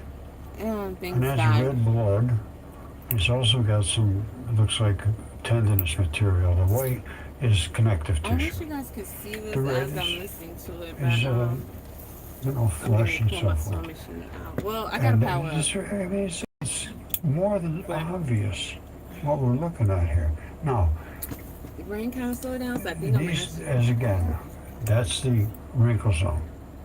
Now, what else can we tell about that? That's a big deal. So it's a wrinkle zone. Well, why would that happen? I mean, use your own common sense. Don't listen to somebody telling you a bunch of nonsense and say, well, that's what we say in geology. So I say, no. Look at the details. You see that? That red there? You see the moss? That, my friends, is from arterial blood. There's blood vessels running up and down your legs everywhere. There's some over here. There's more over here. But in general, tendon requires almost no blood. The shop is busy today. It has a slippery outer coating on it, which is the same as this one here, because this is the same as that there, only a little smaller. And it has the same coating around it. You should be able to see that. You see here? That's the thickness of the I call it Slurpee. There's a spot in here. Well, here's a good spot. You see this? This is Slurpee. That's the outside edge, and that's why it's all wrinkled down. But inside, it was the tendon. That's the thing that did all the pulling. These tendon fibers are tough, or tougher than tough. And this was the same as that, only smaller. See, this one I need to pull out. Now, we've seen the fibers. We've seen where, you see the pink and the red coming out of there? It's not just falling out of there for no reason. I started to grab my screen and my There's still blood in these things. There's still some form of hematite. The magnetite hardens up hard, usually, and is black. And I looked at this, and I can't tell whether that is entirely shade or that is some black, because they won't mix. I have to have other shots at it. But anyway, it's probably a shadow. Let's forget that. That means nothing at this point. This is the foot of some giant, I would say, humanish Nephilim, whatever you want to call them. Now, anybody that has any ability in anatomy can understand this is a membrane. When I say a membrane, what do I mean by a membrane? Membrane coats everything in your body, so whatever goes through that is allowed to go through it. You just can't go through there and have a nice day. No. You come, if I let you through, you go through. And where you go through? These ion channels. This is pretty big. This is my friend Tyson Carlson. Tyson's Mud Fossil Adventures. He's got a site there that's just phenomenal, and it should be studied. But this is a dual layer. It's called a bilipid layer, and you see all these little. You see those? Look right there. They're all like that. And then they have a space in between. What was happening was it was when this creature was alive, it was filled with mucus, a mucus membrane. so they could twist and do all these kind of things and never really separate. All right, they're tight. They're called tight junctions, but they're still. You still have to be able to float around. It was 6 feet thick. In us, you hold it up, you see right through it, just like glass. I mean, we're talking just off the scale, enormous. Now this is the Achilles heel, which the tendon comes up from there, and these little fibers are the fibers we're looking at. And this particular section right there, and right about there, is where they snap. It changes there. And it's very tough, but they do snap. And as you see, that's normally right about where they snap. Now, we can see this is the wrinkle zone. There's no reason that they should be different unless they were under tension. These went boing and went inside, and all that stuff became wrinkled around it. Not only that, we can show wrinkles in this way down here. Hold on. She's got a permanent record of your mistakes. Look, And it's silently destroying your marriage in a way most men never see I'm coming. not going to pay to not get commercials, but... You try to fix what... You see this guy? This is the wrinkles, but this isn't the wrinkle zone. This is below the wrinkles, I believe. Not far, but below enough to where it's just sagging down. And this is it right here, you see that? That's just a coating. And the fiber inside slides up and down, and they can go up and down and over and all this stuff next to each other. And I call this the Slurpee, small leucine-rich proteins. And this is the layer that is in my specimen here. Now this one doesn't have any wrinkle coming down because of that died laying flat. There's a tiny. We gotta have a watch party. There, listen, but yo, when I get my projector set up, when I cause I got 80-foot projector screen, right? Portable. You know, like I got at home, I got that 120 at home. I got an 80-foot portable. But when I reorganize and stuff and clean my truck, I'm gonna bring it.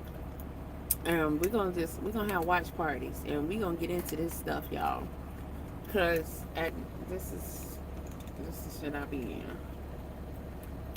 All that other independent stuff ain't nothing. See, y'all be focusing on the wrong stuff, so you get caught up in it, and they be having you sold and signed, sealed, delivered. Okay, and it ain't that, baby. It ain't that. Okay, I'm here to tell ya. So I'm gonna let him rock out. I want to do a couple of things. It's not raining. not much. I wish I brought an umbrella. And most of the things laid flat. Now this was sticking straight up, so this stuff just sort of worked its way down. They died very quickly. Getting caught up. I believe it was an impact of Venus, which they call the fiery comet, into the Grand Canyon. And at that same time, it boiled all the oceans. And I saw in the Smithsonian magazine, they said it boiled for a year. And all these creatures were almost instantly died. But then they were, invaded by what's called nucleophilic invasion and substitution. And there was all kinds of silicates, there was boiling, there was this, there was that. And it created the 3 layers. The red bed, which is the boiled flesh, the gray clay, which is the, plant life primarily, and then the black cap, which is the fallout of all the debris that came down and the burning and all that. And the skies would have been black for virtually, I would say, months. And they talk about that in some of the ancient texts I was reading, that you couldn't see your hand in front of your face even inside the great temple or something like that. But that's what these are. And this is not a good place to be. Not a good place to be. This is just like glued on there. And I mean not strongly glued either. I wouldn't do it. All right, check this out. You see these little wrinkle zones all over there? And it's all twisted and deformed, going this way. This one's going that way. And there's other ones coming straight up. What's going on there? Well, tendon attaches to muscle. We know that. And sometimes tendon attaches to bone and muscle at the same time. On this side it's the muscle. On this side it's like a bony type of structure. And these appear to be coming to that same anchor. So this anchors that muscle, could be your bicep. And this anchors your shoulder, your back, the blades in your back, whatever. But you can obviously see these are wrinkled up, just like the wrinkle zone we were talking before, which is at the ankle. This is, I believe, a shoulder.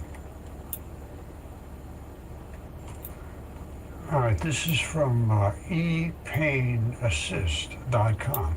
I'm going to tell you right now, I've been following fascia and the movement of muscles and attachments and so forth.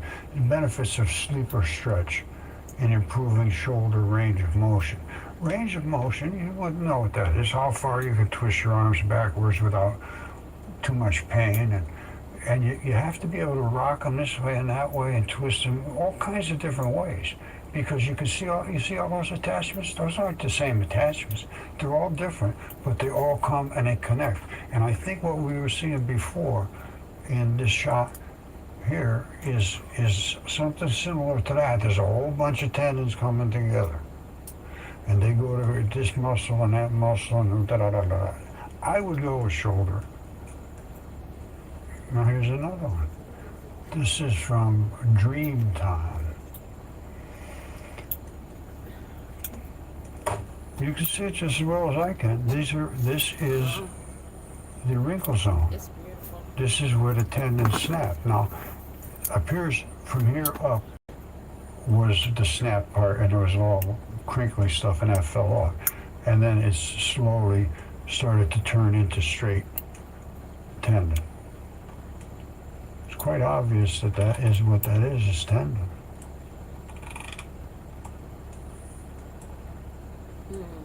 And they get more crinkly and crinkly until they get to the top, which is the actual when I first started driving. Abrupt transition. This could have been another 30 feet higher than this, and all that stuff eroded, who knows. But this is pretty obviously, nobody came in and chiseled that. Now I think this might be also a tendon area that transitions into muscle. And in a human body or in a creature's body, it would look like this. When I get to watching this stuff, I can't. Has to swivel. I need to see. It's got to go this way and that way.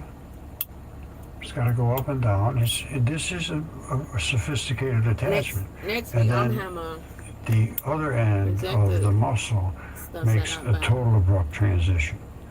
And I've seen both of them many, many, many times. But this, I think, is that. Got in a car accident? Don't call a lawyer. Use this free AI tool instead. That's how I walked away with $93,000. You have to look.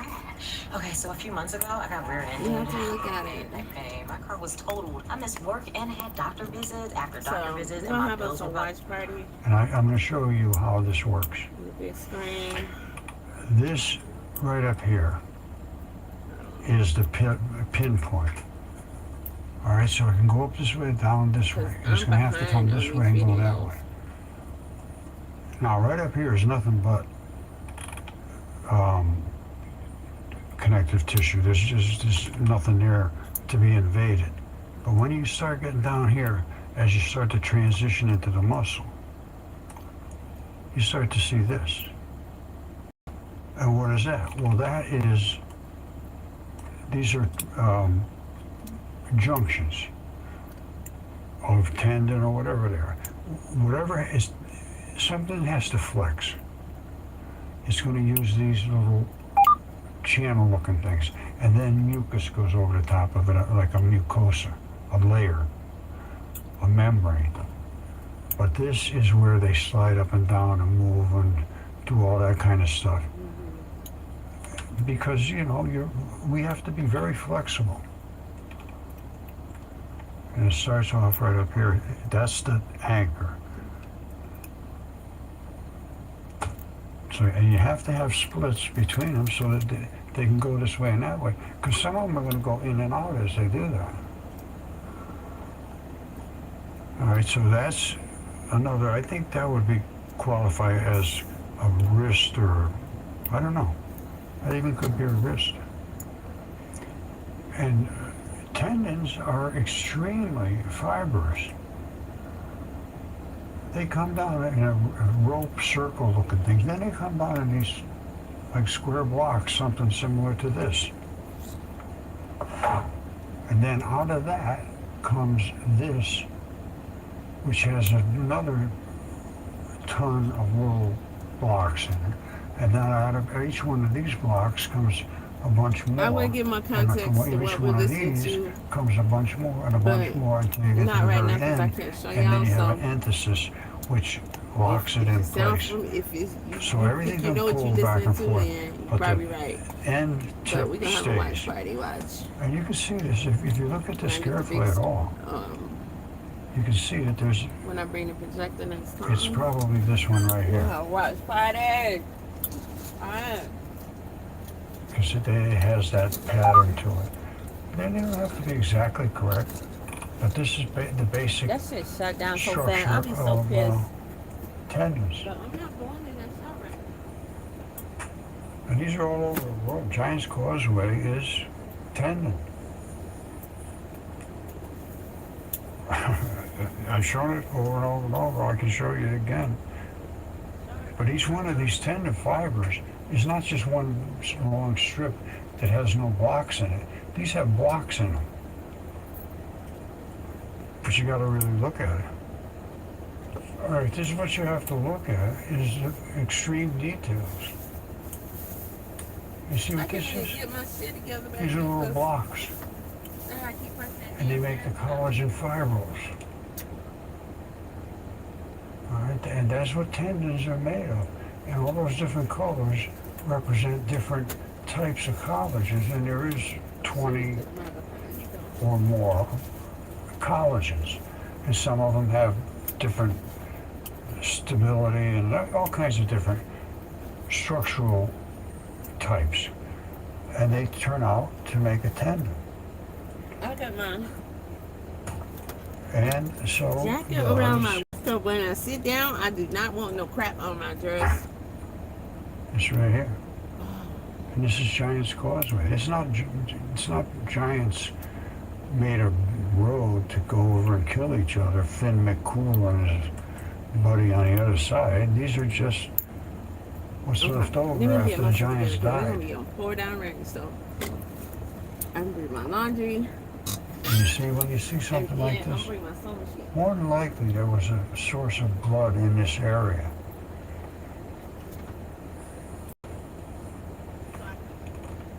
You know, it's not like it's just a little pool of water. In most cases, I see it mostly, I would attribute it to some kind of blood coming up. So I think I've shown my case as well as it can be made. I don't see any reason anybody can dispute this. This guy here is working with sweat glands. Those are the little sweat glands inside skin. I have absolutely enormous creatures here. This right here is a hair follicle. Hold on. All right, this is a tendon fibril from some kind of gigantic creature. This was not from some little puppy. Now, this is a hair follicle, and it's from a pretty good sized creature too. It's a little over 2 inches wide. And that right there is where the erector pili muscle attached, so your hair could go like that. This, as you can see, is the sebaceous gland. Right there is the hair shaft, flat-sided on one side, so they claim that that's a curly-haired person. Now, this is where the root starts to grow out of there. And these are the hair papillae at the bottom. And this is from hsdisease.com. That's a pretty good sized hair follicle. So the creatures, and I have ones here that were a 3 foot long fingertip, 3 feet. DNA tested human. I have the DNA tests. I have the specimens. And I do things fairly carefully. I think I could, if somebody wants to dispute it, they have every right to. But I'm pretty careful about what I do. So, what I have shown you, I think I can stand behind, and there is no way to dispute the things I'm saying. This is in Saudi Arabia somewhere like there. Way over in the mid, in the Egypt area, I don't know where. Now, this is all flesh being eroded away, and it met up here to where the muscle was. That's a big foot.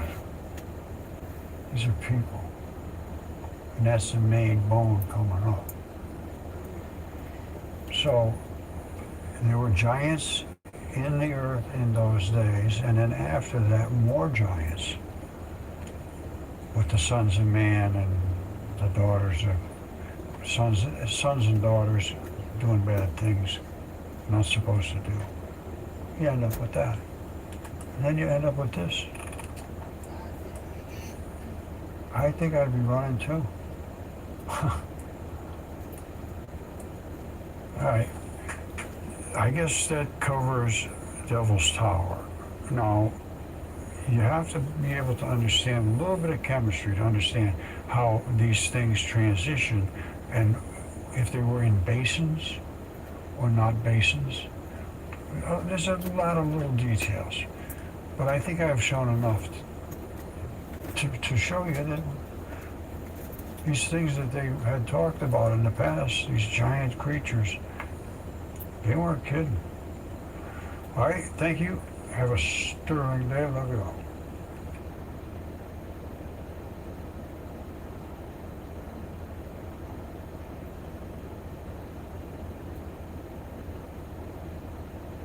Worried about overpaying for weight loss injections? Watch this. Get started for only $39 for the first month with Weight Loss by Hers. No in-person doctor's visits, no insurance required. Hers offers personalized treatment plans tailored to your lifestyle, health history, and weight loss goals. With unlimited dosage adjustments and 24/7 access to provider messaging via app, there are no surprises, just ongoing support. Take the free assessment today to get started.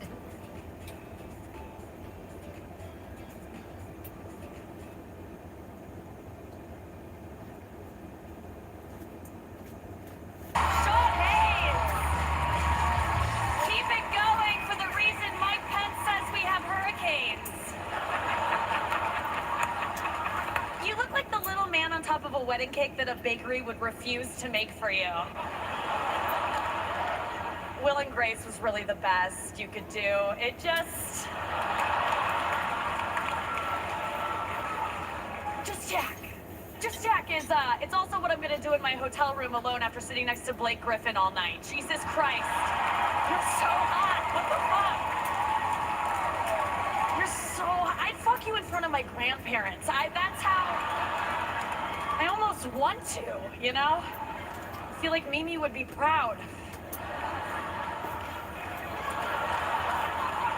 like, you look like a black guy that got made by a printer running out of ink. That's...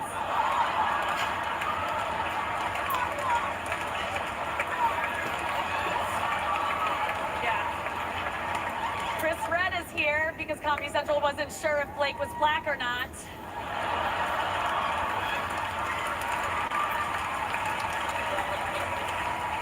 You look great, Chris. You always dress like a 9-year-old who just found $1,000 on the sidewalk.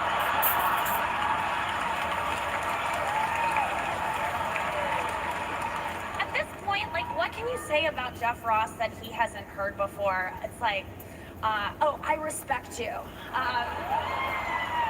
You look nice tonight. Here's your salad, sir. Stuff like that. Okay. Jeff, you look like if Popeye only ate Popeyes. Checks out. No, Jeff, no. Don't break the couch. Your face has a dad bod. Jeff gets really hot girls, and I don't, how do you get teens? I'm sorry, I read that wrong. How do you have the sex appeal of a gymnastics doctor. I just don't understand. Robert De Niro is here. Looking like Alf. I can't even believe I get to share this stage with you tonight, Robert De Niro. And by this stage, I mean the final one of your life.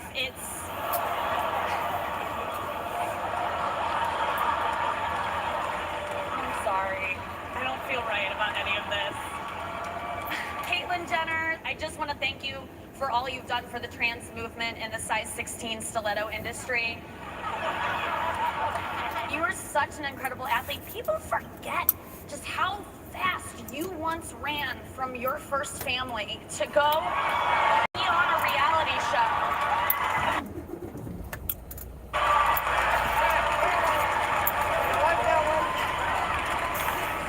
Seriously though, I know being a new mom is hard. But even Casey Anthony knows the current location of her daughter.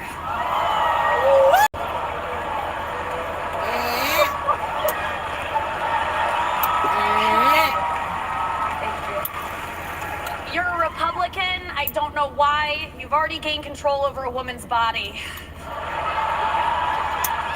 What does that party have to do to lose your support? Be your son? Caitlyn, I know you've only publicly identified as a woman for a few years, but I just want you to know that I know that deep down you have always been a... And, I spell it with a K, though, for you. You're great. Thank you. You're great. Alec Baldwin, what an honor to be here roasting Justin Bieber's wife's oldest, fattest uncle. It's like... I'll never forget that voicemail that when you called your daughter Ireland a thoughtless little pig. It's gotta be one of the worst things you can call your daughter. After Ireland, actually, that name, yikes. Speaking of terrible names, your wife's name is Hilaria. Is it Hilaria? It's Hilaria? Ilaria? Oh, it's so stupid. Okay, it doesn't matter, she's so hot. Dude, she's so hot and fit. Does getting screamed at burn calories? You have 4 kids under the age of 6. How do you do it? I mean, isn't your semen just oatmeal at this point? Oh, Robert just got excited when I said oatmeal. He started salivating. Your night nurse is warming it up backstage. It'll be ready in the break. I'm such a fan of the Baldwins. I've never been so sure that 4 people have buried a hooker together. In all seriousness, I want to thank Alec. In his memoir, he bravely admitted that he had once considered suicide. And I just want to say that that meant a lot to me because I have also considered your suicide, and I have some ideas. I even know what I'm going to wear. Thank you so much for having me here tonight. Thank you. You are fucking funny. The comedy.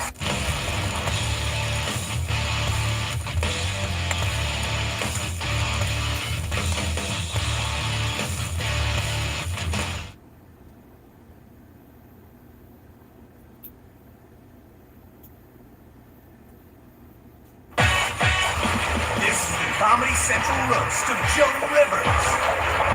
Can we talk? I'd rather 2 hours to do than 2 hours of ads and do my job. Oh, grow up! With your roast master, Kathy Griffin. A woman who makes 19, 20 mistakes right away you're trained.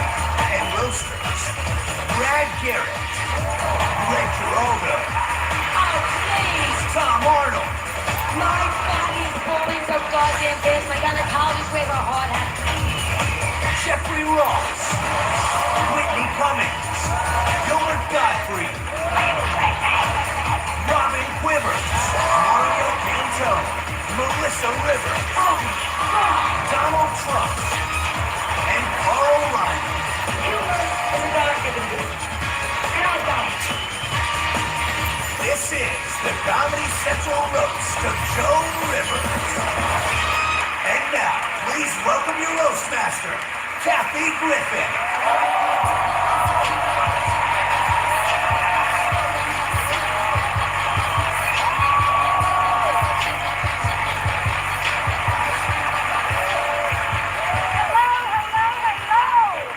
We are here to celebrate the career of a groundbreaking comedian, a hugely successful woman, Celebrity Apprentice champ, a true comedy icon, and a legendary bitch. Tonight, we're here for the one and only Joan fucking Rivers. Give it up!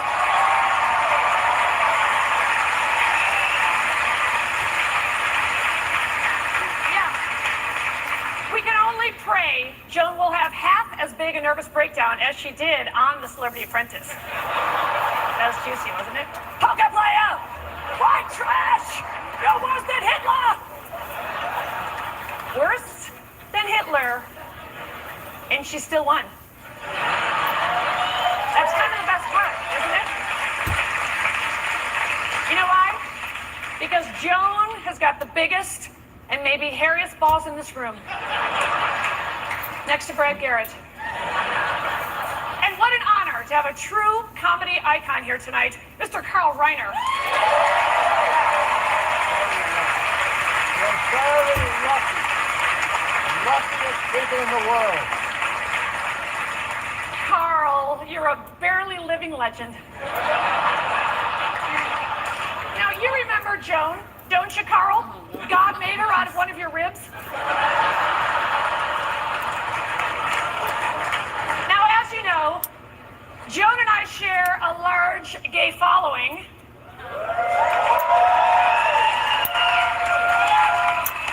And he's here tonight. Let's hear it for Brad Garrett.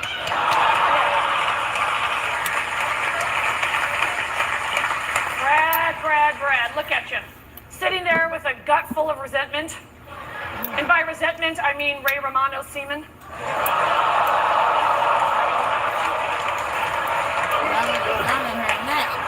But for all of you homophobes out there, beware. Tonight is going to be gayer than that kid from American Idol this year. Ryan Seacrest. But let's talk about the real queen of comedy. Not only is Joan a comedian, she's an author, director, and most importantly, she's still breathing. And now, let's do what everyone is afraid to do. Take a close look at Joan Rivers. Ladies and gentlemen, a semi-legend in her own lifetime, Miss Joan Rivers. Joan Rivers, I thought she was dead. Now, ladies and gentlemen, here's my little pixie friend, Joan Rivers. Joan Alexander Malinsky. Born in Brooklyn, raised in Larchmont, graduated from Barnard, Phi Beta Kappa. I spent $25,000 on plastic surgery. Tell me what you don't like about yourself. Listen to the Kidding, everything. And you know when it's too much? When you go to the bathroom, you have to wipe your ears. That's when you stop. As far as promoting the mental health of our employees, that becomes actually a very core part of our mission in order to ensure that we're providing the best care for our patients. Now, let me try to. Look, the sun out. I don't trust it. Get my laundry together. So Sean Hayes! Keep it going for the reason Mike Pence says we have hurricanes. You look like the little man on top of a wedding cake that a bakery would refuse to make for you. Will and Grace was really the best you could do. It just Jack. Just Jack is, it's also what I'm gonna do in my hotel room alone after sitting next to Blake Griffin all night. Jesus Christ. You're so hot. What the fuck? You're so hot. I'd fuck you in front of my grandparents. That's how I almost want to, you know? I feel like Mimi would be proud. Blake, you look like a black guy that got made by a printer running out of ink. That's...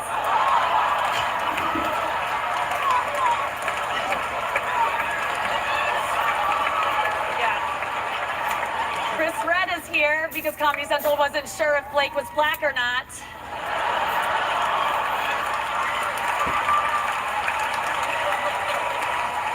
You look great, Chris. You always dress like a 9-year-old who just found $1,000 on the sidewalk.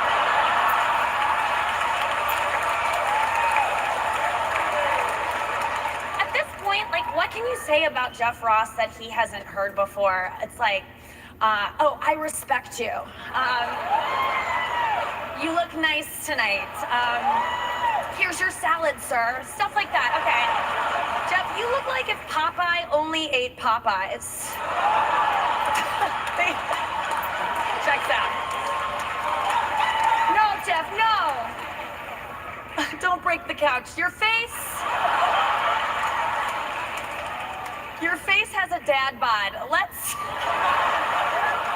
Jeff gets really hot girls, and how do you get teens? I'm sorry, I read that wrong. How do you have the sex appeal of a gymnastics doctor. I just don't understand. Robert De Niro is here. Looking like Alf. I can't even believe I get to share this stage with you tonight, Robert De Niro. And by this stage, I mean the final one of your life. I'm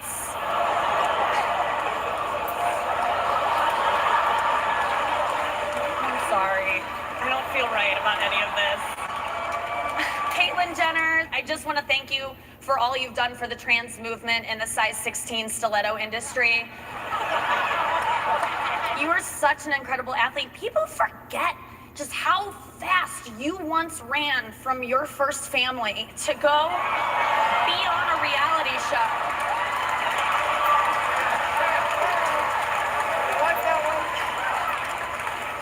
Seriously though, I know being a new mom is hard.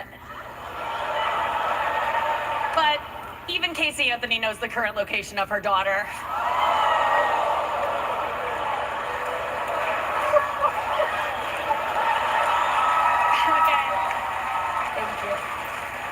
You're a Republican. I don't know why. You've already gained control over a woman's body.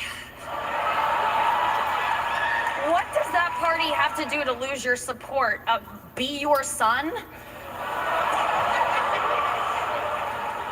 Caitlyn, I know you've only publicly identified as a woman for a few years, but I just want you to know that I know that deep down you have always been a... And, I spell it with a K, though, for you. You're great. Thank you. You're great. Alec Baldwin, what an honor to be here roasting Justin Bieber's wife's oldest, fattest uncle. It's like... I'll never forget that voicemail that when you called your daughter Ireland a thoughtless little pig. It's gotta be one of the worst things you can call your daughter. After Ireland, actually. That name, yikes. Speaking of terrible names, your wife's name is Hilaria. Is it Hilaria? It's Hilaria? Ilaria? Oh, it's so stupid. Okay, it doesn't matter. God, she's so hot. Dude, she's so hot and fit. Does getting screamed at burn calories? You have 4 kids under the age of 6. How do you do it? I mean, isn't your semen just oatmeal at this point? Oh, Robert just got excited when I said oatmeal. He started salivating. Your night nurse is warming it up backstage. It'll be ready in the break. I'm such a fan of the Baldwins. I've never been so sure that 4 people have buried a hooker together. In all seriousness, I want to thank Alec. In his memoir, he bravely admitted that he had once considered suicide. And I just want to say that that meant a lot to me because I have also considered your suicide, and I have some ideas. I even know what I'm gonna wear. Alec, thank you so much for having me here tonight. Thank you. The comedy.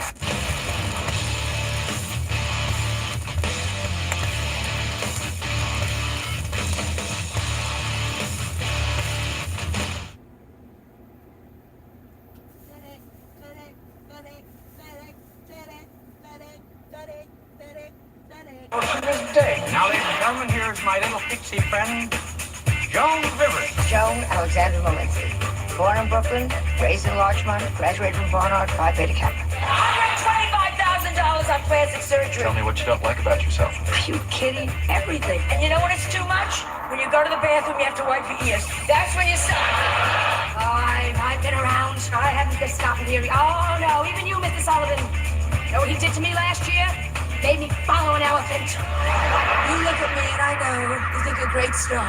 Bitch. I know.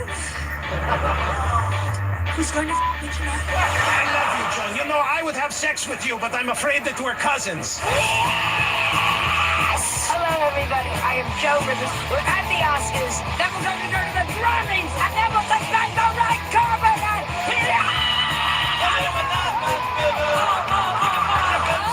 Can we talk? Where am I gay? I'm on the goddamn red carpet at 2 o'clock in the afternoon in the sun like a hooker in Miami. I am so sorry for this already. Saying things like, who you wearing? This is pathetic. Oh, come on now. Where is your mother? Who the are you? Lee Majors. Lee Majors, thank you. MJ Hammer. Jessica. Oh, what about your private life? Good? Thank you for making me look like an ass. Up to you, Melissa. You're a despicable human being. Joe, she does seem nice. So is Hitler and Buchenbaum. I think she's kind of a Christian. I despise Annie. I'm going to crush you, Joe. How dare you? You're a poker player. That's beyond white trash. Whether I win or lose, I won. My charity is known now all over the world. So we won. Make me laugh all the time, you stupid best. John Rivers is the best. John Rivers the best. Humor was born in me, the gift of humor. And by going on this show, if I can make one person out there in video land stand it, and if I can pick out lots of money for doing it.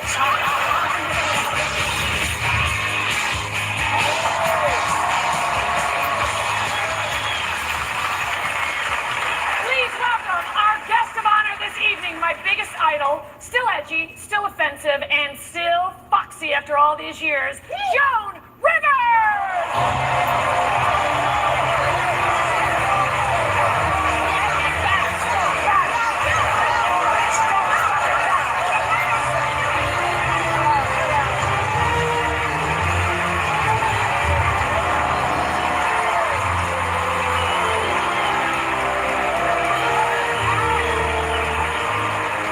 Everybody! Brad and Angelina are having a garage sale. Look at this. Look at this. Almost like new. Turn around. I mean, and this one speaks English. Say something. That's fucking enough. All right. Now. All right, kids, go make jewelry. I hate jewelry.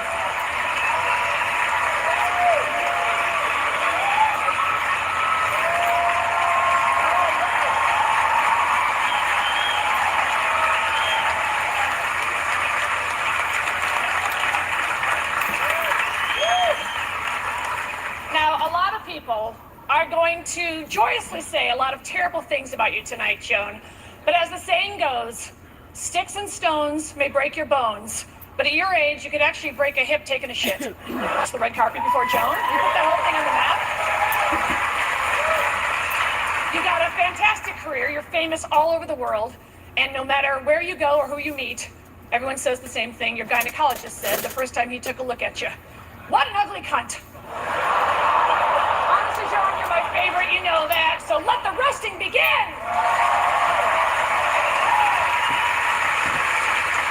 All right, our first roaster tonight is Mr. Greg Giraldo, which is, I know, which is the most insulting thing you could possibly call someone. Please welcome the hilarious Greg Giraldo!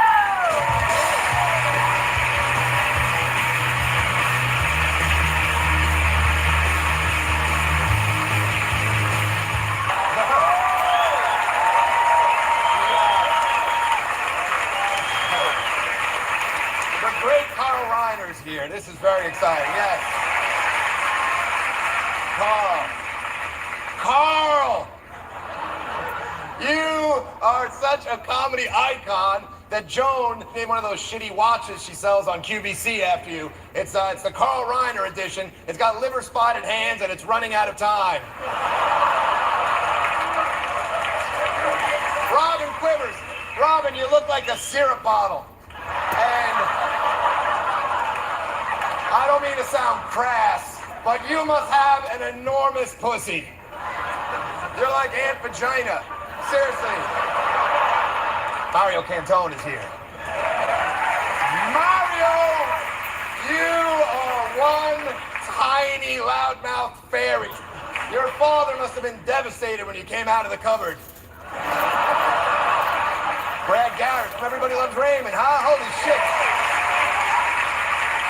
You are a fucking monster, Brad. How'd you ever get your head so far up Ray Romano's ass with those bolts in your neck? And Whitney Cummings is here for some reason. I guess since Kathy and Joan have huge gay followings, we needed someone with no following. Whitney's a girl who obviously knows the answer to the question, hey, who do you have to blow to get on one of these roasts? And speaking of degrading yourself sexually to get ahead in show business, Tom Arnold is here. Tom. It is great you could take time out from being Roseanne's ex-husband to be here. Tom, you twitchy spaz. Joan actually named another one of her shitty watches after you, too. It's the Tom Arnold that never stops ticking and used to come in a giant hairy box. And finally we get to comedy legend and irritating Jewish lady, Gilbert Gottfried is here, everybody. Gilbert! Holy shit, Gilbert, you look like you smell like pee. And Gilbert's famously cheap. I'm impressed you're here, Gilbert, because, when you do these things, you got to buy new clothes, you got to take a week off from work, but you showed up, you tightened your belt, and you came. You're like David Carradine. And, yes, a sympathetic figure, if ever there was one. And now, it really is my honor to talk about comedy great Joan Rivers. Joan Rivers, everybody. This is exciting. You really are an absolutely incredible talent. You're absolutely hysterical. Every comic I know respects you. That's the God's honest truth. Everyone thinks you're hilarious. I think you're the best. And at your age, you're still relevant, still cool, and shit, you even got a boob job just a few years ago. You're every man's dream. And by that, I mean every man that dreams of titty fucking a crocodile. Thank you very much. Congratulations, Joe. Coming up on the Roast of Joan Rivers, Jeffrey Ross, Brad Garrett, Robin Quivers, Carl Reiner, Tom Arnold, Mario Cantone, and Joan Rivers. Can you say, make me rich? Make me rich! Our next roaster is Mario Cantone. You know him from Sex and the City and Sex and His Shitter. Straight men of America, let me introduce you to someone you've never seen and never will again, Mario Cantone!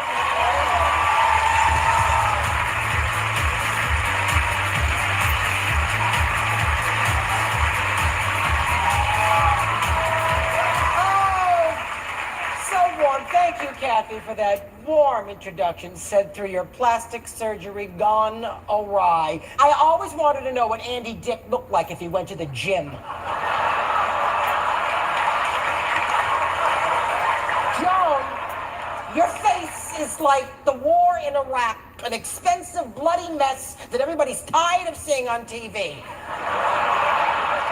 Joan's Hebrew name is Niptach.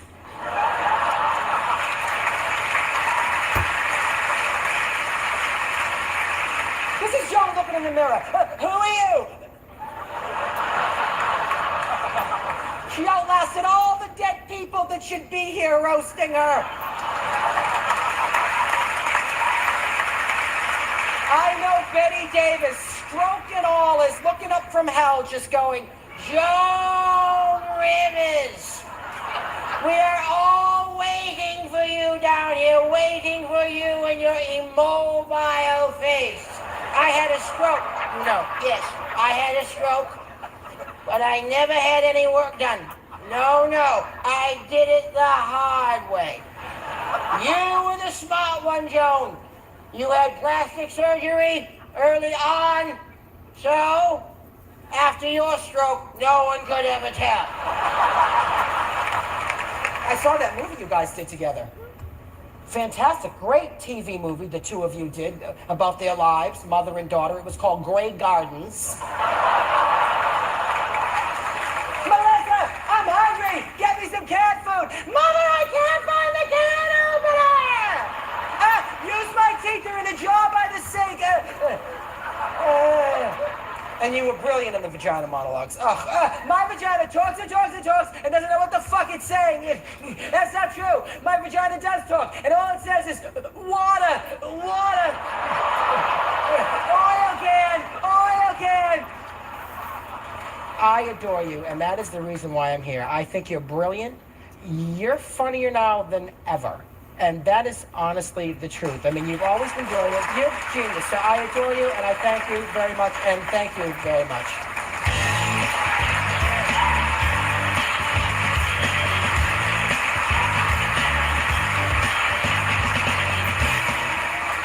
And now I'm going to do something that never happens during a Hollywood pitch meeting.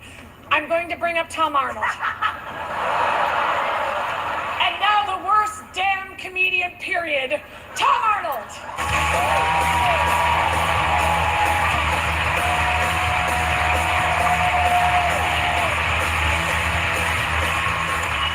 Mario, thanks for lowering the bar, because I don't think I could have followed Greg. Anyway.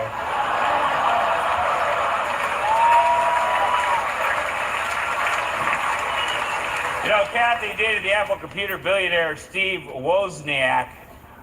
Then he dumped her. I guess because her face is such a pop-up blocker.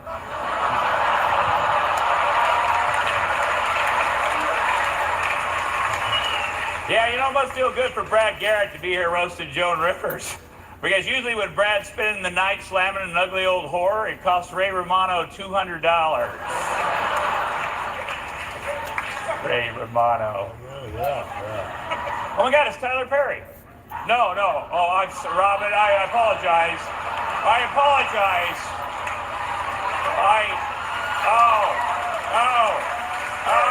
so sorry. Greg Giraldo. When is Hollywood going to give up on you, buddy? You can kill a pilot faster than a flock of seagulls. Hold on. I got to do this. Hang with me here. Okay, tell me how I do. When is...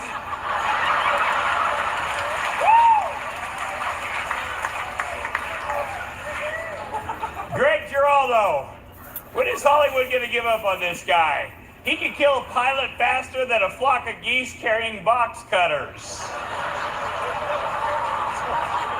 Greg Giraldo, he's got 2 G's in his name and only $50 in the bank. Wait, do the other one again, but just try it with a better punchline. Which one? They're both good. All right. Mario Cantone. Hey, buddy. Now Mario's in the movies. He was in that Sex and the City, and every time the director said, take 5, Mario's boyfriend would shove his fist up his ass. Do you guys really do that? That's funny. Hey, Wendy Cummings. There, right there.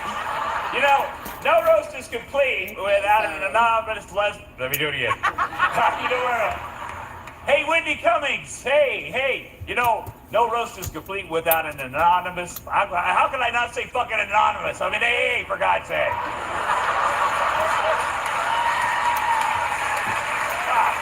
Hey. You look like you've had some work done. Have you? No, okay, sorry. It's a real treat for me to be here with the great Carl Reiner, and I don't know if you know this, but he received the Mark Twain Prize for humor. True? True, Carl? Yes. Yes, that's true. I mean, guy, what can you say? And then 10 years later, Mark Twain received the Carl Reiner Prize for humor, which was... Wait. And now, Reiner? On to the guest of honor, Miss Joan Rivers.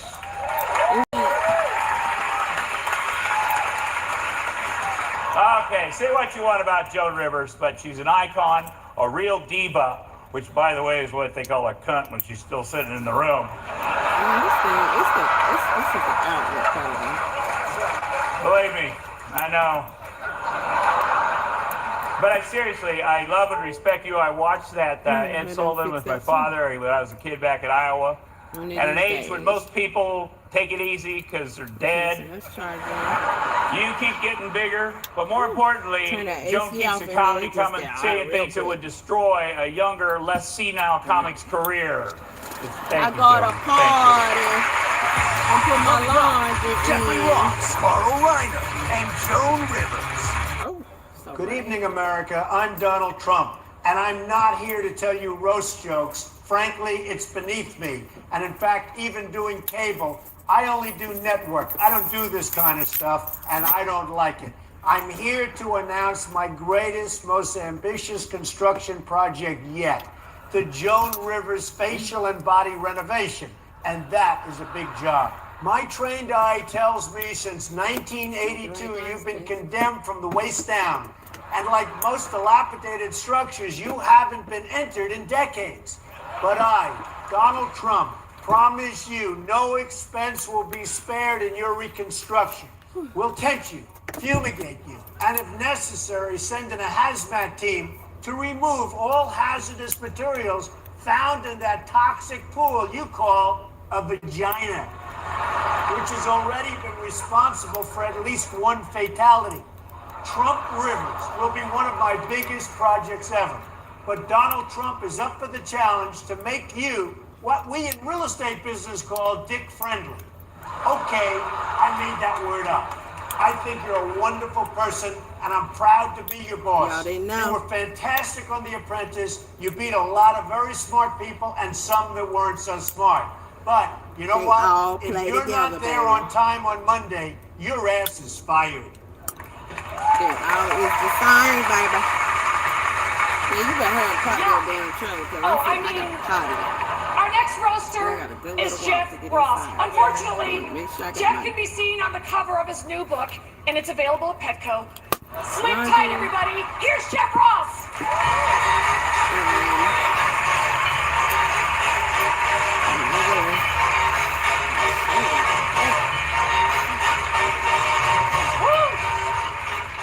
Nick Tuck, what the fuck?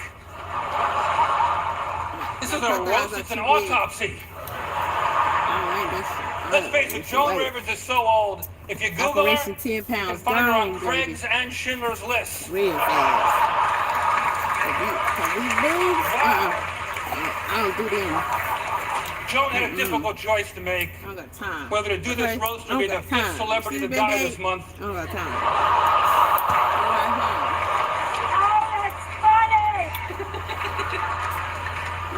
This is such an honor for me, Joan. You were my great-great-great-grandmother's favorite comedian.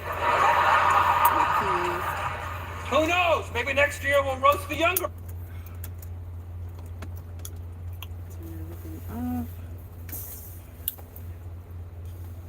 What else? Okay. I keep my straw, so I got another one in here somewhere.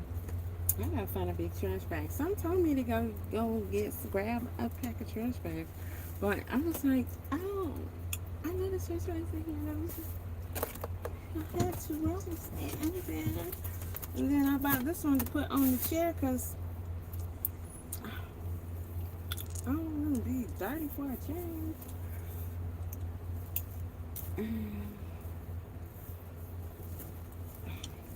Got my homemade laundry bag. And some leftover fabric I have for my G-babies. I just put the word laundry on there. My drawstring. And hey, it's like a bag too.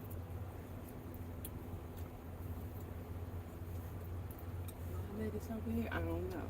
Can I carry this full bag of laundry? Hell no. I don't even want to carry these boobs around, okay?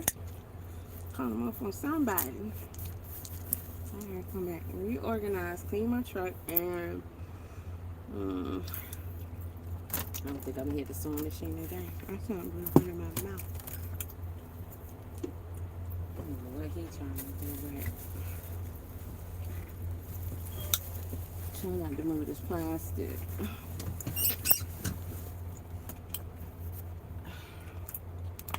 Y'all can see yourselves out because I'm not taking it with me. I ain't got time. I got too much to carry. So,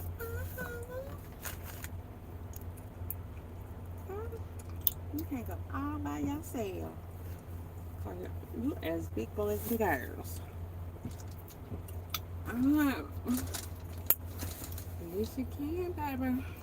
Yes, you can. Just say it with me. Yes, I can.